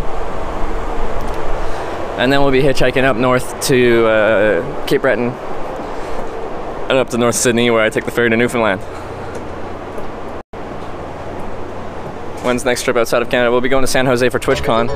I'm trying to hitchhike as much of that trip as possible.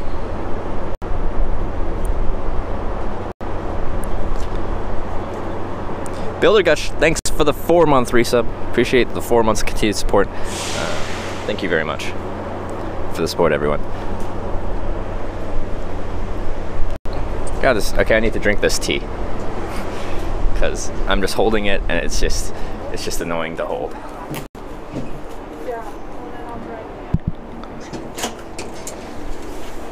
Thank you. No problem. Thank you. Oh. Thank you.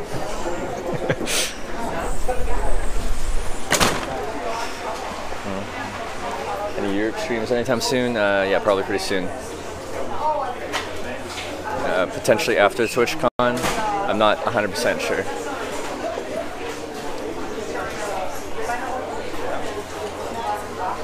Potentially after TwitchCon, so that would be November. Which ferry is this? This is Wood Island to Caribou.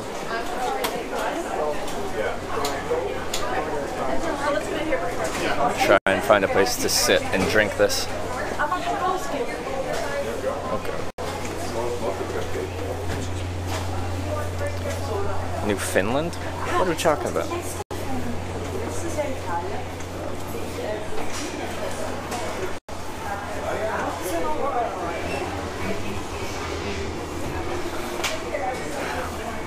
Okay.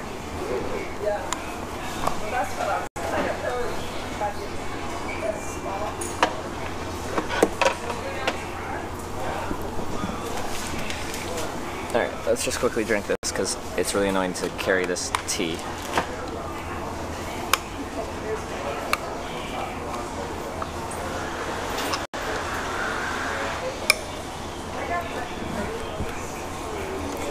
Going to SEMA after TwitchCon, come with. Wait, what is SEMA? What does that stand for? What is it?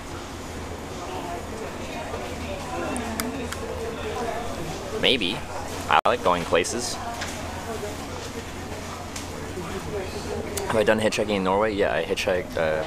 I was in Scotland and then Orkney Islands, Shetland Islands, and I flew from the Shetland Islands to Bergen.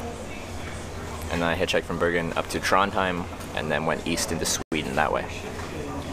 Straight across east to Sundsvall and then down to Stockholm and over to Gothenburg and then on to Denmark. What's the SEMA thing though? A car show? Think I could hitchhike a cool ride there? Just talk to people, be like, you've got a really cool car, it's only worth $1 million. Can I hitchhike in it? Largest car show in the world in Las Vegas? Oh boy, Vegas. Me and Vegas, we're kind of on rough terms right now.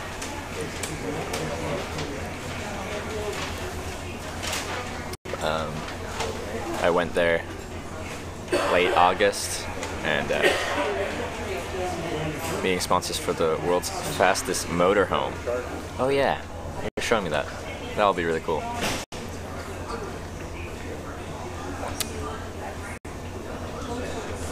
We'll see, maybe.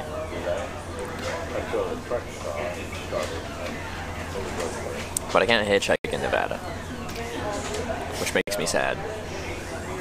Well, I can hitchhike in Nevada. You can hitchhike anywhere. It's just not legal to, which is a problem as far as running a stream. You hate Vegas too, yeah. I can understand liking Vegas if you go there like once a year with a couple friends for a weekend, 2 nights maybe. That's okay. But yeah.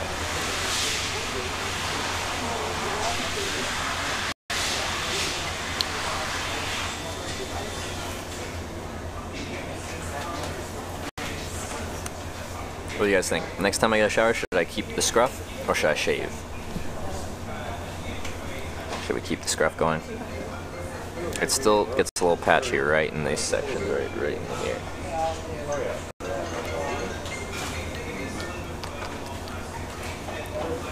It is Ambulance Travis.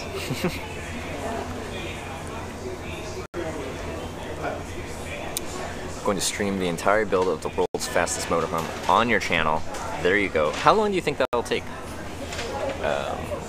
If everything goes efficiently, smoothly, as expected.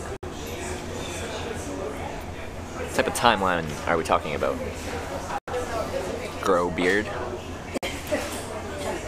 You think? A shaved baby face? You think so? Feeling like the stuff. Well, I need a haircut. 100%. Alright, we've got 2 for grow, 1 for shave. It's a big sample size.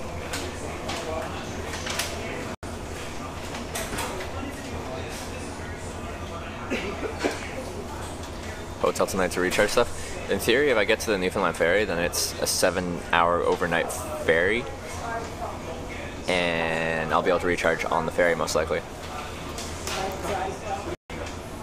I said keep it since it's gonna be cold. Yeah. Hair makes you look crazy. Shave, shave, shave. Grow the mustache back. Grow. Oh. 6 months build fastest we could build 10 weeks. Yeah. 10 weeks, that'd be quick. No matter what, the hair's gonna get cut. The head hair, we're more talking about this. Grow and cut hair shorter, yeah. I understand that this hair makes me look a little crazy. Outlet's behind you, I know. I forgot to grab my stuff and now Sven's somewhere on this ferry, I don't know where he is. If I was thinking maybe I could, but then I lose my mobility, so I can't like show you guys the scenery. I'm actually just gonna get rid of this, I think.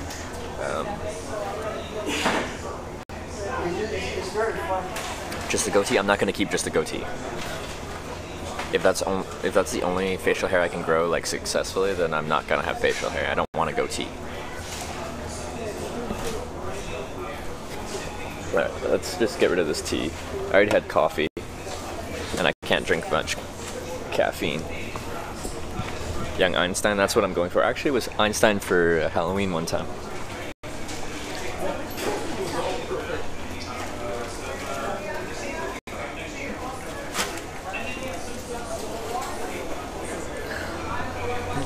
Grow neck beard. Perfect. Couple of days, the boat's not going to be sailing anyway, so we'll leave it for now. Because I didn't bring the stuff to do it. I just put a brand new system in. Neck beard only. It's a good look.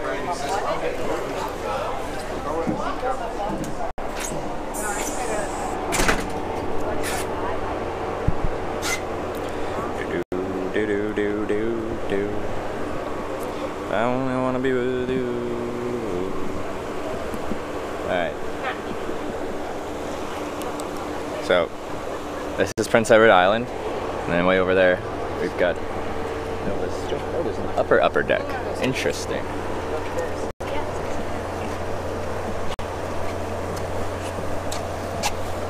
You see that? So they don't actually tie off here, they just keep the engines running in the direction to keep it pushed against the deck. I believe that's how that works.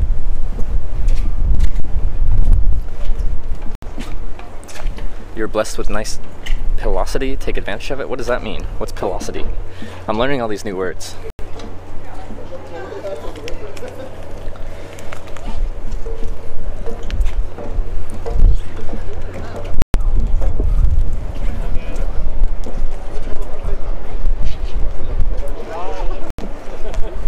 What is pilosity?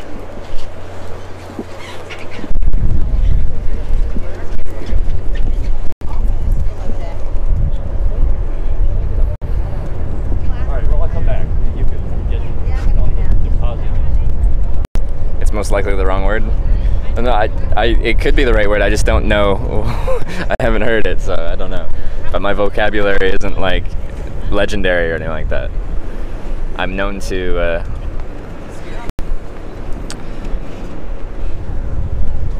not understand some words. Gonna make it out to Newfoundland? Absolutely. We might actually be on the ferry tonight to Newfoundland.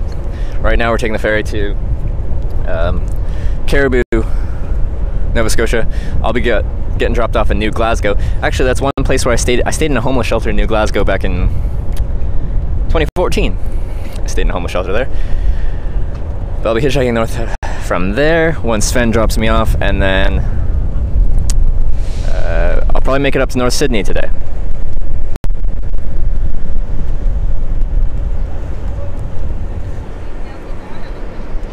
going to USA next month, and we'll stay for 2. Any tips what to see? 2 months. Let's see. Pick a side and stick to it, unless you're flying all over the place. It's a very large country, so kind of pick a few places and explore those. Now when I travel, I move really quickly. I move very quickly when I travel. I don't know how you like to travel, if you like to stop and see things. But if you like to stop and see things, then don't travel like I do.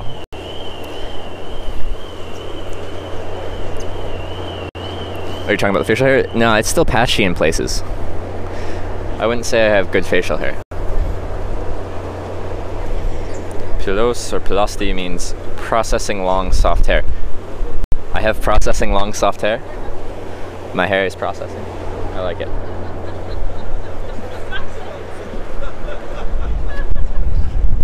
Does the homeless shelter offer a shower and power load? It actually does. And free breakfast. Well, it did, depending on the day of the week, free breakfast in the morning.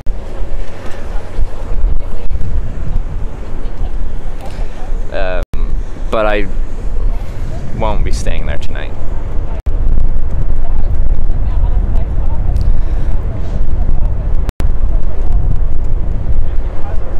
Holy whisper me. I gotta skim that. Have this. Oh, finally. With it. Oh, and visual. Do it. And child. Guys. Because. Okay. Oh, possessing? Did I read that wrong, or did someone, or was there a typo?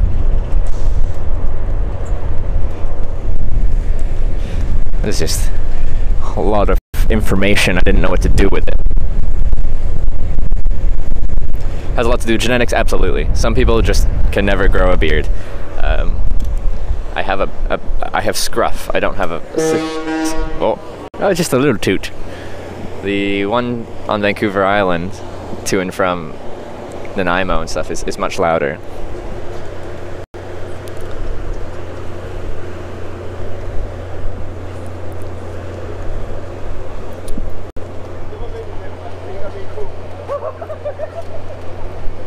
Rap god? Are you talking about me reading out that long message? It's me being a rap god?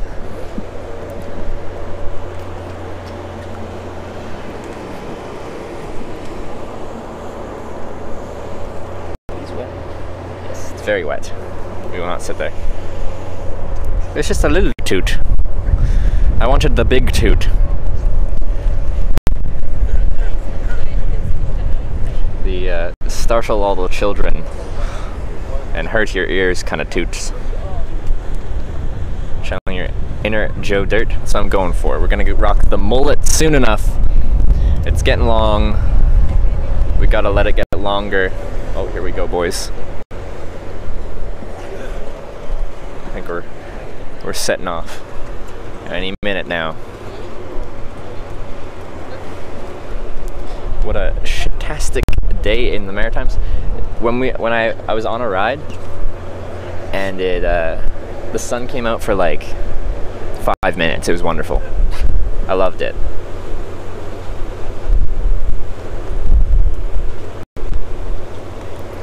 All right. Oh, we're moving. Barely, but we're moving. Player 2, the fare is by vehicle, so I lucked out with a ride in a vehicle on board, so it was free. Free ferry.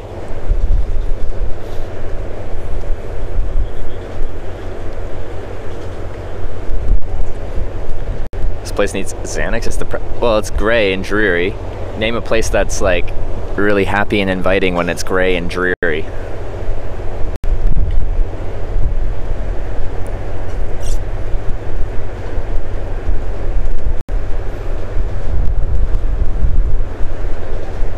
I want to camp on that island, one on the left there.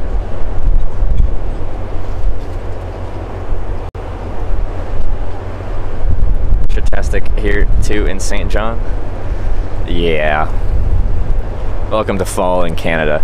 We haven't had very good weather for most of it. We had one beautiful day in Quebec when we left Montreal. Wonderful, perfect weather. the rest has been, as everyone has been saying, shitastic. Alright, goodbye Prince Edward Island, and in an hour we'll be getting to Nova Scotia.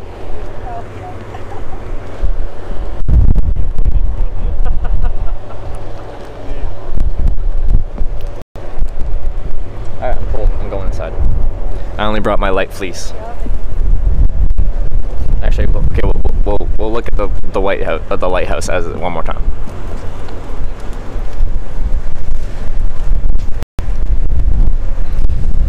What are we listing places? Skyrim, Jamaica, Fort Lauderdale.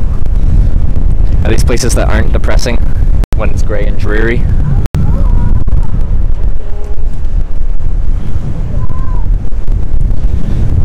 I don't know, man. I think pretty much everywhere is depressing when it's gray and dreary. Here's our little entry-exit point. I actually love this weather. I think this weather is good for hitchhiking. Gray weather means everyone can see everyone. There's never sun in anyone's eyes. I'm never a silhouette. Like when the sun is in the driver's eyes, like it's hard for them to see me. I'm just a silhouette of a person.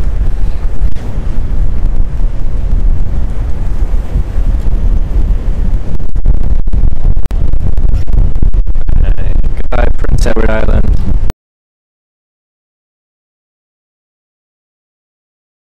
Like you can regulate your temperature really well. Calling a boat ride, it's just over an hour, I think. Just over an hour. Look at all the Boyds. What type of birds are those ones? You guys won't be able to see because we're in ultra standard definition.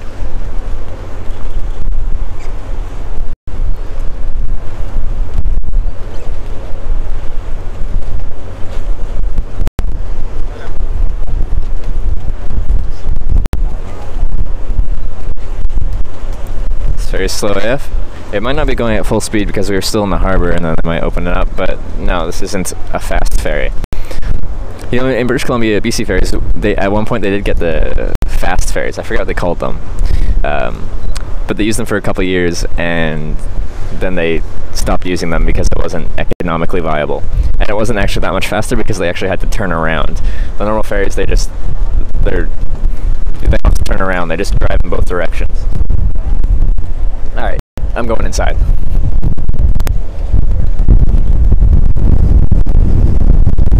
We on a boat, that is correct. Alright, goodbye Prince Edward Island, I'm going inside.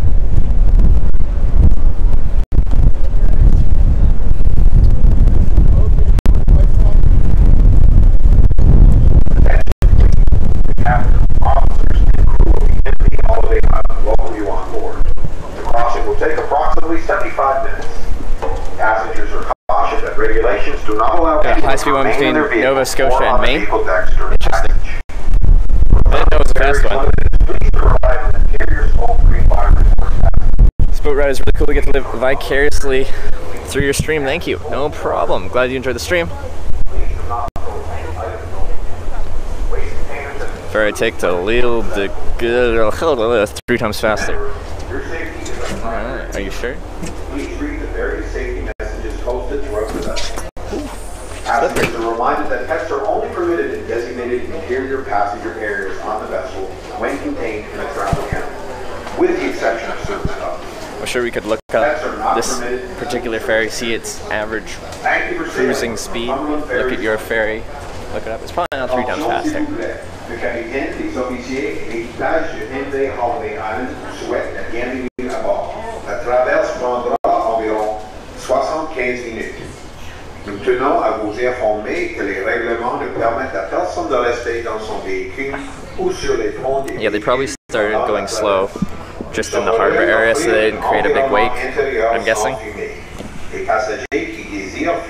And they had a narrow passage to go through, so I'm guessing it's faster. Chez Northumberland Ferries Limited, nous voulons que les autres routières du Canada demeurent exemptes de pollution. Veuillez ne rien jeter par-dessus bord. Vous trouverez des poubelles un peu partout à bord du navire. Souvenez-vous, votre sécurité est notre préoccupation principale. Veuillez rapidement les divers messages sécuritaires affichés partout dans le net. Curious how our signal's gonna hold Nous up. rappelons que les animaux domestiques sont seulement autorisés dans les zones de passagers intérieures du navire lorsqu'ils sont contenus dans une chenille de voyage. Yeah, that is À Galaga. l'exception des chenilles Galaga? Is that pronounced Les animaux correctly? domestiques ne peuvent pas être dans la cafétéria. Merci de voyager avec Northumberland Ferries Limited. Sailing with Northumberland Ferries Limited has never been easier. For your next trip, consider making your ferry reservation online at ferries.ca. That's FERRIES.ca. Well, they got the URL named ferries.ca. That's a good one. 7245 to book your trip quickly and easily. The ones in Vancouver, they have Guitar Hero. Jamais été aussi facile. Pour votre prochain voyage, faites votre réservation en ligne à The big ones between Vancouver Island and Vancouver are like, should have like 10 games or something like that, 10 to 12 games or something like that. Ou composez le numéro 1-877-762-7245 pour réserver votre voyage rapidement et facilement. They have poutine on the ferry. They've got a little cafeteria, but I don't think they got poutine. You guys are all in on the poutine. You guys really want the poutine to happen. Stop trying to make poutine happen. It's not going to happen. Can you charge your phone here? My equipment's in a car that's locked downstairs. So no. But there is a power outlet there. So I'm missing out on an hour of electricity. But that's okay. One between Nova Scotia and Maine is called the Cat and cruises over the water. It does the 350 kilometer trip in 5.5 hours. That is really fast. There's a catamaran, like one of the ones with like the gap in the middle. It's a German guy? I don't know. Probably taking pictures. He had a DSLR camera.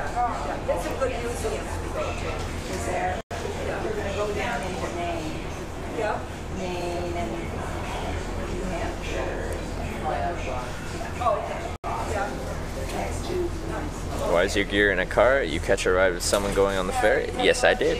And he's going to take me to the highway where I will head north towards North Sydney, where I'll take the ferry to Newfoundland.